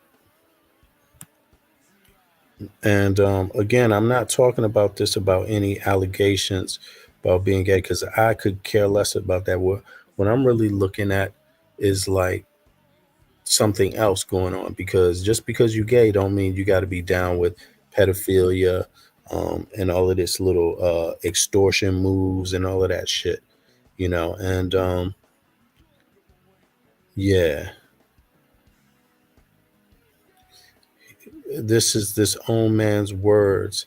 He had a excuse for this, you know, for this lip gloss, eyeshadow, you know. Yeah, this is his own excuse. I'm gonna put this out here. I'm not saying believe all of it, but I've come across some other articles that talk about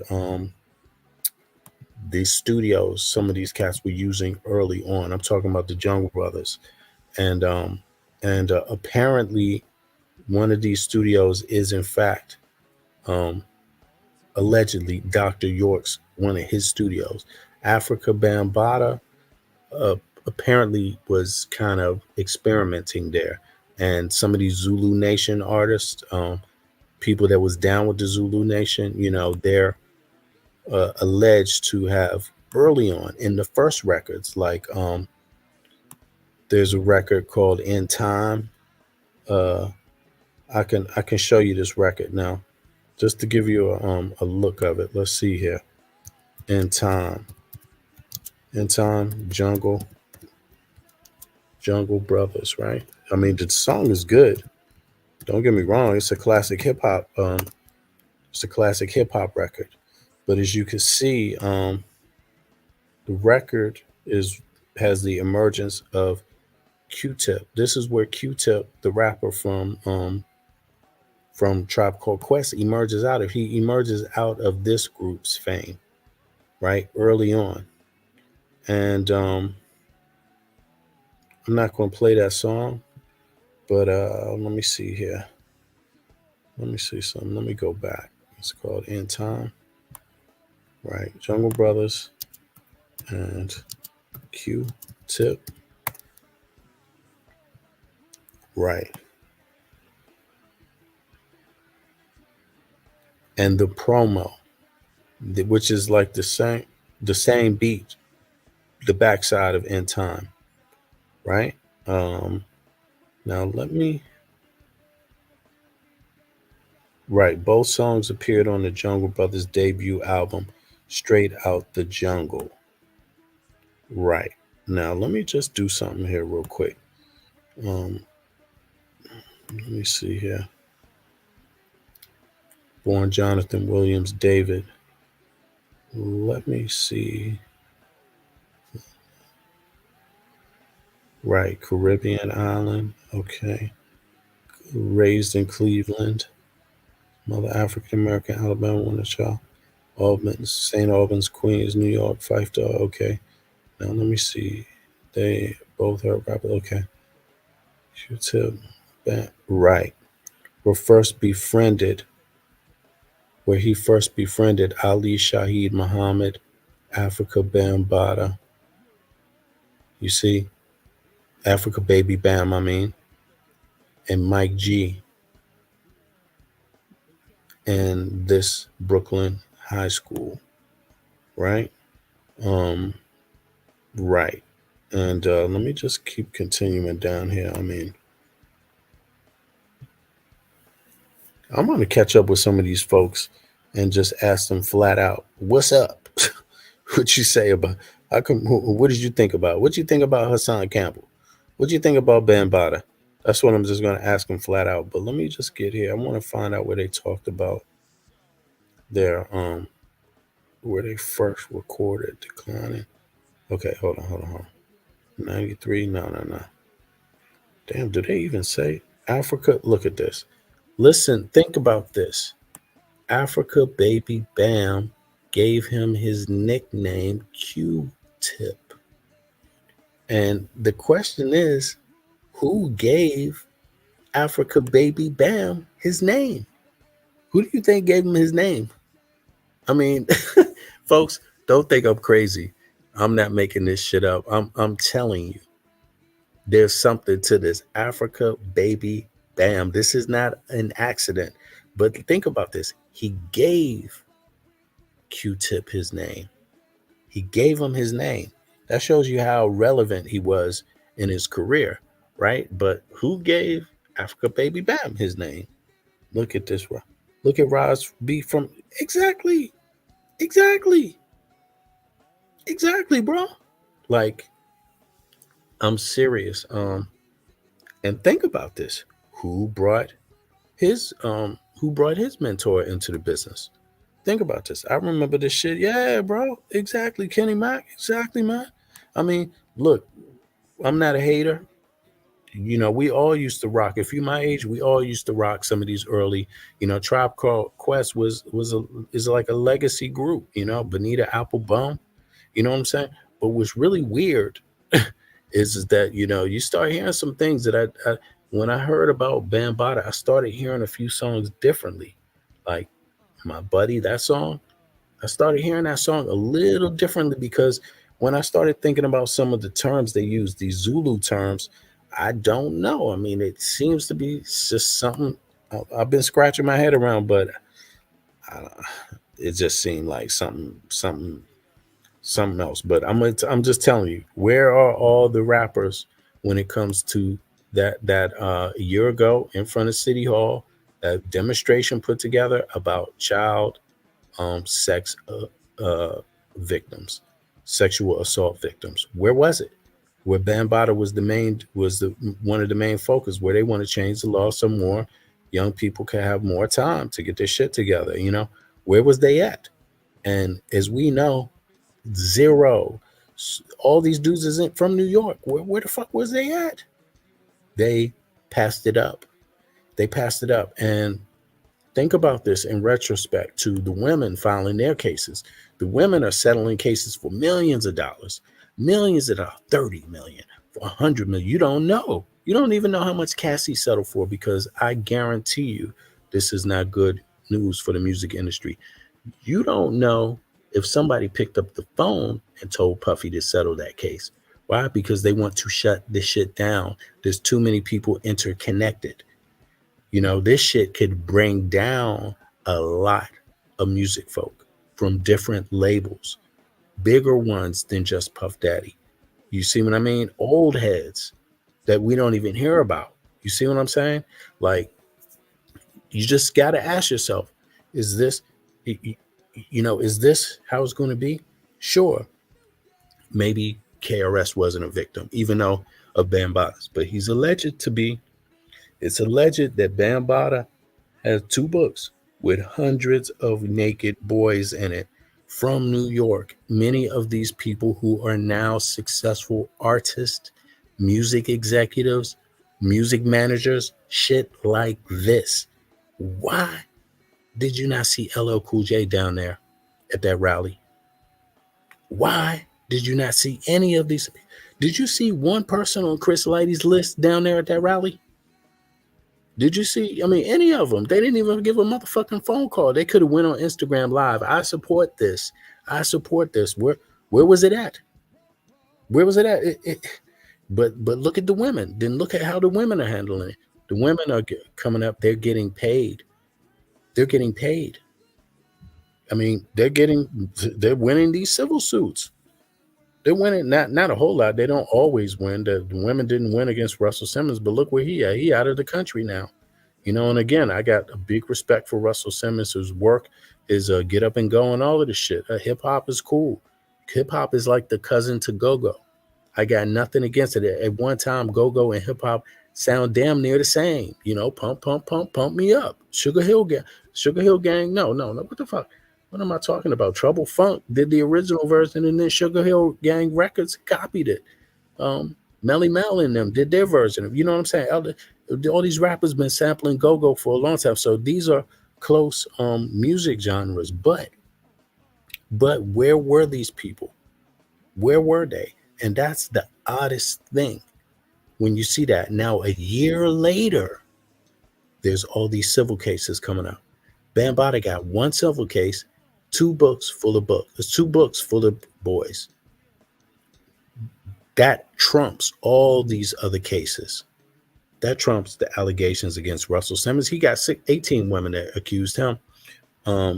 You got Puffy, who's now Bad Boy, got 3 cases, right? But these aren't even all little kids, but some of them young now.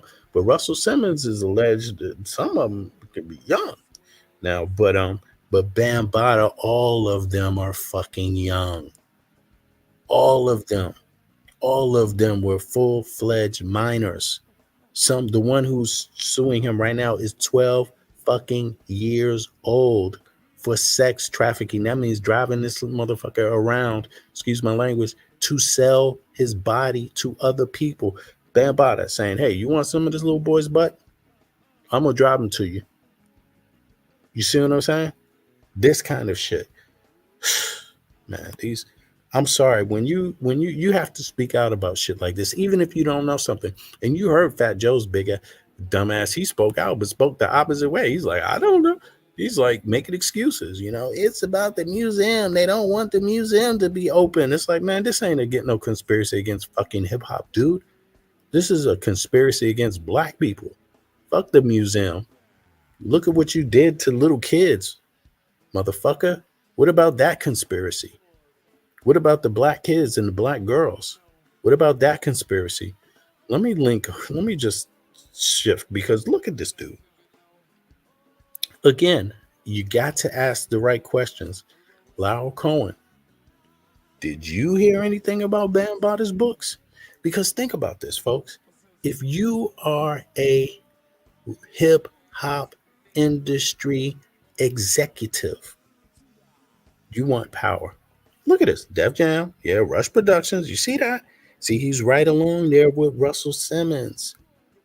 He and Russell Simmons gave the nod to Chris Lighty to start his management company, because obviously Russell Simmons can't be an executive in Def Jam and be the fucking artist managers. So they gave him the nod. But what you think that nod really means? They ain't giving anybody that goddamn nod. You think they're going to set somebody straight for their goddamn life when they already know how to do the job? No, it's somebody they know they got. You see what I'm saying? That's my thoughts on it. You want to have pictures. I'm not saying they have pictures. I'm just saying that if you follow the idea, like, what makes you know you can trust Chris Lighty? Oh, you know, what's that about? He's from the Bronx, South Bronx. You know, okay. You know Bambaataa. You know what I'm saying? Like, I'm just saying, y'all. Now, let me see. Lyle Cohen. Let me open this up. See what kind of. This is real. I mean, you don't know nothing about this book? Lyle Cohen. Has Lyle Cohen ever met Bambaataa? That's another question to ask. Hey, hold on. Let me read some of y'all comments. I'm sorry, bro. Right. Oh, there you go. Yeah. Exactly. New York looking, man. Well, that's how they rolling, bro. They looking bad, real fucking. I'm glad I come from the go-go city, because our shit is a little more simpler. You know what I'm saying? They couldn't handle go-go, really. You know what I'm saying? But yes, Curtis Blow, I'm chilling. The go-go, Transformers, exactly, bro. Straight up, man. All them cats been sampling go-go. This shit crazy as fuck. Look, the new exactly. think so, man. Come on, how could they not know? Listen, again, how you going to be the biggest record execs, hip hop record execs in the history of hip hop, and you don't know who Bambaataa is? You never met Bambaataa? Bambaataa ain't on your phone Rolodex. You ain't got direct access to Bambaataa. You can't pull up on Bambaataa. You don't never heard anything about these books Bambaataa is alleged to have had, and these books he was alleged to have had these books way back. Now people think that those books are destroyed, but in my mind, why would a gang? Sure, a gang might destroy books, but wouldn't you also extort people? Because that's what's been alleged to go on. Now think about this.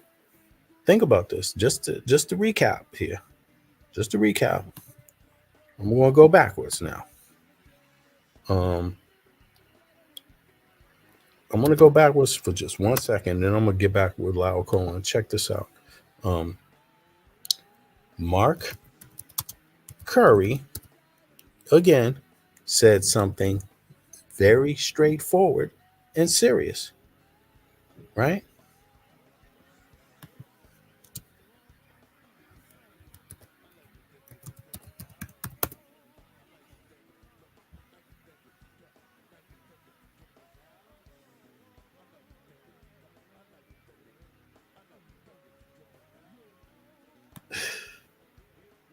Yes. Then that's when a lot of things come in to play too, without me having to speak on other things. Mm-hmm. To sell your soul for this. Him and Mace. So then you got to look at it and be like, you know what? You willing to sell your soul for this? Say, hey, you know what? I'm gonna give you $1 million. I'm gonna give you $2 million. I'm gonna give you $100 million. But before I do that, I just want to take a couple of pictures with you, with your shirt off and your pants off too. And then you be like $100 million, shirt and no pants. Okay, that's what they be doing. Okay, let's do it. Okay. So then now here go your $100 million. So then now you sitting there with your girl. She got the diamonds and the fur on. She look good. Mm-hmm. So all of a sudden you see somebody in the background flashing those pictures in that envelope at you like this, telling you to come in. We need to talk to you. You be like, wow, now you got me by the balls. Yes. You understand? Yes. So then that's when a lot of things come in to play too, without me having to speak on other things. Mm-hmm. Now, he's talking about Bad Boy Records. You already heard Russell Simmons' wife, Kamira, what's her name? I forget her name, something blah, blah, blah. But in any case, because I don't get down with these folks like this, but in any case, she's already said that Puffy learned his shit from who? Russell Simmons. And Russell Simmons is loudcore. They're joined at the hip. Rush Management, then Def Jam. You see what I'm saying? But again, would Russell Simmons not know about Africa Bambaataa or those books? I mean, because you're coming up. Bambaata's already been there. You're coming up, right? Would Russell Simmons know anything about that game of extortion, pictures? Because here he's alleging, Mark Curry's alleging Bad Boy knows about it. That's what he's alleging, right? And you already heard Kamira Moore or whatever her name is. I forget. Russell Simmons' wife is saying that Puff Daddy learned his shit. Of course, who else would he learn from? Who else are you going to learn from other than Russell Simmons? How you going to learn the game, the music game? If you're a black dude in New York trying to be a record exec, you ain't going to learn the game from Russell Simmons. Or Loudcorn. Let's get the fuck out of here. Of course you are. At that time, Puffy was coming up. Who you going to go to? Sugar Hill Records? They outdated. But here's the thing. Who did Russell Simmons learn the game from? I mean, I'm telling you, there's something here. I don't know what it is, folks, but I think this shit, Africa Bambaataa, is connected to a lot more people than you think. I'm talking about, main insiders in hip hop, and again, let's go back. let's listen to just what Mark Curry say, and then we're gonna go back and read something else. When somebody come to got me by the balls, Yes. you understand? Those pictures in that envelope, million. So then now you sitting there with your shirt and no pants. Take a couple of pictures with you. I mean, they might say, hey, you know what? I'm gonna give you $1 million. I'm gonna give you $2 million. I'm gonna give you 100 million. But before I do that, I just want to take a couple of pictures with you, with your shirt off and your pants off too. And then you be like $100 million, shirt and no pants. Okay, that's Okay. what they be doing. Okay, let's do it. Okay. So then now here go your 100 million. So then now you sitting there with your girl. She got the diamonds and the fur on. She look good. So all of a sudden you see somebody in the background flashing those pictures in that envelope at you like this, telling you to come in. We need to talk to you. You be like, wow, now you got me by the balls. Yes. You understand? Yes. So then You see? So let's just go back here. Let's just go back here. Look at this.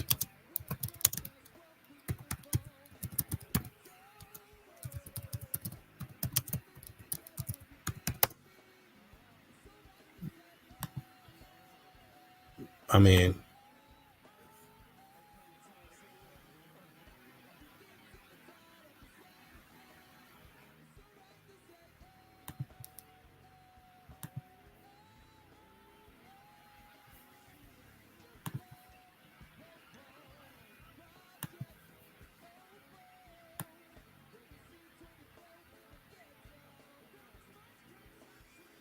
so this guy, 2009, he commits suicide. He commits suicide. So you know this is Russell Simmons, Loud Corn. This is their company that they control pretty much. They started this. You know, when you start and found a company, you can cash out anytime you want, but this is still, this is your baby. You see? Now, let's go back. He's a big one. Now, 3 years after that, I believe 3 or 4 years after that?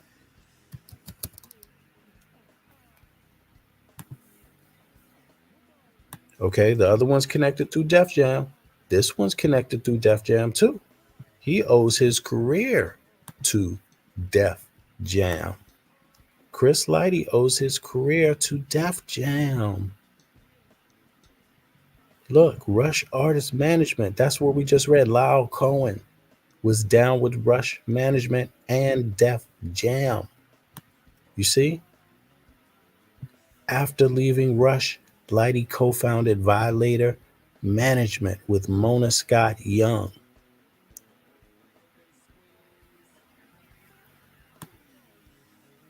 Look at this. Death, August 30th, 2012. This is 3 years after the other executive. Important executive, vice president of Def Jam. On August 30th, 2012, Lighty was found dead in his patio, South Riverdale, Bronx apartment from an apparent the Bronx. I mean, he's not from Riverdale, but he's from, I think he's from, what is he? Is he from Bronxdale Projects? The same as KRS, just up the road from Bambaataa, or is it Bronx River Projects? But it's one of them. They right around the corner from each other. Apartment of apparent self-inflicted gunshot wound to the head. You see? Now, think about that question. I mean, do y'all think he got the old picture thing? Who is he talking about? Who's Mark Curry talking about? And why do you think a motherfucker like Bambaataa would collect 2 pictures of 200 boys who are known? Some of these people are said to be in the music industry, and he never thought, maybe I should extort some of these motherfuckers with these pictures. Nobody else around Bambaataa ever thought, maybe I should extort some of these motherfuckers with these pictures. What can I use these pictures for? You mean these criminal ass motherfuckers never thought of that? I mean, you think they wouldn't have thought of that? That's not what I think. That's not what I think at all. You know, I don't think it at all. Look, Lighty's brother and many other celebrity figures stated that they did not believe that the death was suicide and that the family would be staging its own private independent investigation and would share any solid findings with the public. Rapper 50 Cent and clients, a close friend of Chris, also questioned the suicide claim. He hired a team to investigate the deaths of the incidents at the request of Lighty's mother. Friend and rapper Papoose questioned Lighty's death as a suicide in the song Obituary.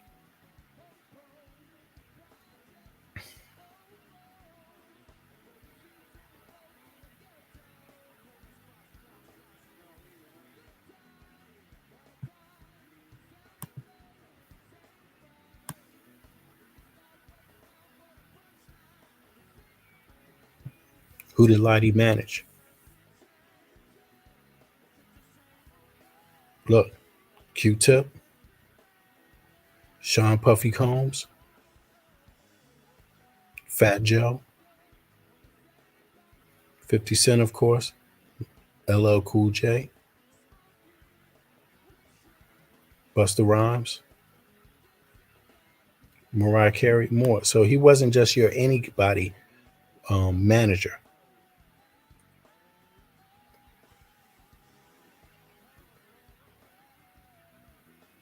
This record company shit here. Yeah, I don't know, Violator, chart positions. Look, this is their album. You got Q-Tip, LL, Busta Rhymes, Khalees, Butch Cassidy. Let me see here. Clients: 50 Cent, Busta Rhymes, Diddy, Noah, Papoose, Prodigy, Q-Tip, Red Alert. Red Alert.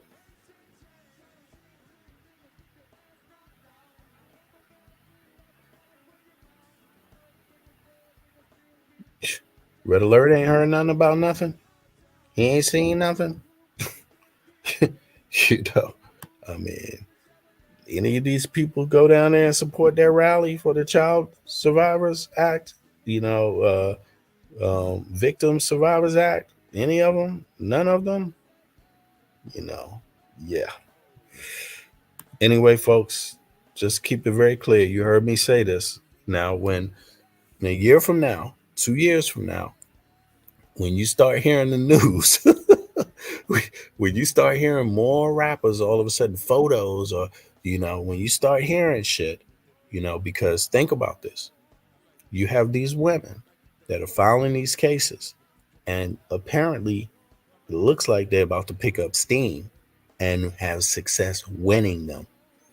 Now, do you really think, if it's true, that Bambaataa have 2 books or had 2 books with hundreds of male boy young minors in them, and some of these people are said, and I'm not talking about 1, 2, or 3, I'm talking about many are said to be like in the hip hop business, like known people, known successful people, right? Do you really think ain't none of them going to turn and finally say, fuck this, why am I not saying anything? You really think that's possible? I don't. I go with the math, yo. So on that note, let me read some of the comments and I'm going to be out. I want to thank everybody for coming through. I appreciate it big time. Click the like button, subscribe also. Please subscribe. Yeah, got to build up my subscriber base. Share the videos. Let people know about me, some of my breakdowns. Let me see. It even goes back to 1940s record company and label. I mean, yo, Ralph, you know, we didn't get into, you know, there's some holes here that I know is out there because I've seen it before. Some of these people have recorded at Dr. York's studio themselves. Some of them. I just got to find the listing for that. You know, if you know his label, you could look it up because the information like this is kind of known, but it is some time ago. The internet be funny these days. I mean, look at that. They say Puffy has some shit about his baby's mama's taken off the net, you know, her wiki page or something like that. So, you know, in the last couple of days that's happened. So, you know, some of these, keep in mind, these record moguls, they have loads of money and they have every reason to try to cover up some shit like this. They got every reason. But we know the music industry is shady. Isn't that one of the biggest lines from Q-Tip's record? Um, record company execs are shady, so kids watch your back. Sometimes I think they smoke crack. Doom doom doom doom doom doom doom. What's that song called? Doom doom doom doom doom doom doom doom. Y'all know the name of that? Yeah, that's that joint. That's what he say, and he don't say shady like shady. He say like shady, so kids watch your back. Why you think he say kids watch your back? Look at how they act. I think they smoke crack. I mean, you know, and you know, but is that the only rumors he heard? Yeah, so it's crazy, man. It is too much, man. It is too much for me, you know. But it's important to think about this. I don't have any mercy, you know. The reason why I talk about this one, why I had to do this one again, this is like the second one I did on this kind of group connection, but it's because I was there in the music industry. You know what I'm saying? Like 1994, when Bad Boy was just starting. They was using Quad Studios. The company I was, the group I was with was using the same studios, you know, Quad Studios, right? You know, and so I'm talking about, you know, for months, you know what I mean? Projects. And you know, I got a whiff of a lot of this stuff. You know, some of these things, shadiness, little weird things, you know, but I was always quiet and close to my own group. You know, that's how I used to roll with things. If you knew me personally, I would talk to you. If you was from my town, I could talk to you. But outside of that, I didn't trust a lot of people. I only trusted my own homies from DC. You see what I mean? So I was in foreign territory living in New York. You see what I mean? So I kind of kept it, you know, a closed circle. But I saw a lot of things and it made me really question. And I know some things too. I've heard some things and it's just like yeah, and I left there in New York and some of my peoples, like I told one family member of mine that you know, I told them some things about, you know, some of this weird shit going on up there that I heard about. And yeah, and so, you know, a few other people I trusted that I know from music in DC. You know what I'm saying? But generally I wasn't talking a lot about what was going on because it's business too in some way. But you know, but these kind of things I talked about and shared, and also some of the business too. You know, to help some of the other cats out. You know, kind of get some links and shit. But let me read the comments from you. We already know the play. Yeah, this shit is. I remember when they Mariah Carey straight to the Playboy Mansion. I mean, yo, you know, I'm just curious. I don't want to see her sue, but if she do and she got some horrific stories, great. You know, hit the like button. Yeah, hit the like button, y'all. And share. You know, I had no idea about any of this. It's so sad. It is very disturbing. It is very disturbing. And my thoughts are, I really find it to be very, very sinister. Um, because when there's this kind of activity going on such a grand scale, it makes you wonder where the fuck are the feds? Where the fuck have the feds been? Where the this and keep in mind, um, you know, Bambatta's alley. He's in civil court right now. A judgment is about to be made on Bambaataa. The first judgment in the U.S. is about to be made on Bambaataa civil, and it could be in a million. You don't know how many millions. It could be one. It could be five. It could be 10 million. Right, but it's about to happen, and it's part of this lifting of the time restriction when you can file these cases, the statute of limitations. So this is one of the new cases. So they got a whole lot of judges in New York that are sitting on loads of cases that just came in. It's not even a whole lot of judges. I think it's only like a handful that have all these goddamn cases. So that's why it's taking a long time for the verdicts to come out. And in Bambaata's case, he didn't even show up to any of it. So he's lost the case by default by not showing up. But the verdict is and the penalties is what's coming next. So y'all should keep a lookout on that. That would be the first one. Now Bambaata's case trumps all of these people's cases in terms of what's known or what's been alleged. You see what I'm saying? So it's very important to know how much of a connection do any of these people have with Bambaataa. What connection does Russell Simmons have with Bambaataa? What connection does Lyle Cohen have with Bambaataa? What connection does Chris Lighty have with Bambaataa? What connection do any of them have? It's important to know, but also it's a well-known fact that Africa Bambaataa was a student of Dr. York. I mean, he went to went to their location in Atlanta where they had the Tamaray place with the pyramids and all of that. He got a lot of his philosophy from the Zulu Nation from Dr. York. You see, Dr. York is the United States' biggest pedophile. Also, peace to Shaka. Yeah, where you at, Shaka? Peace to Shaka too. Yeah, Shaka's been focusing on his studies lately. That's what he told me. So I know he's been doing that. Because he wants it to. Although he did well last year, he did well on his last exam. He did well because he ain't spent a lot of time on it, but he did well. But he wants to really, really feel like he focused on his next one, on his next paper. So that he has to turn in. So that's what he's been up to. We living in a planet goofy, yo. We living in a serious, yo.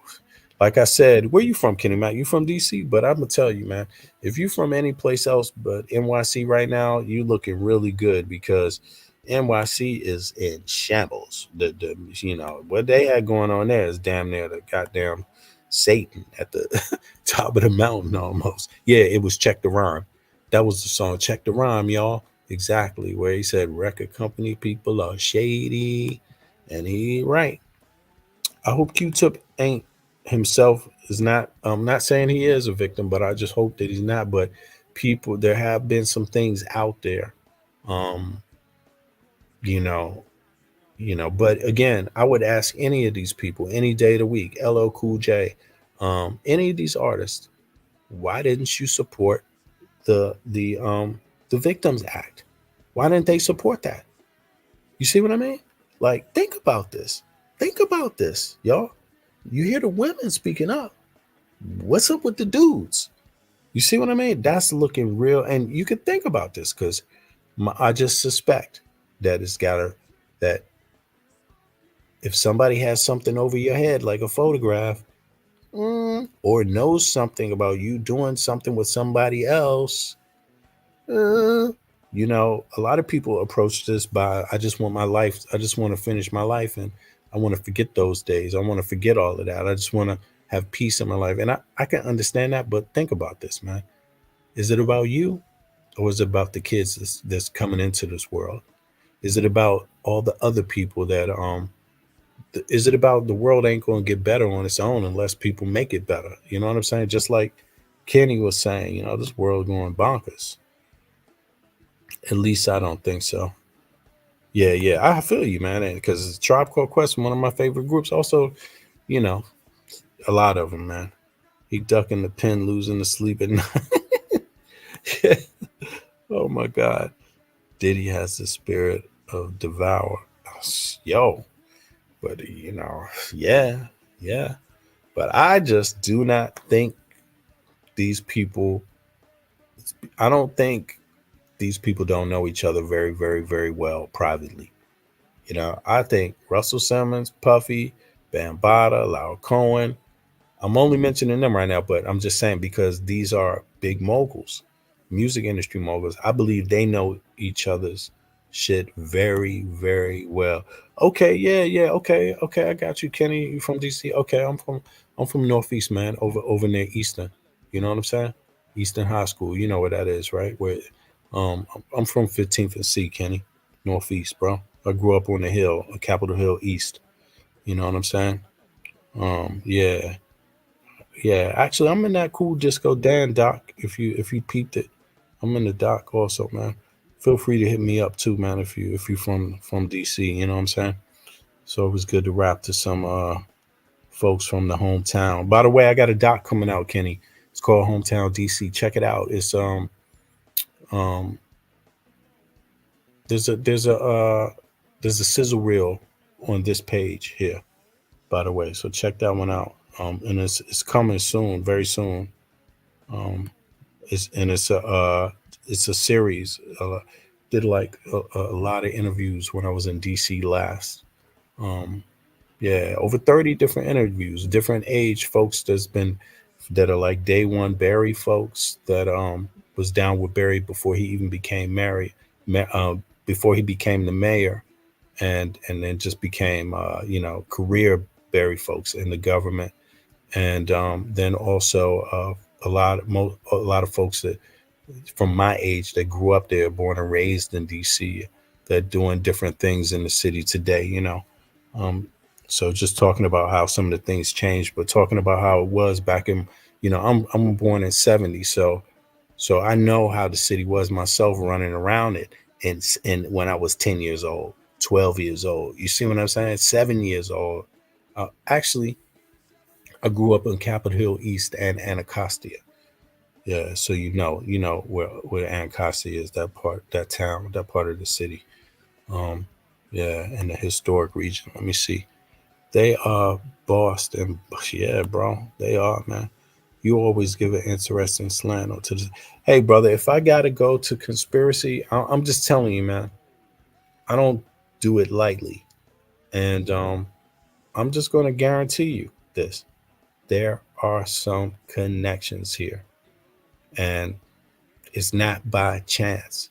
It's not by chance, and it is some serious mob shit too. I mean, think about it. A lot of people think that this kind of stuff going on, whenever you're dealing with like blackmail and extortion, that's mob. It's mob shit, and but it just makes an easy way to keep men artists quiet is holding shit like this over their head. But think about the lore. Think about what Curry said, but also even more sinister. Think about what the kids, because kids, they can't even think for themselves. Think about how a kid feels, man. But I believe these folks somehow they know more about each other than you would suspect. And I believe deep down, there's no way in hell that you could be a record exec in the hip hop industry, a major one, and you wouldn't be trying to figure out how to get your hand on Bambaata's book. Wouldn't you pay? If you was into the extortion game, wouldn't you pay money for those books? Wouldn't you? So I'm just saying. I'm just saying, bro. I think it might be Queens. It might be Queens, right? Oh, you from East Capitol Street, Southeast on that side? South Capitol Street. Sorry about that. Yeah, you're over there on that side, right? Okay. Southeast. Yeah, yeah, yeah. Well, DC small, man. Shit, I'm from roaming all over that place, man. We was growing up, man. I mean, my homies I grew up in Anacostia when I was really young, and then when I was young, also as a teenager and in my teens and 20s, early 20s, Capitol Hill East. Yeah, over there, man. You know how that shit go. 5D. A lot of people don't know about 5D, but if you're from 5D, you know what it is. Kurt Bone and all them niggas from around my way. Excuse my language, y'all. Y'all rarely hear me say this. Actually, I shouldn't even speak about it. I hope victims come forward and help put an end to the debauchery. It's way overdue. Our community deserves absolutely, absolutely. I really do. And you know, I'm gonna leave it on this one. When people talk about culture, um, you know, culture and acculturated, uh, you know, we got to ask ourselves how much of our culture is engineered. You know what I mean? And I think that there's really something wicked there. And I'm not talking about some magical thing up in the sky. I'm talking about something very sinister done by powerful people, you know, on purpose. I don't believe for 1 second it took them this long to, you know, come on. They couldn't stop. They don't know nothing about this. The feds. The feds. You got to think about that. Hundreds of boys in a book. That's a hard fucking thing to hide. That's a hard fucking thing to hide.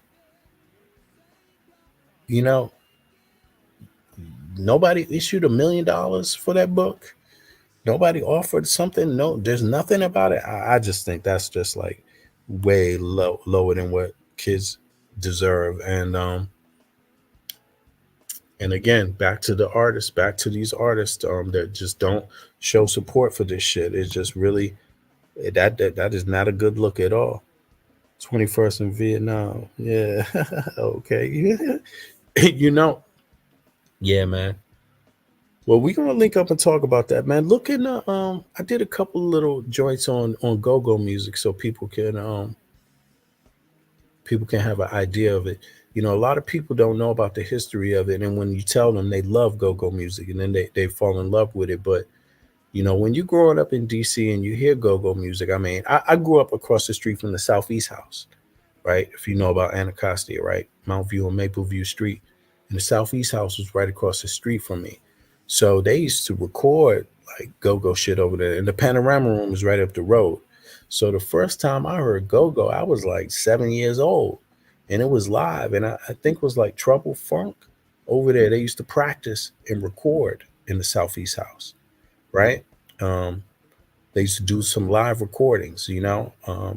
Yeah, so I used to hear that shit and be like, damn, like it was the craziest shit. I mean, come on. And in that age, we used to listen to, they had tracks like Let's Get Small. Do you want to get down? Let's get small. What you gonna do? Let's get small. Come on now. Let's get small. You know, go-go was like that cranking. And yeah, shit, man. I don't know if you remember when Public Enemy came down to Anacostia Park and played with all the go-go bands. I think they just had their second album out, just released. They was promoting that, so they was coming off of the first one, and it was mayhem down there. It was crowded. It had to be like 5 to 10, maybe 10,000 fucking people. I don't fucking know. I mean, that park was packed until the guns went off. And then it was like a stampede, yo. It was crazy. I remember that shit. But you know, I love my city, man. I love my city. I love my city so much, man. Thank you. What do you hear? You know what? Let me drop the link, man. I'm sorry. I didn't drop the link for y'all. So before I get out, in case anybody want to hop up and say a few things. You know, I got a couple minutes left. What do you hear? Yeah, joking around. I see. Yeah, R.I.P. Chuck Brown. Yeah, for real. Chuck Brown is the man. The father of go-go. I mean, but the inventor, basically the inventor. But if you look at DC music, DC was heavy on percussion, even, you know, from Marvin Gaye. I mean, a lot. I think DC been heavy on percussion for a minute, and then they just totally said, you know, in the funk emergence of funk, they just went really, really hardcore, you know. And you know, what's up, Donnie, man? Long time no see, bro. You up here? You got time? I thought you was at work, bro. You on mute? Oh, I can't hear your audio. That's what it is. No, hold on, BB. Carry on and let me get my stuff. Oh, okay. There you go. Let me see here. I'm not from the. Yeah, you from Jersey. I know that. Oh, you messing with? You talking about Donnie? Oh, same thing. Yeah, that. Yeah, because folks down south, that's the same shit, yo. New Jersey, New York. Yeah, that's true. That's so funny. Let me see here. Yeah, man, but I don't know, man. I want somebody to prove my theory wrong. That's what I want. And anybody could just be like, nah, I don't think so. That's not what I'm looking for. I'm not looking for I don't think so. I'm looking for prove me wrong, because I want to know if I'm wrong. What is your theory again? My theory is that these cats are all connected, that they're borrowing and learning from each other, and they're very aware about each other. Bambaataa, Lyle Cohen, Russell Simmons, Puff Daddy, like that they all know something about that Bambaataa book, and some Well, of the other artists too. Some of the I didn't. bigger artists. I'm sorry. Yeah, go ahead. Some of the No, bigger artists, like I believe, like some of the bigger artists, I believe they know. Like I don't know, like KRS-One for sure. mhm. KRS-One. Um, like you had this DJ, cool DJ Red Alert. He went out there and was like, I don't know nothing about it. It's like, you don't know nothing about it. You was like around, you from Harlem. South Bronx is right next door. This the next neighborhood from you, just across that little ass bridge. You know what I mean? If you ever driven from Harlem to the South Bronx, you know that bridge is little. That ain't a big ass bridge. That's just like some little sideways bridge, and you over in the South Bronx. You know what I'm saying? And I just do not. I feel like they know a hell of a lot, and these cats ain't saying that. I think the mother load has yet to come. I think this with the Cassie stuff is just the opening. I think this shit is about to go bananas on that period of the record industry. All them execs, and I think they involved in murder and extortion and using these pictures. So that's what I believe, brother. To be honest with you, now I hope I'm wrong, and it would be great if I'm wrong about some of them. That's a nasty thing to say, but that's what I believe, man. Yeah, I mean, one thing's for sure, right? We do see they're all kind of doing the same thing, and believe it or not, I mean, you know what it's like, right? You've been in the DJ scene and stuff like that. It's kind of like Mhm. everybody messes with each other. They're on one accord and stuff like that. So Mhm. to me, it's not far fetched, but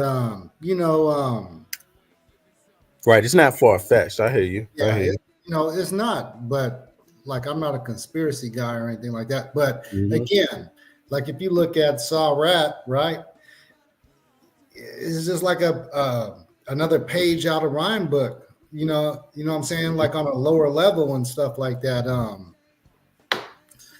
So yeah, it's not far fetched to me.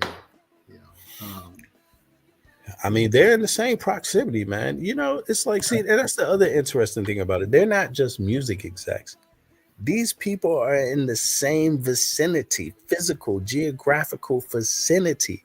When you say you grow up in Harlem, well, what the fuck is the point in growing up in Harlem, being a hip hop executive, and you don't got Bambaataa on your speed dial?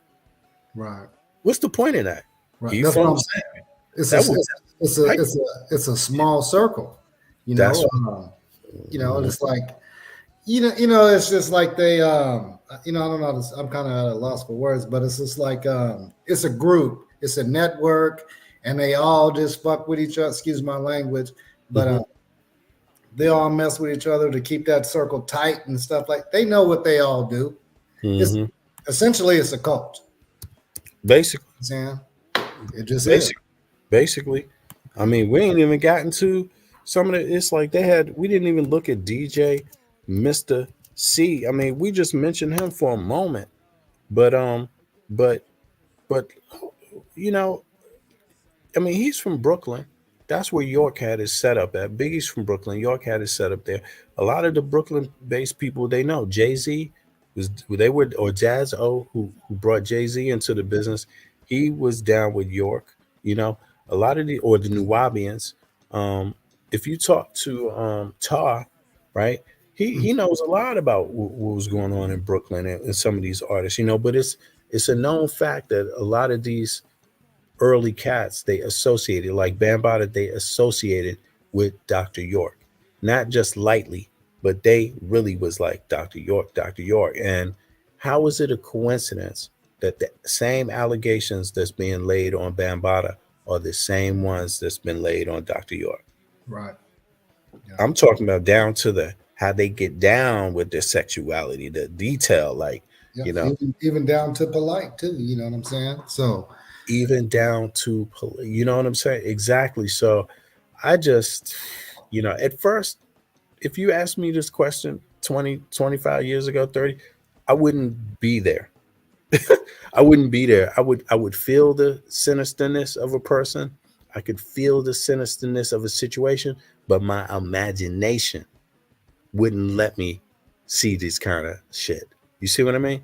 But today, oh, I firmly believe it, man. Like, no, that thing, there's something rotten in the house, and it's been there, and I don't know what role the kid children and the abuse comes in, what role that serves. Uh, Let, but let, I me- do, let me huh? throw something at you, Yeah, BB. yeah. Go ahead. Okay.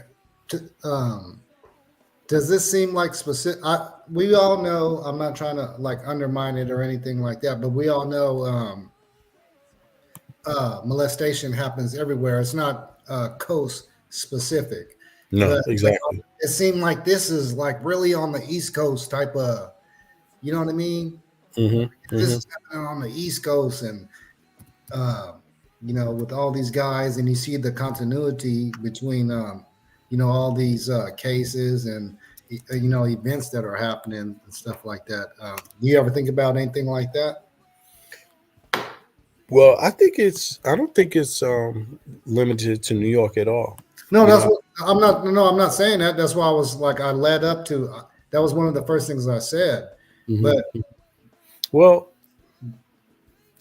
go ahead. hip hop comes from New York. Hip hop comes from New York, and I think therein lies it. But I really think Bambaataa is the root of a lot of it, because before there was Russell Simmons, there was Bambaataa and the Zulu Nation. Before there was Rush Management, there was Zulu Nation, and Zulu Nation was big across the globe, let alone the U.S. I mean, they extended to Oakland, California. You know what I'm saying? They extended all over. They were bi-coastal, as far as the U.S. So a lot of people early on, um, break dancers, rappers, DJs and things like that, really, really uh, looked up to the Zulu Nation. And damn, am I answering your question? Uh, Go well, ahead, ask me again, bro. I'm sorry, man. no, you. I mean, you. I know you. Well, I was trying to paint with a broad brush, and I tried to cover that angle already. You know what I'm saying? Because I was like, I said, we know it happens everywhere, but I'm like, it really seems like the focus is on New York right now, to me, It's because of probably, the yeah. The value. focus is on New York. It's true. The focus is on New York. Although I think California has a similar law that they just passed for victims, sexual assault victims, but I think it's largely due to the hip hop coming out of New York. I think that's largely what it has. And then, of course, it has flipped over. Like, keep in mind, we're hearing a lot about women, and this is at this period, or the last, not even this period. We heard about women in New York for a minute, but Bad Boy, is the younger company, you could say, to Def Jam. You had Def Jam, and then you had Bad Boy kind of make some moves, right? And Def Jam's always going to be there, but they're all based out of New York. Bambaataa is based out of New York. The creation of hip hop is based out of New York. But what I think is weird is, like, the men just ain't talking. The No, men ain't. because they have to be in on it. Like for example, hey, I And I don't know. think because Bad Boy's a hip hop label, Def Jam's primarily, these companies were hip hop labels. The Zulu Nation, hip hop thing. I think primarily that's why you see probably more victims that might be men, you know, in the artistry. And then you're seeing like the girlfriends now, women, and then some artists that are female artists, because these Def Jam and Bad Boy, they pivoted to R&B after having success in hip hop. You see what I mean? But they're Mhm. really urban labels that started Mhm. off with hip hop. Mhm. So I think that got something to do with. There are some nuances there, but I think it's just because you know hip hop came out of New York, and so did the industry of hip hop music. It comes out of New York. It emerged there first. So all the early successful records, they pretty much New York records. And then I will say, like, again, like, Bam is like a predator, a molester, and all this stuff like that. And now when you look at Diddy and stuff like this, he's um, all the time you see him, he just paid the girl off, right? Um, Mhm. you know, People don't even know how much it is. It's going to be private. but whatever it was, it triggered Hassan. But what I wanted to point out was that um, And you know something? That's a good. Without, I forgot to let say me that. just say this real quick, Yeah, go BB. ahead. Yeah, go ahead. I can't lie. I got a weed smoker's memory. Oh yeah. So yeah. So like but he's always in the middle of some goddamn excuse me, some controversy or something like that. He's always there was a video of him right in a club next to Justin Bieber, and Justin Bieber. I don't know if you saw that one, but you know what I mean. Justin Bieber is like going down on a male, and then like somebody's coming up with the camera, and Diddy gives like a heads up, and all you see is Justin Bieber pop up like ain't nothing happening. I mean, it's just it's crazy. Hold on, man. Let me see. I saw that Yeah, video too. You just made. I forgot that damn video, but I saw that video. One second. Yeah, but it's like you said. There's so much shit going on right now. It's hard to really follow it. Let me see here. Justin. Plus, I never rocked with him from the gate.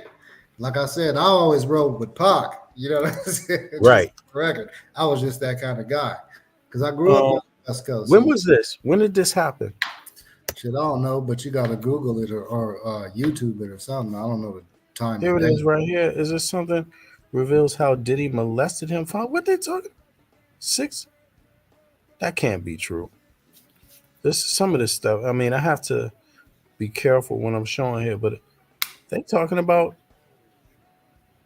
being groomed by Diddy, yo. Tell you, then be kissing people in the mouth and shit like that.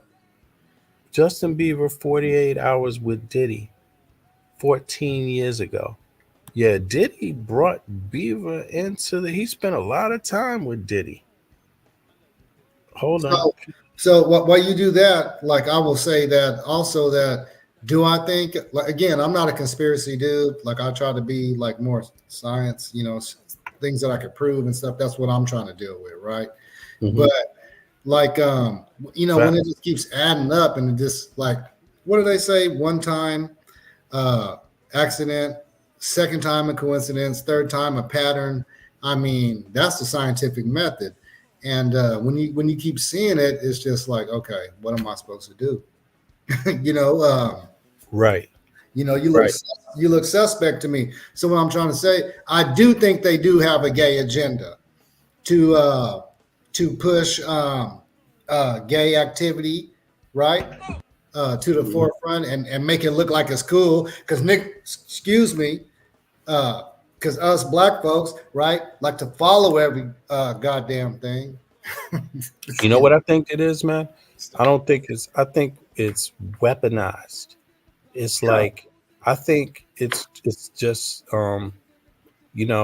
like when you're in the military, what they say a lot of military people do is the first thing they do is start raping people, because it's a form of violence, rape. I wouldn't go on that. Well, part. I'm not talking about, I don't mean just your average military person, but I mean some, they use that as a form. Some militaries are actually literally doing that when they're having these wars. It's like pillaging, and rape is one of the ways that they use to do it. But I'm not trying to say that, everybody in the military is doing this stuff, or that, I'm just saying it's been heard Well, it of. does happen too. It happens, right? But I think what I mean by weaponized here is like this is not something that all of it's not naturally coming out. some of it is part of an agenda, but I don't usually call it like a gay agenda. I don't call it like that. I call it like something about violence. It's just like sexual violence, because that's what we're hearing about. Like, we're hearing of boys being molested is sexual violence, you know, and it's like fucking these people's heads up for their life, man. Like, they're rolling around with fucked up heads, you know. It's bothering them emotionally. It's violence, and a lot of these young men, you know, they don't have anyone to talk to, nobody to go to, and that shit builds up in their life. Now, if you think about it, think about one of the things that people discuss about prison. You know, why is it this idea that when you go to prison, you could get raped, right? Why is that idea out there? Now, if you're getting raped in prison, that's violence. That's not like being gay. That's not like saying that being gay is when you go take your ass out there and you find a boyfriend, just like everybody else finds a girlfriend. Every other guy finds a girlfriend. You meet her, say hello, hey, you got a nice smile, whatever. Then you go meet and go to the movies maybe next week, talk on the phone, la la la. Then boom, hey, I love you. You know what I'm saying? No, but we're talking about give me this.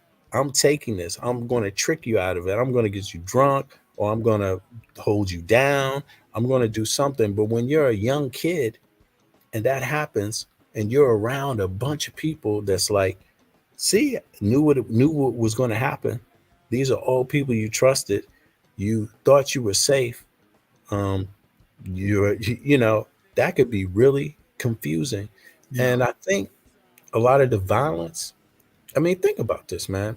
The reason why I call it violence, like sexual violence, is that it betrays trust. It betrays trust, man. Just like when a woman is talking about rape, you know, and violence, sexual violence, it's betraying trust. These people walk away traumatized. They may not ever want to have a relationship with a person who looks like that again. You see what I mean? And I think people don't talk about that that often, because we want to try to sell all, you know, the whole story about you know, we want to confuse things. We want to mix being gay up with sexual violence, and we don't want to separate those two things. Where you could be heterosexual committing violence, sexual violence too. There's no difference. One is same sex sexual violence, and the other is non same sex sexual violence. But it all produces the same thing: distrust, hate, fear. You see what I mean? And I think it's just there's this dynamic where with men, we have less places to go because the concept of war and rape. Like, in war and you get raped, that means you've been defeated. You know, when your enemy comes into your town, kicks down your door and rapes the men, you know, and you know, that's a sign of defeat. That, you know, and I think, you know, don't get me wrong, maybe I'm not articulating it right, but I think people don't, when they look at how men deal with this subject, they don't really want to be honest about it, because they want us to feel differently about it. But the truth is, you got to speak your own truth. How I feel about it is that it's like, um, this is what you do when you want to try to take somebody's manhood from them. You rape them. You see what I mean? You emasculate them, and that's where the rape comes in. The emasculating. And I think that's what it's all about. It ain't about love or any of it. I think it's about like control, like power dynamics going on in a really you know, in a way to where it's expressed men on men. You see what I mean? But it's being expressed. These same men, you can look, these same men, they would do it to women too. That's what you're hearing. That's what you're seeing. You see? I mean, but when it happens to women, it's more acceptable. You know, it's more acceptable for a woman to come out and say, hey, this man did this to me, because it's not affecting them in a feminine way. It's not challenging their femininity, them as a woman, Right. because it's, you see what I mean? It's not same sex. Where with men, same sex. It's a different standard. Yeah, well, men are known to be. It's What do right. they say about men all the time? They say we violent. They say we have testosterone. We say all those things. Well, all those things exist when you're dealing with rape in men, and men raping men and boys and stuff like that. All those bad things that are there that women talk about are negatives. Well, they're there when you're dealing with the men too. You see what I mean? So I think men just don't want to speak about it because it to a lot of us that means defeat, man. That means defeat. To a woman, it doesn't. It might mean defeat, but not in exactly the same way. Yeah. They may feel defeated, but their sexuality, them as a woman, it could be defeated. I don't want to say they don't feel defeated because I'm not a woman. I can't speak for I think the trust more than anything. There's just a nuance. Yeah, there's just a nuance there of how a man will feel because of the world versus a woman. Both might feel defeated, but men are just very uncomfortable. Don't have no place to turn, man. What you gonna turn to? Where are you gonna? If your identity is a heterosexual man and you get raped, what are you supposed to think all of a sudden?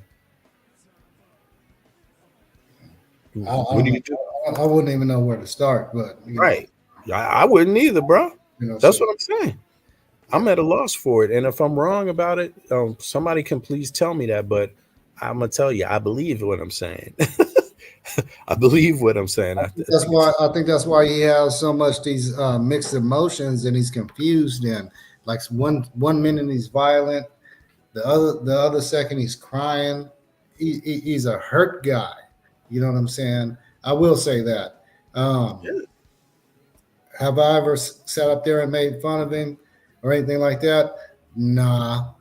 Do I think I would never make fun of him for that, man. Do I think he's a little bit suspect? To me, not here or there, but I do kind of think so. I mean, there's been people speaking about. I mean, I'm gonna tell you what I think about this. Typical overall, I think Hassan Campbell knows a lot, way more than what he's even said so far.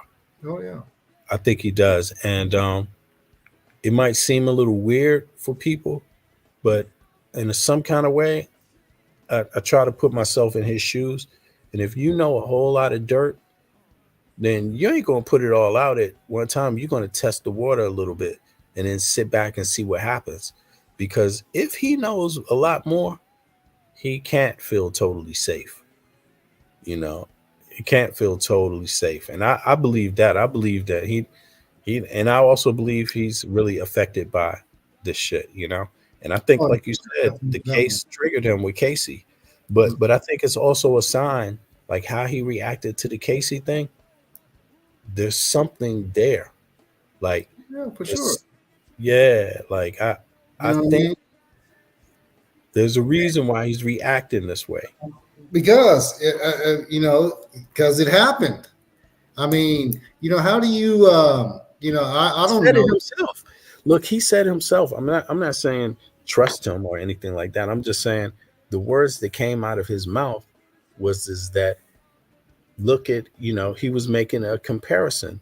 Look at, people stood by Casey. Nobody stood by the little boys. Like a total different industry, a total different picture. I mean, it is. I can't control that. I'm sorry that. It's just, like, I don't know. What do you want me to say? Hey, my dad married a lady with 5 kids, and when they got divorced, she took all the shit. Well, what am I supposed to say? These women got way too much,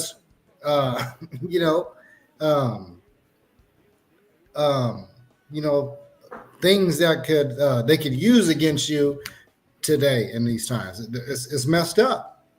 You think so? I mean, man, I think what's happening is, I think there is a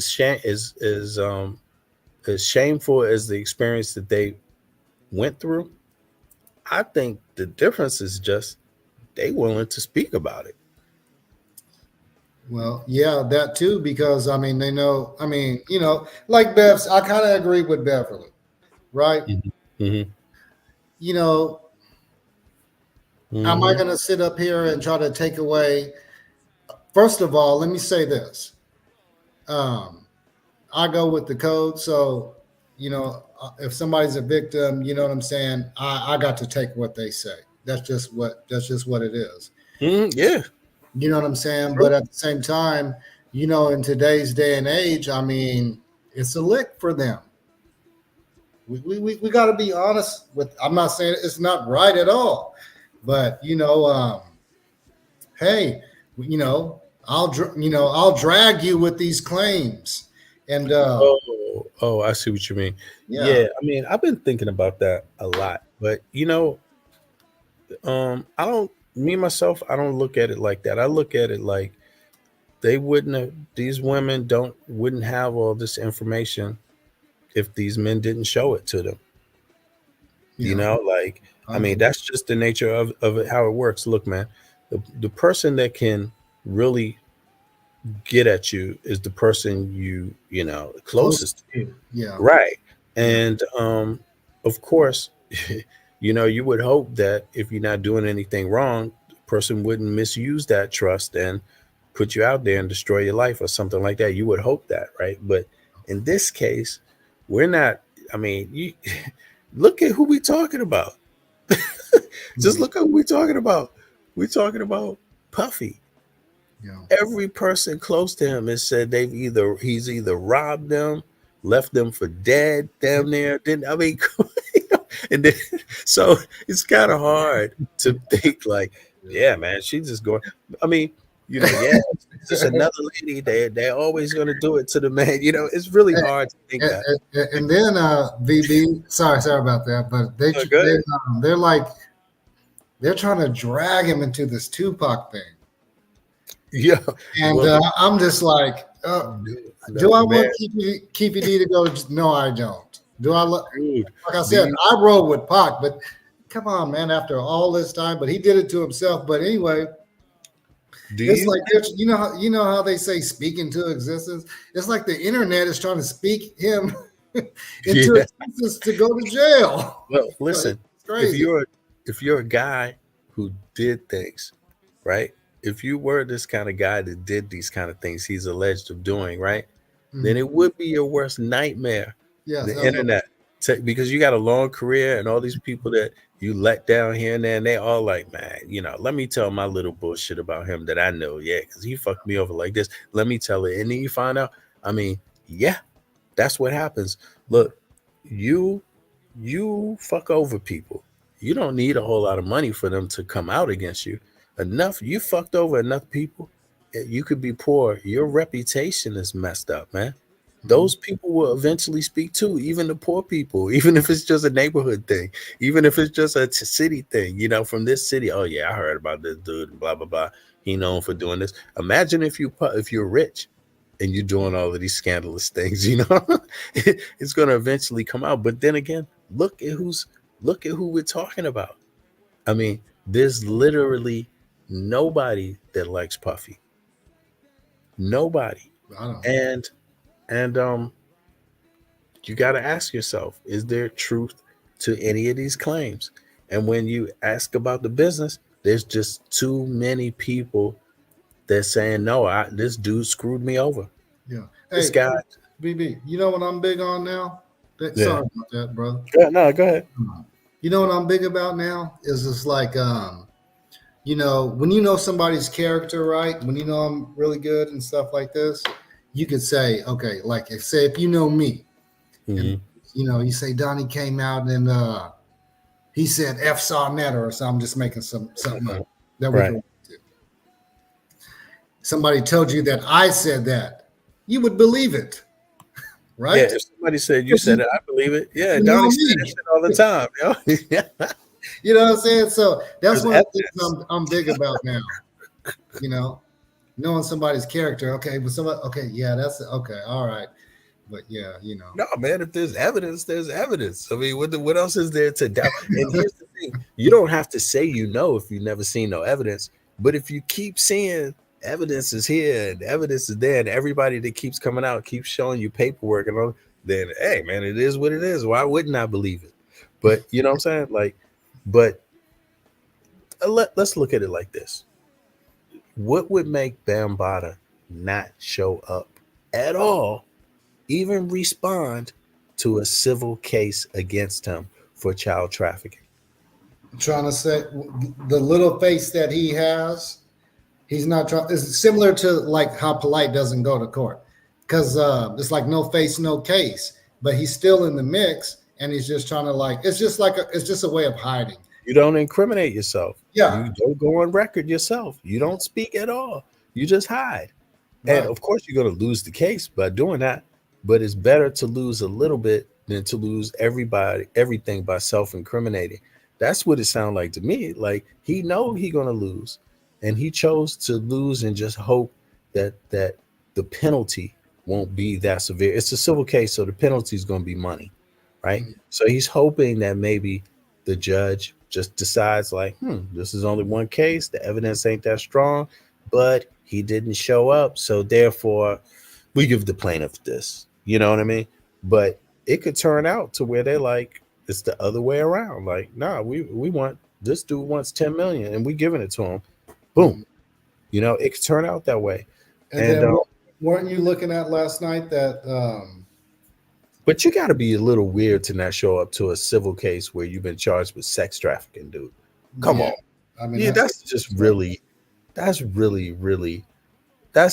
the lowest you could go. Just I'm not showing up. But you're around here. You're around town somewhere. You could show up if you wanted to, but you ain't. weren't you looking at last night that if they could whether or not if it's civil, then okay, that's settled. Can we still charge you? Well, you raised a good point there. I'm glad you said that because that might also have something to do with the fact of why he ain't showing up. Because listen, if you show up, then you got to go to trial. Then there could be witnesses that come and speak. Then you might see if you show up in your own defense and you plead the fifth in a civil case, they can use that against you. In a criminal case, they can't. The criminal case is just like he's not speaking. He has the right. He has what do they call it? The Fifth Amendment, the right to not incriminate himself in a criminal case. In a civil case, you don't have that right. So anything you don't say can be used against you in a civil case. You see what I mean? And but if he says something and answers things, he could also maybe expose other people. I mean, I think to expose people to criminal cases because the information that can come out of a civil case can lead to a criminal indictment later. The evidence that comes out of a criminal case could lead to a civil indictment later. So that's a yes.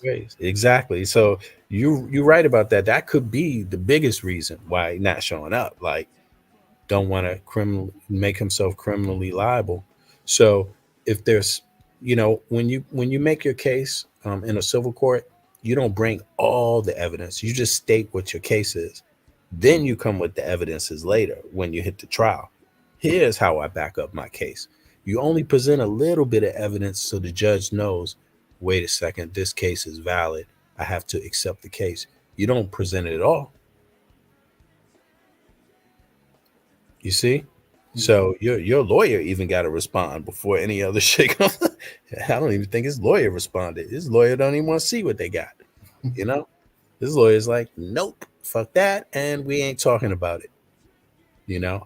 And just hoping, but it may not work in his favor, man. I mean, I think it's really a bad look for the music industry, for hip hop specifically, for New York music industry. I think it's a really bad look that this is being handled this way by Bambaataa. I think that's so bad.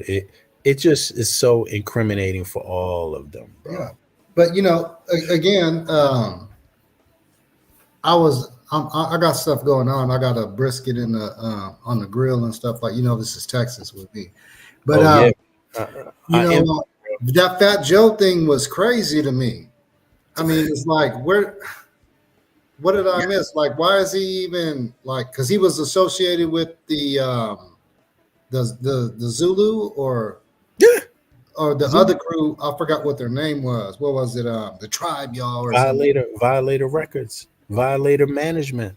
He was managed by Chris Lighty, the person that they say committed suicide, and whose family and friends say, "Hell no, that can't be it."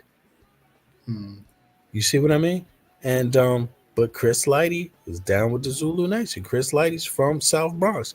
Chris Lighty worked with Russell Simmons. He managed Puff Daddy, and this man commits suicide.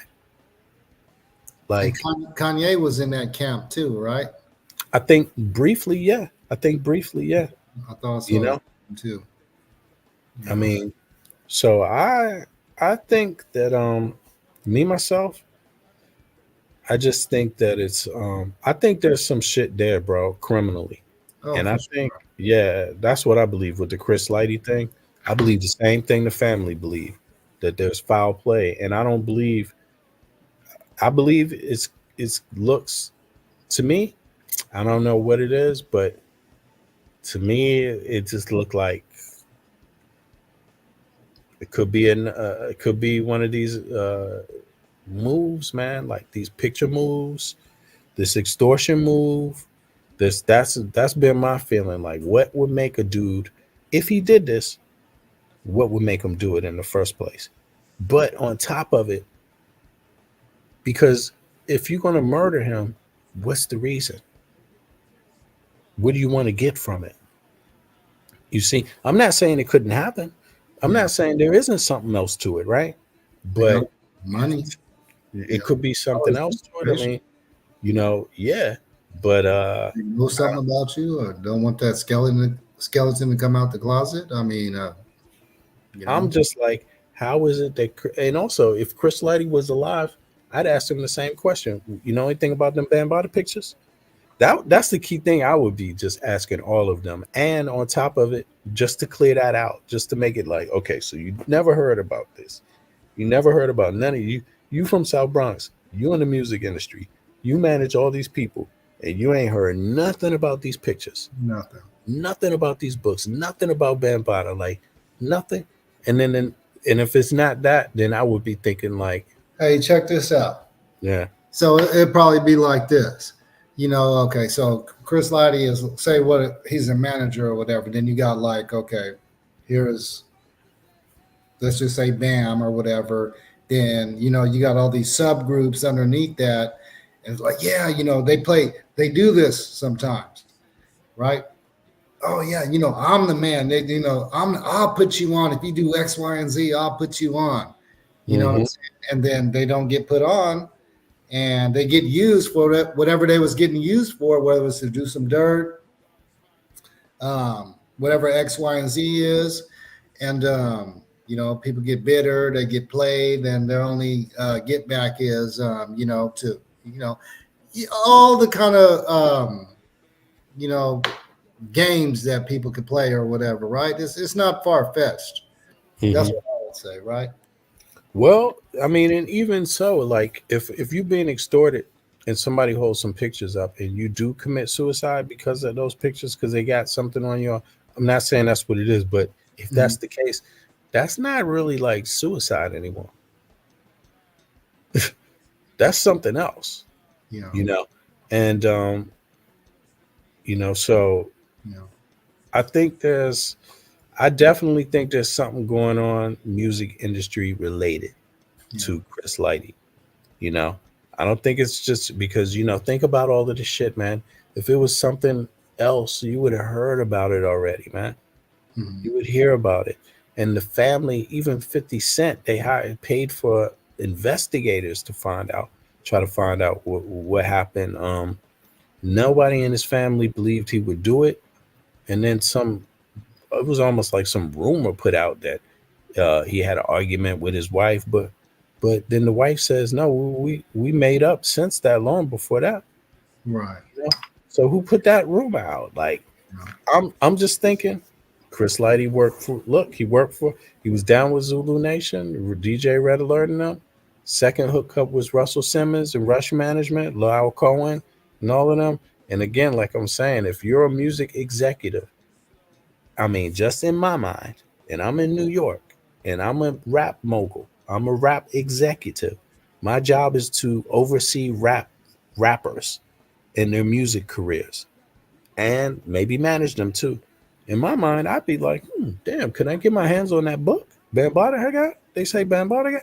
First thing I would do is be thinking, oh, really? Bambaataa got a book with this? I mean, why wouldn't anybody trying to extort or control people want that book? Yeah. And for some reason, look, nobody's saying no one's saying we want to find the book. People are already saying, oh, speculating, oh, yeah, they probably destroyed that book. Why? Why would you destroy that book? So what is this book? He's supposed to have written a book? 2 books. No, 2 books with hundreds of pictures of little boys in it that he molested. And then the book is just gone. It's 2 books. 2 books are gone. Right. And yeah, nobody knows where the books are. But Hassan Campbell has seen the book. Other people have seen this book too, man. It used to just be around in the apartment, allegedly. That's what they're saying. Yeah. You know, and you know, I think there's more going on. I think there's more going on, and I just don't think people have heard all of this shit yet. But I think it's probably, you know, I think it's deep, it's very, very deep and problematic. And I think a lot of these people going down over it. That's what I think. I think these people, I think they're done, man. I think they're done. Like Def Jam Records, I think is finished, yo. And I think if you wouldn't want something to spread to you, you probably want to get rid of the evidence, right? And anybody that knows anything about it. That's what I would be thinking, because that's probably why Russell ran. I mean, yeah, Russell definitely ran. He definitely ran. I mean, and he left. He left. That's for damn sure. I don't know if he was running or if he walked or if he took a boat, but he left. That's for damn sure. He got the hell out of Dodge. You know what I'm saying? And keep in mind, he's got 18 different accusations of sexual assault. Accusations, I say, because I don't know how many of them, have been to court yet or been filed, or if they can, if there's enough cooperating witnesses. But there's been 18 different women that made allegations about him. And but here's the thing, bro.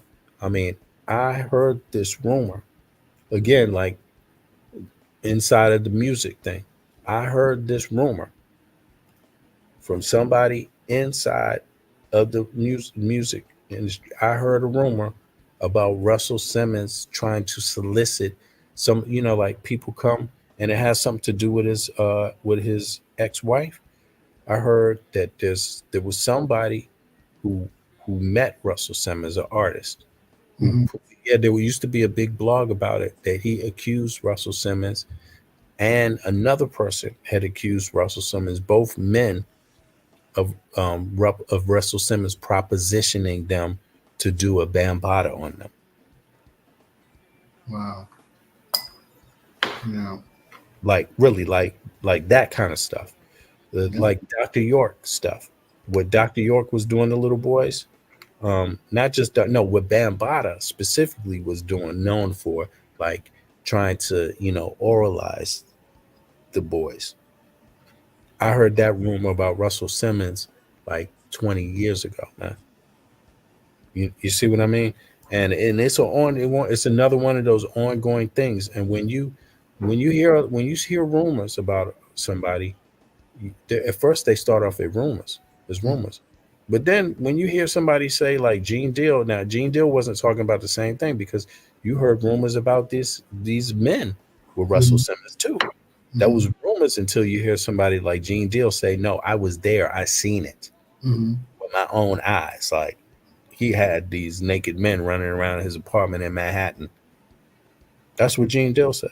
So when you have enough rumors, and then when you start off hearing rumors, and then all of a sudden you hear witnesses, we don't know if Russell Simmons allegedly paid somebody to make that go away, that rumor go away, or the people who brought it up and said that he did that happened to them. Like, you don't know. We don't know.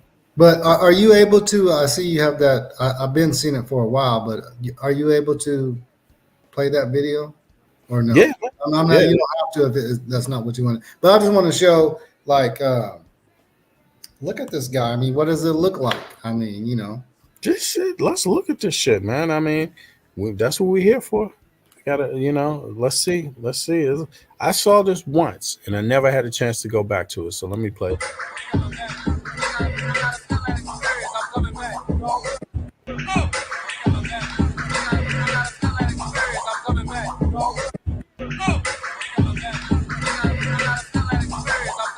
What's going on there? Hey, Donny, hey, VB. What the hell is going on there? Is that someone getting caught with their trousers down? What the hell? Man. Boy, I've never seen that in my life. Help tying his shoes. Huh? I think, yes. Oh, sorry, your shirt's not tucked in. Let me tuck your shirt in a little bit there. Man. Hello, VB. Hello, Donny. You know, what I uncovered, sorry to cut you there. What I uncovered was with Bambaataa, what I done Bambaataa and Jimmy Savile and Prince Andrew, the reoccurring thing I got was that a lot of people were dependent on Bambaataa. You see, Bambaataa was financially providing. Yes, a lot of people were very worried. Again, why I said Jimmy Savile and also Andrew, they go for victims that are financially unstable, maybe mentally unstable as well. So we have quite a few cases of that, and I suppose P Diddy exactly the same. Also wanted to say, as well as the limitation was coming up, what hasn't been uncovered is that what about all the people that have been paid off during this time? People that have been approached and have been paid off. So that's another part of it. That's going to be a whole silence, because obviously a gag order is going to be put into place. So you wouldn't be able to talk once you receive the money. But there's definitely a connection, even with Epstein as well. We can bring him into it. He had a book as well, and which was also sort of kind of like a blackmail thing. So once you got into the book, you didn't really want to say anything. So it's a massive. It's like a mafia, you know. It's like a secret society, secret society, and it leads up to. Well, look, Epstein was inside the Buckingham Palace of all places. Jimmy Savile was Prince Charles and Diana's marriage counselor, a known paedophile. Jimmy Savile used to go to. He had keys for mental institutes and for children's homes, and he would go in with his big cigar and abuse mostly girls. He was abusing mostly girls. Apparently, Hassan came out and said that Bambaataa was also abusing girls as well. So he wasn't just abusing boys. Oh, really? So I think he was. Yeah, that's what Hassan said. Okay, I didn't know that. So that makes them basically sound all the same. Like they're going after anybody, girl and boy. Like who's vulnerable, and Bambaataa, as we know, he was. I'm just a little UK kid poking my nose into it. I don't know much about the Americans, and I'm not trying to belittle or pull up Americans over this, because it exists in the UK. It is a epidemic in the UK. Okay, it is, and it goes all the way to the royal family. But with Bambaataa, he grew up in a rough neighborhood and joined the Black Spades as a young kid. So the gang came out, and then he was given responsibility as the youth wing of the Black Spades. So You know what? again, he had I heard that's not access. even really accurate. I Right. heard that. I heard that Black That could space be stuff was not really that's like uh, some recreated made up. history. Yeah, but go ahead. Yeah, made So up. if that's true or not, the it's the access of children, and also children from a very rough background, financially unstable, parents also on drugs, alcohol problems, Yeah, and people we can nobody would see, care about typically if they come up missing. Nobody would care. yeah, yeah, and I mean, Bambatta's tentacles reach all the way to the UK because apparently he was abusing a child in the UK, and the family um came out, and I think Hassan Campbell's looking for this family, but they've gone into hiding. Well, yet, right? They've gone into hiding, and this gentleman got into alcohol, got into drugs, and killed himself. Mm-hmm. So it's international, you see, because Bambata, he was in the UK a lot. He's got quite a large following in the UK. He even set up Mandela's Wembley concert and raised £30,000 for the ANC. But then again, we don't know if these are all true stories because obviously I'm taking Right. this from Wikipedia, and it Right. did seem a bit strange. The page, it seemed a bit staged. But as I said, I don't know the full ins and outs. Mm. So Yeah, that's I what hear I you. thought I would say. I'm muting now. Sorry. No, no, no, it's good, man. Yeah, man. I mean, I think like when it comes to it is worldwide this issue, and again, I personally think like that's why I said weaponized. Because I think like the goal with this kind of stuff is to get you to do something, to have some dirt on you, ultimately, to get you involved in something you can't so easily get yourself out of. That's the key. To get yourself involved in some quicksand. Because to get out of it, the quicksand, everybody that saw you step into quicksand is you relying on them to let you get out of it. And as long as you're not cool with them, then you can't get out of it. And I think that's where it becomes weaponized. So, in other words, um, they're looking to turn out somebody or looking to get someone. There's pressure involved. And I think that's where you're dealing with the age group, younger people, and you're dealing with the promise of money and power. That's where the pressure. So it's really like bullying people into these acts, and then under the guise that, just any way you can, it's okay. Don't worry, everybody's doing it. Or they let you know, okay, this person was your hero. You look up to this person, but this person already done it too. So what about you? And then if somebody has, it's the same. It's what pedophiles do all the damn time, man. They use their power against young people, man. They show the young person how, look, I have this nice gift. I have these nice things. I can get you these things. And then, but they kind of slowly try to get you warmed up to this idea that, oh yeah, there's sex around. People just having sex here, and that just happens. We all doing drugs here. We all just having a good time. Hey, it's just a party. You want to drink some things like that, and then eventually your turn. Boom, And if you're in I mean, I can just imagine this. If you're in a room, as Hassan says, Campbell says, if you're in a apartment, there's so many more people been going to this apartment before you, and they already know what's up, and they let you walk in that apartment and nobody's telling you what's up, and they already know what's up, they already know you're the new one, that's a really sinister place to be, because they're all watching the new person. And if the new person's antennas aren't up, there it is. And for kids, young kids, that's hard. I mean, my antennas wouldn't necessarily be up at 16 years old. Yeah. 15 years old. I mean, they were up now. Don't get me wrong. They were up because I come from some kind of street violent thing where it's like you start trying to touch or violate or anything, the answer is going to be somebody going to have to get fucked up. You know what I mean?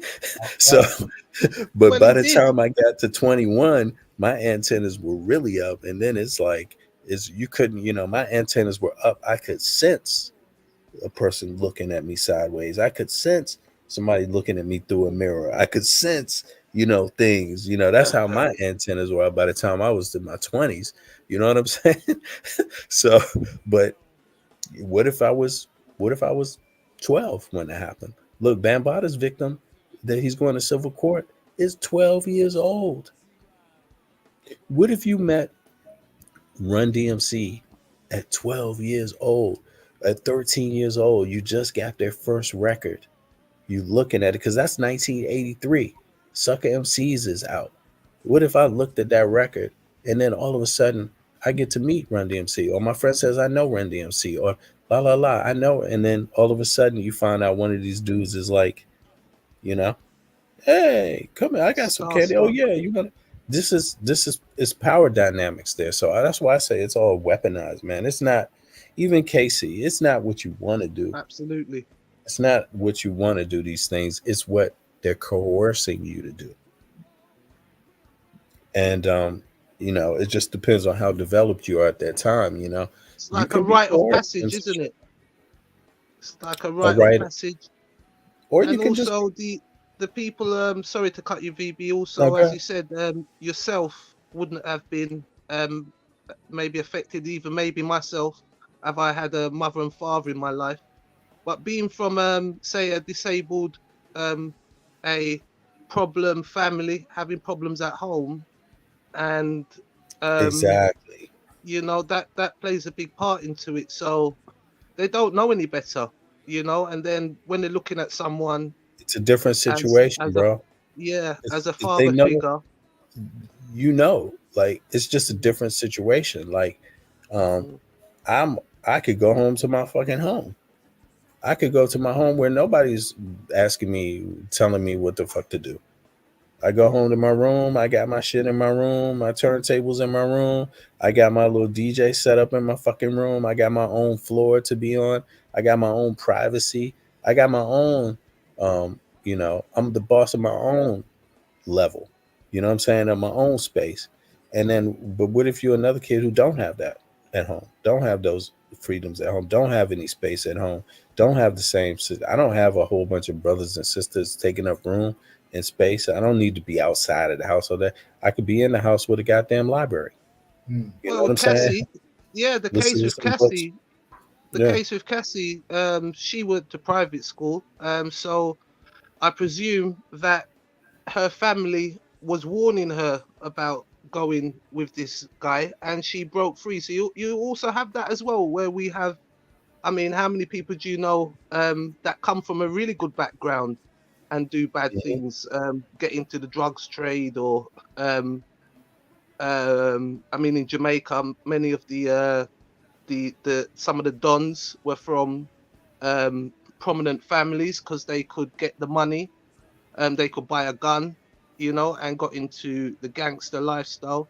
So you also have an attraction on both sides. Some people are privileged and also Mhm. get themselves caught up in the as you said, in that lifestyle, want to be a part of True. it, and will also break free from a privileged background, mother and father pleading for you to even excommunicating you from your family, which also puts you in the clutches of Facts. the predators. Mhm.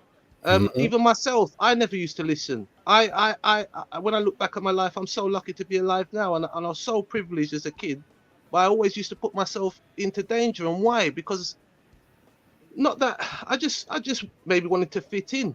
you know um Mhm. I never was into a large scale gang as such, but growing up, you're always in a gang. You always have a little team with you. You have your little team. Luckily we didn't go into any major criminal enterprises, but you know, it could have been, you know, I could have been in a coffin and people could have been saying, why did he do that? His mum and dad had money. Why was he hanging around with those people? They didn't have any money, you know. So, or they had ties with gangsters and stuff like that. So, you know, I pulled myself out of that.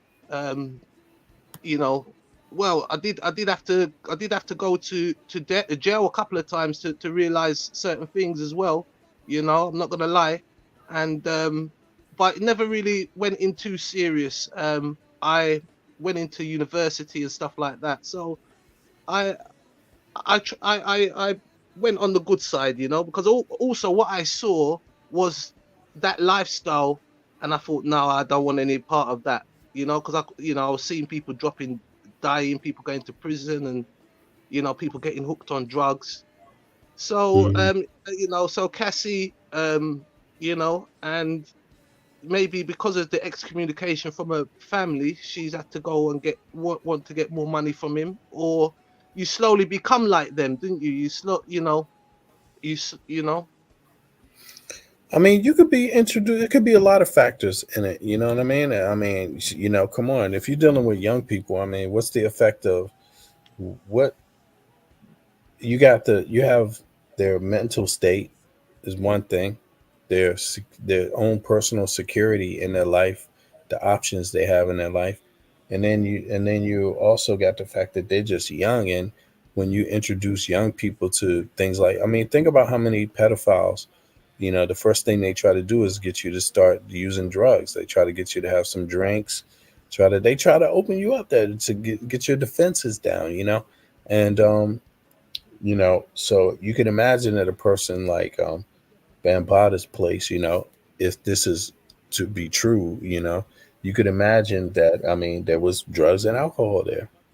You can imagine that. 16-year-old, 15-year-old, you can imagine that. For sure. You see what I mean? And so, you know, if you don't know what kind of games is going on in it also. Like, you don't know what these first encounters are like that get somebody to kind of become involved with this stuff, you know. But I mean, I could imagine with a child, a young person can easily be fooled in a lot of ways. And I just think when you're that age, you know, that and you're dealing with adults, you know, you're basically dealing with sinister shit, because adult is thinking on a whole nother sophisticated level that a kid isn't. An adult is going to be methodological about shit, how their step and, you know, and how their plan plays out, and a kid is just along for the ride, enjoying it, until all of a sudden they caught up in something they can't explain. But you want to walk away from that thing you can't explain. That thing you can't explain has money. That thing you can't explain has success attached to it.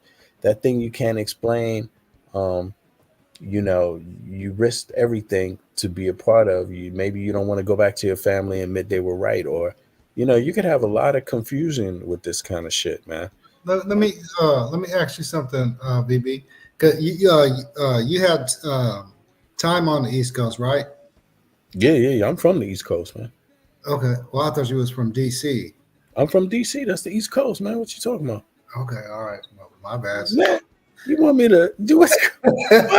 Where's Andrea at? Get Andrea out here with that belt, yo. Andrea, where you at? I thought DMV had its own little section. You know what I'm saying? But Go on, Donnie. I'm trying not to mess with me. But DC by car is like 3 hours south of New York. DC by car. Yeah. It's like 2 hours south of Philly. So what I'm getting at is by this time, right? Bambaataa is old. He's ancient. He's not popping like that. I mean, why?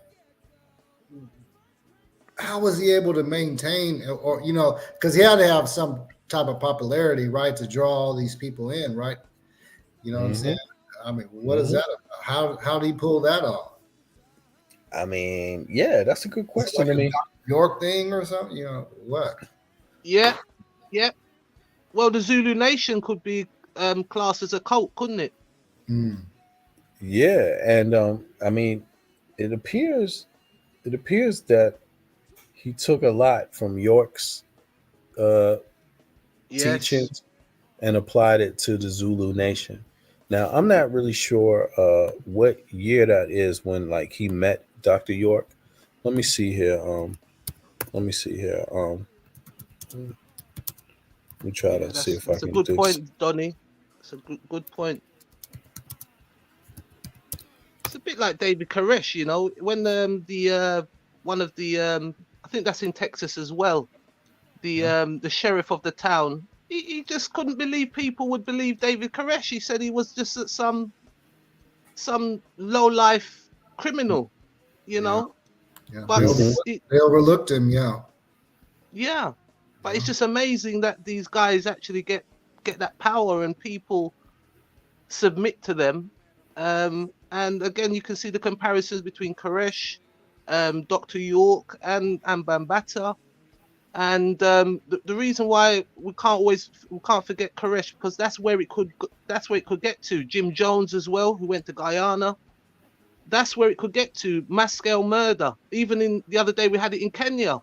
There was another cult in Kenya. That was atrocious. All these burnt bodies. You know, it was so graphical and it's so sad. But Again, I'm just trying to say, like, he's having a long run. You know what I mean? This is like, who's had a run as long as he has had, right? Mm-hmm. Yeah, who's had a run? Well, he's Jimmy the Savile. I hear what you're getting at. Like, in other words, how could he get along with that so long before being without anybody saying anything? And is it the cult thing? Well, it's the same question about the Nuwabians. Like, how did Dr. York get on with that for so long before being indicted, right? And I think it's because it is like this cult thing in the sense that when you have members, you have lieutenants, you have a what do you call it? You have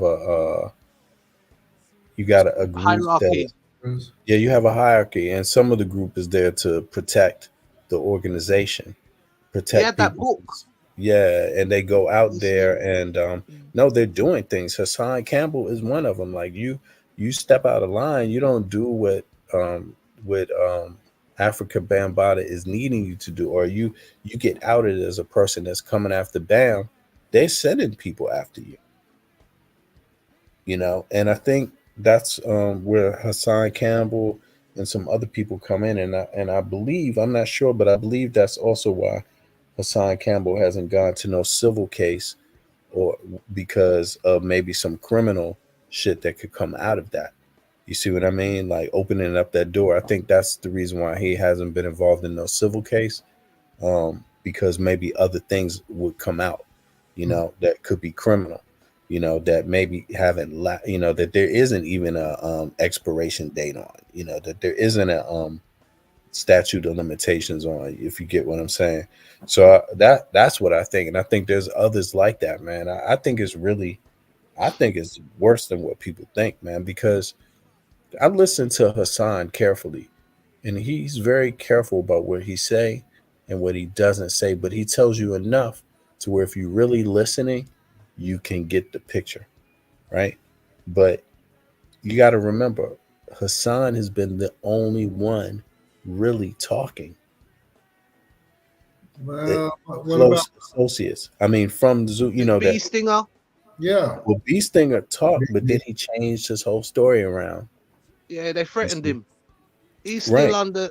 He's still under Or the. I suppose Hassan, because he said Hassan. Sorry to cut you, BB. Hassan said he got into the gangsterism because of the feeling, you know, of being abused. You know what it's like in the black community.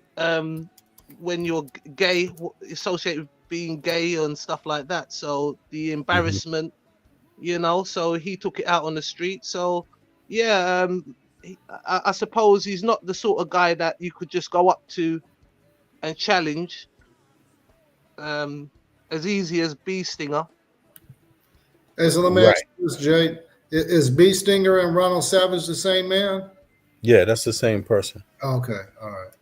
Yes, And Ronald Savage. Yeah. they have this idea in Zulu Nation, to describe the cult stuff is like it's similar to what the Nuwamians did. On the surface, they say one thing, but what's actually going on is something else. When you get deeper into the inner circles, then you find out that there's something else going on that's criminal. So the Zulu Nation, their motto is that peace, love, and happiness, and have fun. Peace, love, and have fun. That Hmm. kind of thing. And we came into existence to stop gangs. That's the persona. But what's actually really going on? Sex trafficking, extortion, things like this. So the facade was big of for kids. We're about the kids. We're anti-gangs. We're trying to stop gangs. It's real pedophile shit, dude. And Yeah. it's the same thing, Dr. York. It's like we're about black people. We're trying to bring black people together. We're about, revolution. We're about freedom from Well, you oppression, had the you Catholic know. Church as well.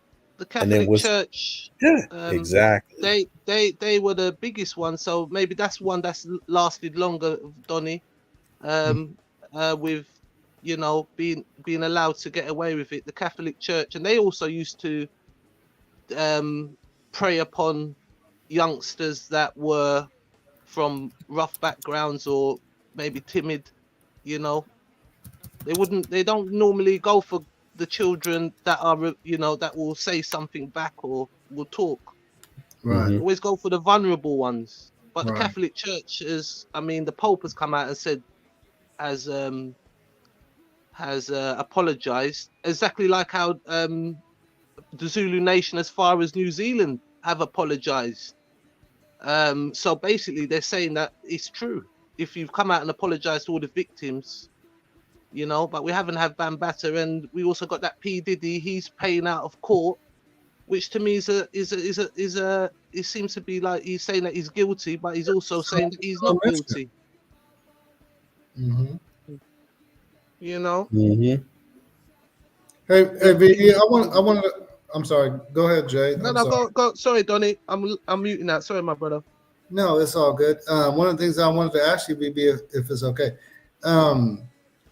it just things I think about. Mhm. How okay? So we're talking about this topic and stuff like that, but I want to know how does your background, your background with some of the things you did, like in the movements you were involved in and stuff like this. How does this help you shape your conclusion and arrive at these places that you that you weigh in on and stuff? Did you catch my drift? Well, yeah, I catch your drift. I think, you know, from my background, being from DC, it's like the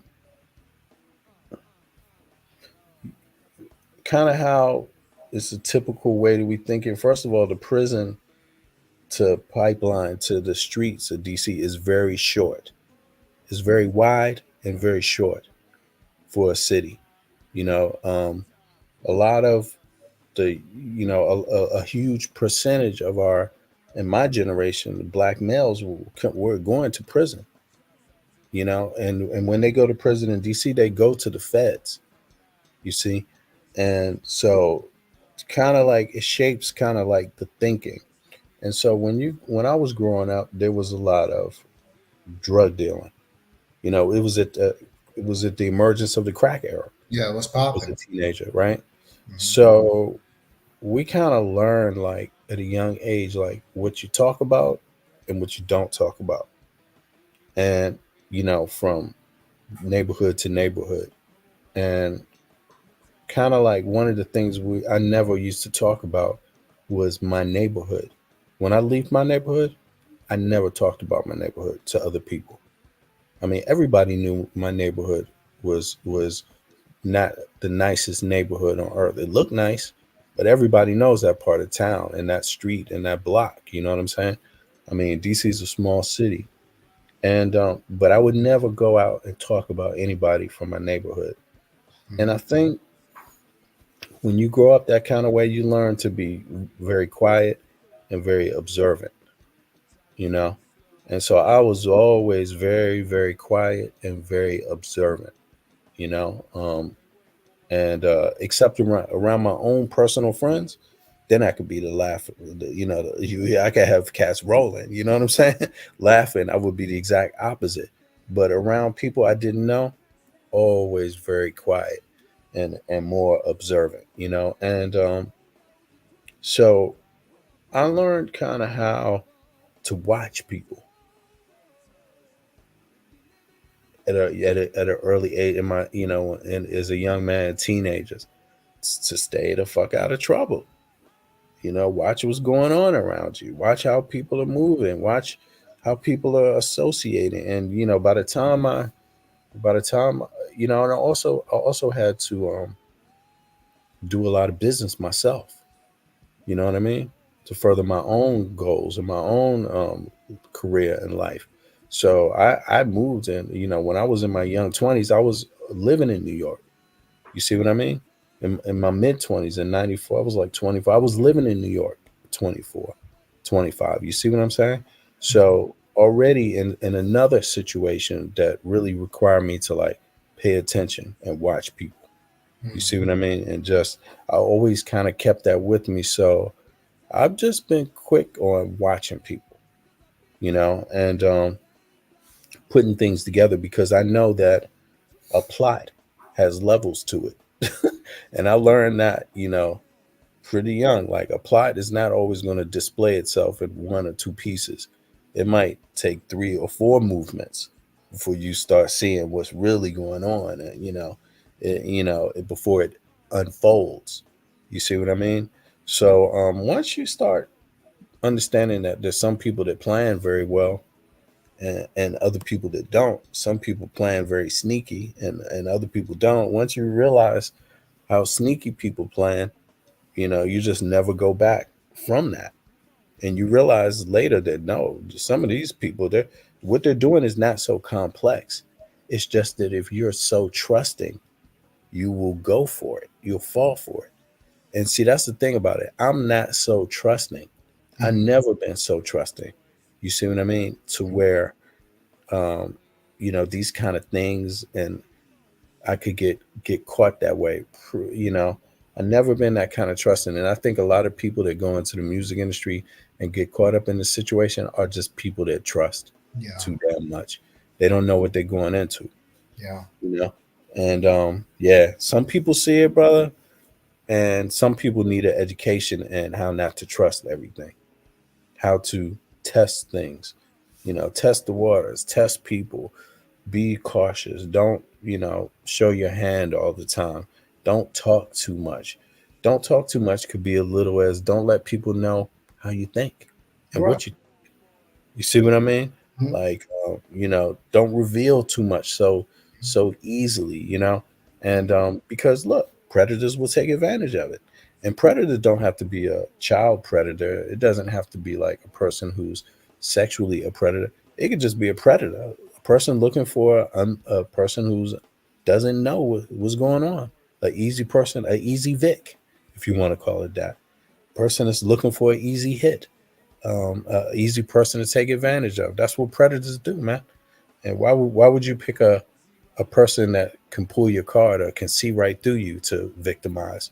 You'd Right. rather pick a person that's just is oblivious to it, like And I was just never that trusting. And I also learned to, you know, like kind of stick with my own people, to share information with people that, will willingly just bounce back their real thoughts to you. You tell you what they think or hip you off the shit real quick just because they want to, because they like you. They want you to win. So they're gonna be like that. Then you learn a lot more rapidly that way. You Yeah. know what I mean? So I think it's just being a Luckily, I was able to have that. You know what I'm saying? So yeah. yeah, That exactly. was a big part. And also my father, bro. My father really taught me to think. before I act, you know. And he did hit me off the game very, very early, like even to the crime in my city, you Mhm. know, what to stay away from, what kind of things not to get caught up in, how cats were going to get caught, how cats typically get caught, how people typically get in. And so I always learn how to stay away from that kind of shit. You know, I mean, I learned how to move very young. So I was always a likable, trustworthy person, but at the same time, I just knew what to stay away from, what was too far over the limit, what type of persons just don't mess with, you know, stay away from. Yeah, and let me say this too, not to cut you, but just to give you some flowers a little bit. That's one of the things I do notice about you, VB, and Yeah. you're able to bring people out. Mm. You know what I'm saying? It's certain people that I don't, that's not here or there, but people that never showed their face before, you Mm. are able to do that. You know what I'm saying? Mm. I appreciate that, bro. Yeah, that's one of your strengths, dude. For real. So Mm. sorry about that, but yeah, it's one of your strengths. Nah, thank you, man. I've been thinking about that too. Just trying to be practical about it, like, you know, because it helps you decide what things you need to do, what things you don't need to do. But I know I was talking about this the other day. I'm definitely a person that can bring people together. I know that about myself. Yeah. But at the same time, I know that everybody can't be brought together. So you just have to, you know, try to make sure that the people you bring around yourself and people you attract to yourself and what you exude is positivity and genuineness, you know, because at the end of the day, let's be honest, brother. um, if you're not genuine to people, if you're being a bastard, man, people can take you off of this earth just because you don't know who it could be, just because they see, nah, man, you are a bad person. You don't respect people. You don't treat people kindly. You know, are bad. And once people get to feeling that way about you, anybody can get rid of you, man.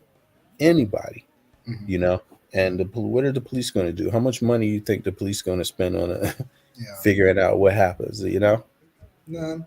you know. Not if you're dealing with some people that know how. There's people that know how to get away with shit all the time because it takes resources. So you already know the police first move, second move, third move, first thought, second thought, third thought. And if you just make sure you stay away from the first, second, and third thought, they basically might run out of money on your ass. You know, it's like, they may just be like, "Oh well, case closed. We sprayed some crack on him. We found crack." You know, it's like, wow, why did he have crack?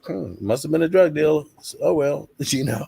I mean, people don't have to like you, and I know coming from my city that if people didn't like me, I would have been dead a long time ago. People don't have to let you walk down the street if they don't want to, you know. So I try to just keep it like that with folks, That's and right. but I also try to get folks to just understand that you be positive. It's all about the positive shit. It's all about doing good. You don't have to be rich. It's the small things that count. Oh, for Just sure. basic things. The basic things are the things that count, you know, because those are the things that's going to add the most value to your life, you know. So I never been a person that's greedy. Never been out for myself. Never any of those things that's going to get you hurt. You know, you can't be in a situation in a group with people and you're about yourself, man. Yeah. You can't do it that way. You know what I'm saying? You know, so I appreciate that, Donnie, man. I appreciate that a lot, man.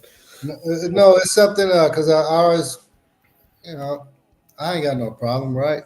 But I always kind of admire that, and I could benefit if I try to do some of that. You know what I'm saying? I'm not the best at it, but Yeah. you know what I'm Hey, saying? but I recognize it, and it's some real stuff. You know. But it's also easy, man, because look, a lot of us are interconnected through the internet, right? And the internet, as long as you, well, it's not, the internet is like life. As long as you're not violating people. If you're not, well, when you meet people on the internet, you're a distance away from them. You don't know so much about them. You can't really harm them. You can't, there's only so much that could go wrong if you know, if it's up to you, but it can go wrong just as everyday life, and your real neighbors can go wrong. But there is that little bit of distance, right? Where you have to try a little bit more to fuck up on the internet, right? You really got to be trying to just, whereas though, so I just try to just keep it real with everybody, bro. I don't try to overlook anybody. I don't try to make people feel like I try to treat people how I want to be treated, bro. And I also know, I really know this deep down inside, man. People don't have to let you walk on these streets, bro. Like, people really need to grab a hold of that. Like, nobody has to let you walk on these streets. You walk on these streets and you exist because other people want you to. The moment people stop wanting you to exist, man, you're going to get all the worst attention from people. That's how it happens, And whether it's over the internet or whether it's in your own, neighborhood or your own town, that's how it's going to work. That's what I learned early, man. I've been in situations where I had because I walked alone, like in my 20s and after my mid 20s, I walked alone a lot, you know. And you can imagine being a DJ. You got to pull up to any place. You got to go to any kind of goddamn place, man. You know what I'm saying? And so I learned a long time to where I could walk alone at and how to walk alone. And when I'm walking alone, I'm respecting everybody, even the bum that's panhandling. You see what I mean? Like when I used to DJ out in my own city, after the bum would know where I'm at. The neighborhood bums would know. Okay, uh, Rec is over there. He's spending in that spot tonight. So if I need some beer money or I need a little change, go over there. Every time I finish, I give away all the any change and small things, dollar bills or anything like that, happen to have in my pocket, all of it. You see what I mean? To them. The people, if I saw a person that I knew, a person I appreciated, I would always get a drink for, always buy something for them, a glass of wine or a drink. Somebody that I appreciated, one of my friends or anybody, just anyone. But I learned early how to walk alone and walk together. So I could walk alone, but it's only because, I always had somebody at a distance I knew or around, and people liked me. So somebody's always watching. But at the same time, I'm willing to take care of myself too. I'm willing to go there, and I'm not stupid. I know I'm alone today, or I know I might be down a couple of people, but so I'm prepared for that shit too. And then when I'm with my friends, I'm always looking out for my friends too. Always. If we're at work, everybody's always getting paid. You see what I mean? So I never violated no rules like that. And I've been in situations where I've had a few people jump up on me, and I've had to look at them in the eye and tell them, yo, I don't know what the fuck you're talking about. Are you finished? Get your fucking hands off of me now. You know what I mean? Because I had to let them, I had to let them know that, yeah, I would be the guy to come back here tomorrow or tonight. If you don't know what the fuck you're doing, if you grab me, accuse me of something, and you caught the wrong one, yo, you best start recognizing it quick. You see what I mean? I never ran from no ass whooping, from getting jumped. You know what I'm saying? I'm not no dude that ever ran from getting jumped, man. Yeah, I ran one time from getting jumped. That's because a group of motherfuckers had a bat. They had a bat that swang over my head, and I just happened to hear the noise. But I was like 15 years old then. That was one time. No, two times. And another time before that. But the same age, like 30 motherfuckers trying to jump three of us in Southeast. You see what I'm saying? So I done seen a whole lot by the time I even got to even DJ. You see what I mean? And I always kind of kept people like myself around me. So that's why when I talk about like being in New York, living in New York, recording music in New York, it's with my DC homies because we know how to communicate just look at each other and know what we're thinking. And that's all we really need. But at the same time, if one person has money, all of us have money. If one person has one thing, we all have this one thing. We all share and just keep it like that. You see what I mean? That's how you build camaraderie and trust and appreciation, you know. So if you treat people right, you can get that appreciation from people. If you don't violate people, you can get that appreciation from people. But if you're the type of person that's always thinking about yourself and you're not thinking about somebody else, how somebody else's situation is, or can't accept no gracefully. You know, sometimes you got motherfucker got to say to you no. And you got to be like, okay, well, you know, I get it. Let me get on the phone and grab the next one. Boom. You know, you got to know how to deal with people fair, man. That's what I try to do. Because I got to tell you, Donnie, if somebody's not dealing with me fair, if someone is not dealing with me fair or dealing with me disrespectfully, I can be the exact opposite. I can be the exact opposite, man. You know, so that's why I always try to treat people fairly and kindly and nicely because I know, don't make a mistake. You can fuck over the wrong person and then all of a sudden you got a whole different situation on your hands. So I choose to be the way I want to be. You know, I choose to be kind to people, respectful to people, because I know people don't have to let you walk down these streets if they want to. Not everybody. Sometimes there could be a motherfucker who sees you every day. You never see them one day of the week. They might have thought about doing something to you just because they needed something, thought about doing, you know, anything. You don't know what they thought, but they peeped you and they just said, nah, not that one. I'm not going to go at that. Let that one be. Let's look at the next one. You know, that's how this world is, bro. Yeah. That's how I look at it. And I'm going to die that way. So, you know, you got to choose what kind of person you want to be, you know, and be sure about it too. Like, be sure that's what you want. And I know that what the kind of things I want. I want to live long. I want to live peacefully, and I want to be able to contribute to society. So, therefore, don't go around fucking around with people. Interesting. That's my philosophy. What about you, bro? Well, this I asked what the fuck? Yeah. I asked the question for a reason, but I'm just like I'm like a solo type of dude, and sometimes I don't. I've been told I'm hard to read. Yeah, my thing going up, but I've been told I'm hard to read and stuff like that, and I don't. I just kind of came up like when I like for work, for example, like nobody ever when I was coming up, like nobody helped me, and it's something I had to get used to, and for whatever reason, I've come to the conclusion it was me because it keeps happening, right?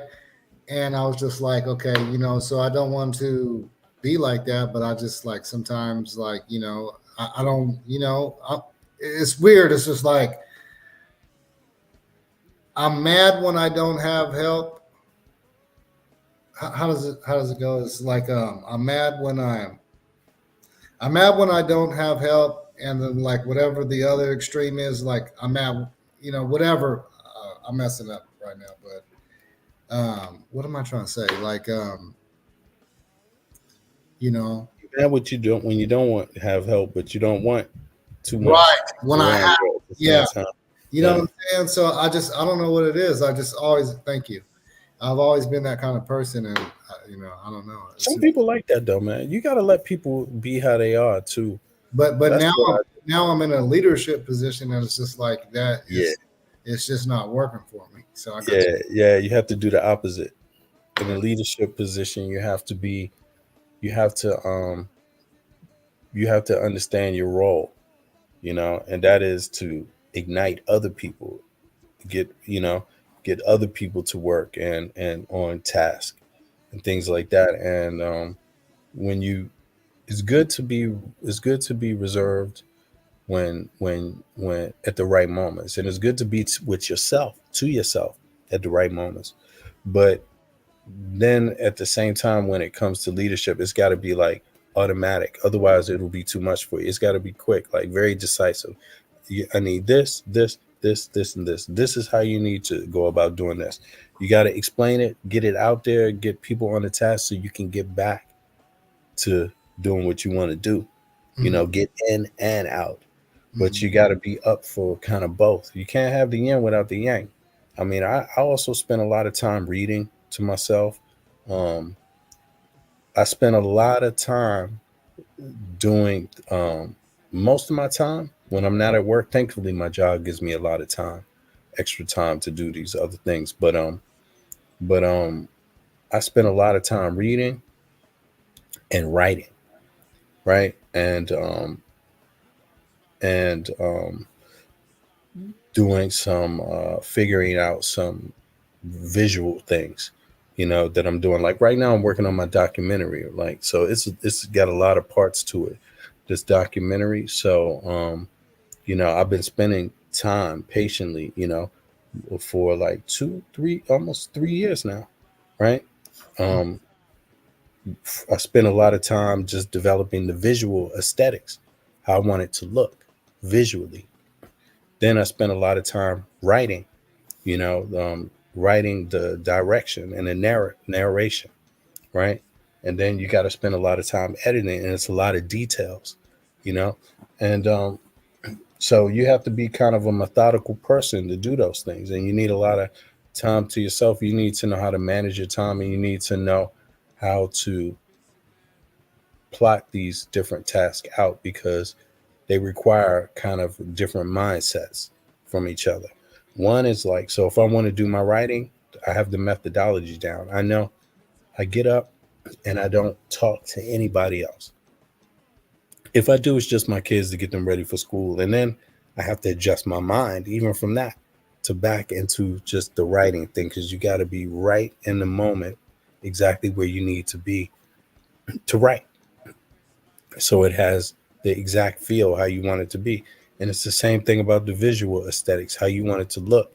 Your mind has to be in the right place to even do it. Otherwise, I don't even do it. I don't do it at all. I do something else so that I can get my mind in the right place for it. So, it's methodology, Donnie. But when you have to split your time between the things you want to do and other people, it comes down to methodology. That's what I would say. You got to accept it. You got to accept both. Mhm. If you want one, you have to accept the other two. You don't have to accept them at the same time, but you have to concede that they both have their place. You know, and that's all. That's what I would say, man. Other than that, I don't think is if you're a cool, calm, and collected person, I don't think it hurts leadership. I think that's good for leadership. You know, Yeah. it's better to be methodical and cool, calm, and collected as a leader. Those are positive traits. You know, because of course you got to have the big picture in mind. Right. You got to be able to see the working parts too. So, yeah, so that's how I look at it, man. And then when it's a job and when it comes down to money and 9 to 5 and there's pressure on, then that's another added feature. You got to get comfortable with that. Like, you know what? It's my job. I can't stress out like this every day. I have to do this part of it. So at some point, you just have to learn how to let it go. The things that maybe give you some anxiety, because anxiety takes a lot of work. It takes a lot of energy.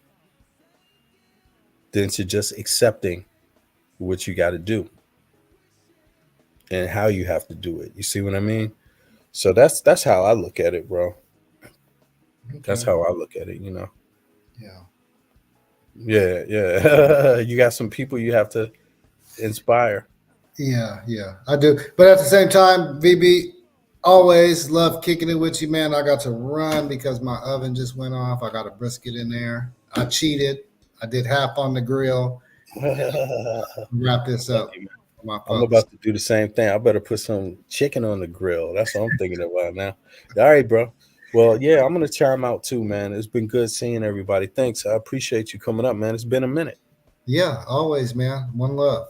Thank you. Yeah, now we gotta get Shaka back here. We'll see what's up. Yeah, we do. Yeah, we do. See what's up. All right, man. Be good, Donnie. All right, Appreciate peace. you. All right, bro. Peace, man. One. One. Yeah, so that was brother Donnie Williams, man. It's been a minute. Well, everybody, I want to say good evening and thanks a lot for coming out. Let me see who else was in this place, man, today. I mean, it was so many. Oh, we had somebody new coming through. That was Kenny Mack. We had Ralph, of course, Beverly, Andrea, Donnie. Um, we had Jade TV here. And then we had some people watching. I don't know who those people. Oh, we had Love Me for Where You Been, girl. Where you been? All right, I see you. Yeah.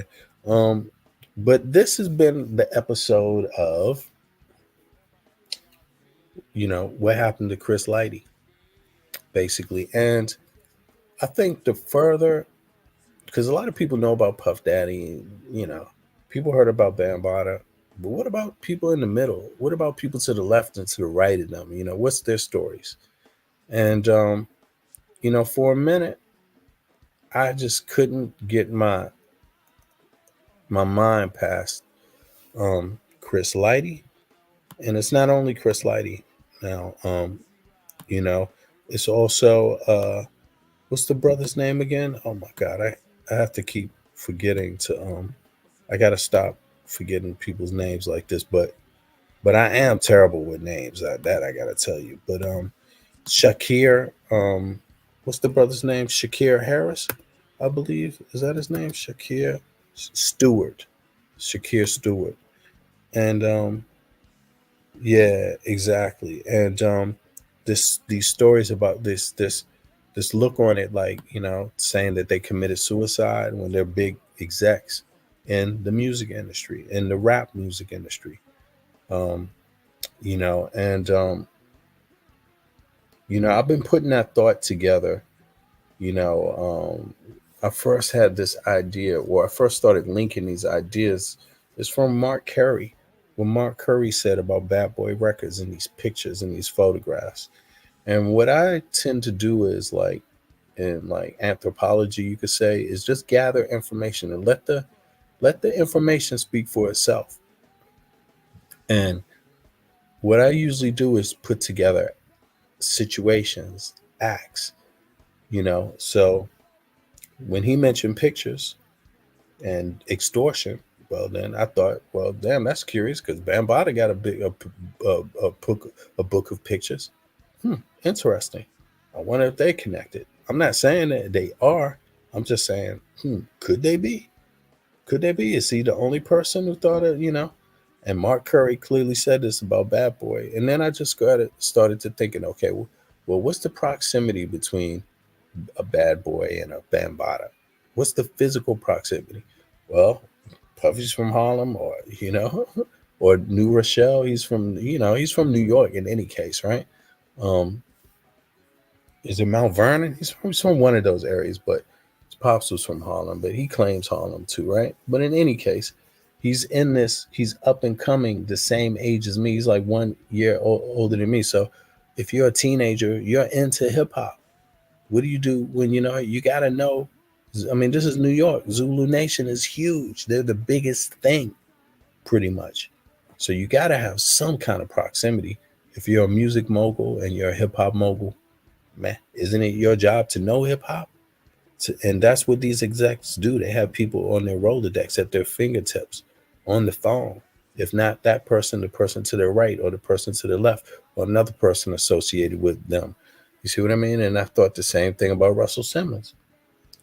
And I thought about what would people with power do? If you want power, um, would you just want a book with hundreds of people that is alleged to be in the music industry, like naked little when they were younger, 16, 15, 13? Wouldn't you want to? I mean, couldn't you leverage those things? So that's been my thought on it. Chris Lighty's family said they do not believe he committed suicide. They believe it's something sinister, something else going on. Um, Chris Lighty's from the Bronx. I mean, we hear a lot of strange shit.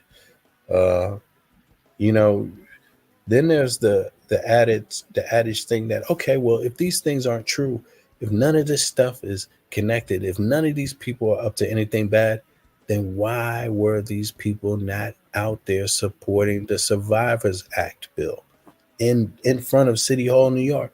Why weren't they there? Why weren't they? I mean, what's up with that? And we're not even talking about the big wigs, like the people that you know have power. I'm talking about the other artists.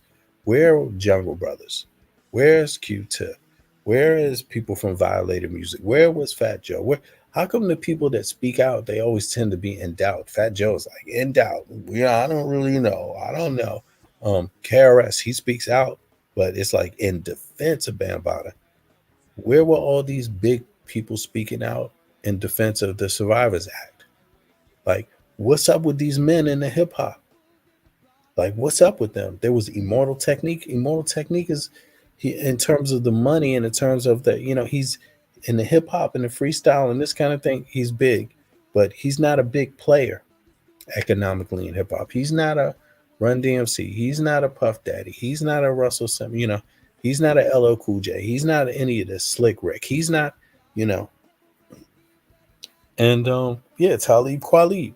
Where did you see Talib Kweli, Jay, speak on the Survivors Act? I just find it. I mean, there's so many people you could ask. DJ Mr. C, why don't he speak on the Survivors Act? I mean, there's loads of them, and I just think that it cannot all be a coincidence. And after paying attention to this, I just realized there's definitely a pattern here. The women are speaking out civilly. The men, when you look at the numbers, Bambaataa's got way more allegations out there, but there's only one civil case. And that case has been so quiet. And that case got almost no support from any rappers. Zero support from rappers. Zero support from the execs in the music industry. Zero support. What's up, Shaka? You there, bro? Yeah. You getting to work, huh? You up early? Yeah, I'm still up, man. Yeah, let me drop the link here. See what's going on. I'm about to chime out in a minute, but yeah, so that's what's behind my mind, and that's in the back of my mind, and there's the adage that Bambaataa is definitely like a student of Dr. York, and Dr. York is the biggest American pedophile, and he was also a musician, and also had studios back then in Brooklyn. You see what I'm saying? Which people went to. I believe some of these, like maybe the Jungle Brothers, or some of these somehow, and others too, not only just them, have found themselves in in some of Dr. York's studios. Just maybe they don't even know who Dr. York is, but I believe there's some kind of there's definitely people that know more that ain't saying nothing.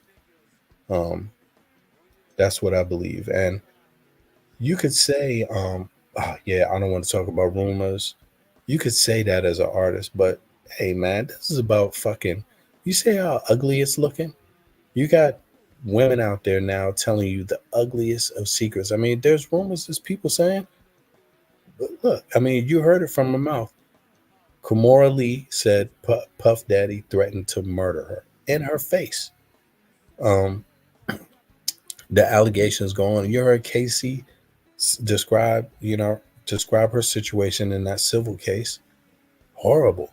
You heard pictures being taken again. See, pictures coming out.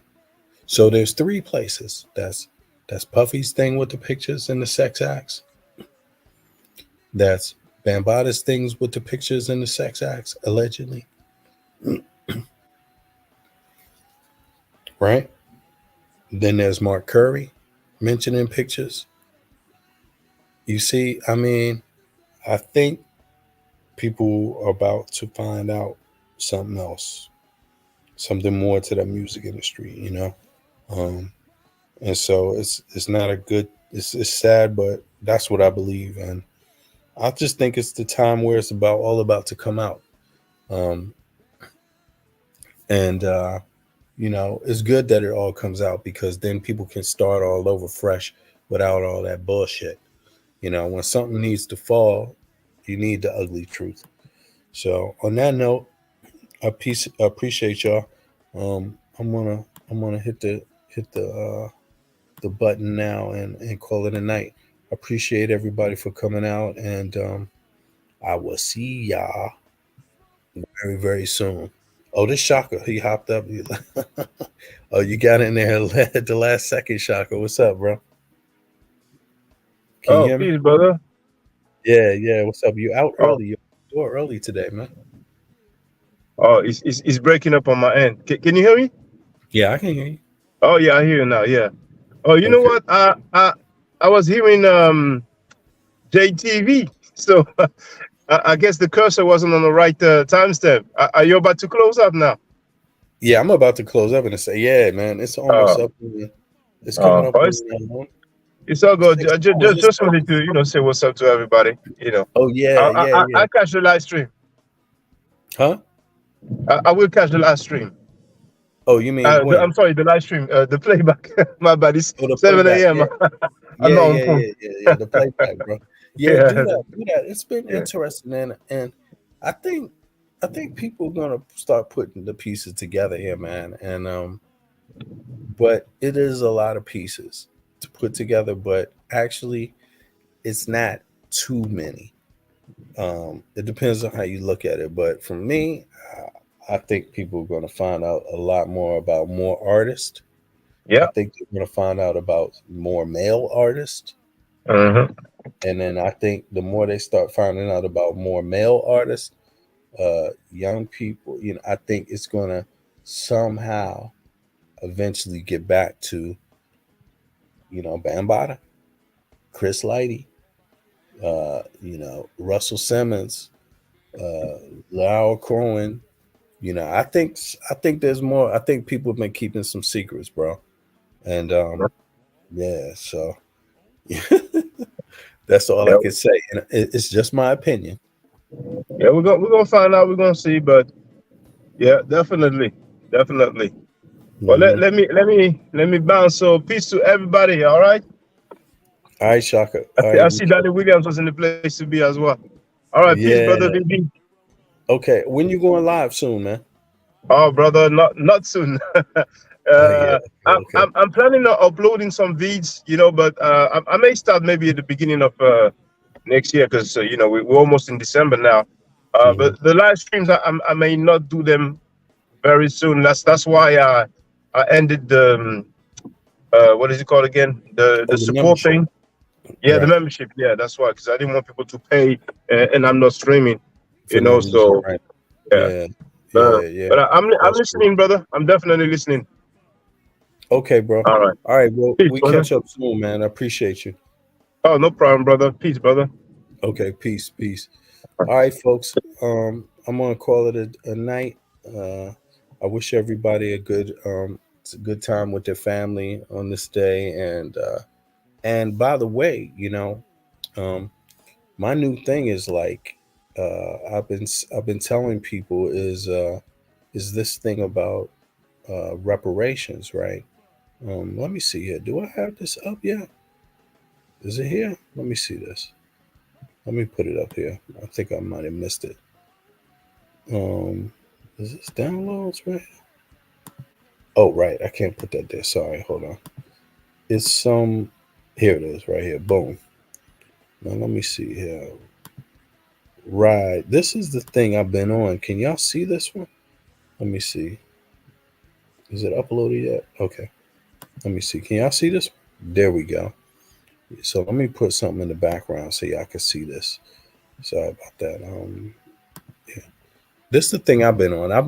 Now I'm on this thing, and I'm like, no matter what quote unquote holiday you're having, no matter what important seasonal thing comes up, no matter what election cycle it is, this should be the top conversation. So if you're celebrating your religious holiday, if you're celebrating your Thanksgiving, thanks for giving what? But to the natives or whatever, right? Okay, that's how you see it. But for me, the most important thing is that you, with your family and your people. But on these days, it's a good time to talk about reparations. That's what I think. And it shouldn't matter what the event is. I think reparations should be a conversation piece at every event, at every important gathering. And so on that note, I'm gonna say good evening to everybody. Yeah, Jade, I see you guys. I appreciate it. Bless y'all. Be good. And I am out of here. Bless. This ain't shit different day. You living in the ghetto when you feeling me.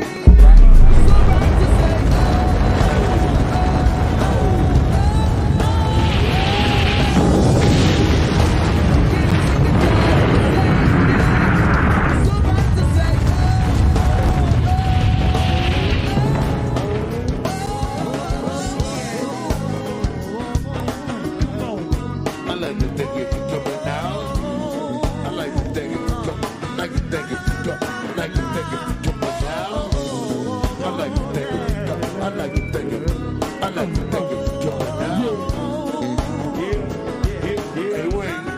I like to think if you thinking, man. It's time.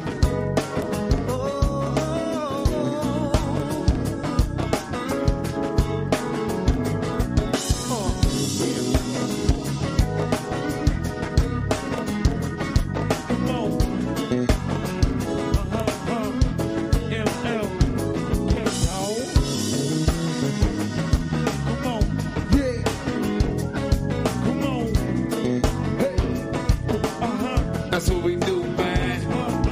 So,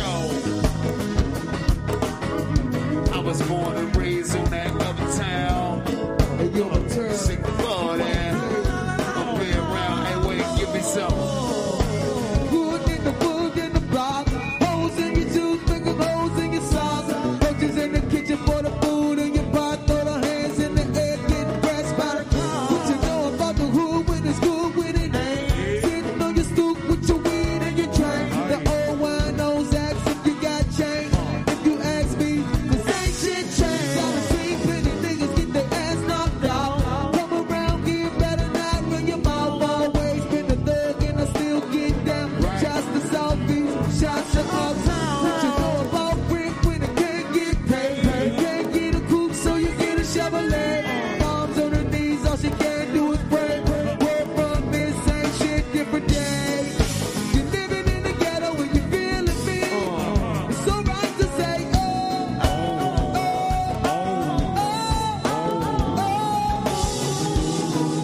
you're getting sick and tired of the same thing. It's alright to say,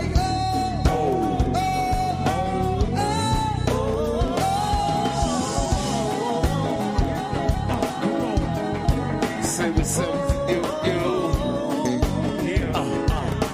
Baby girl. Yeah. Wednesday nights. Dog Spot, man. Don't stop, man. It's 640.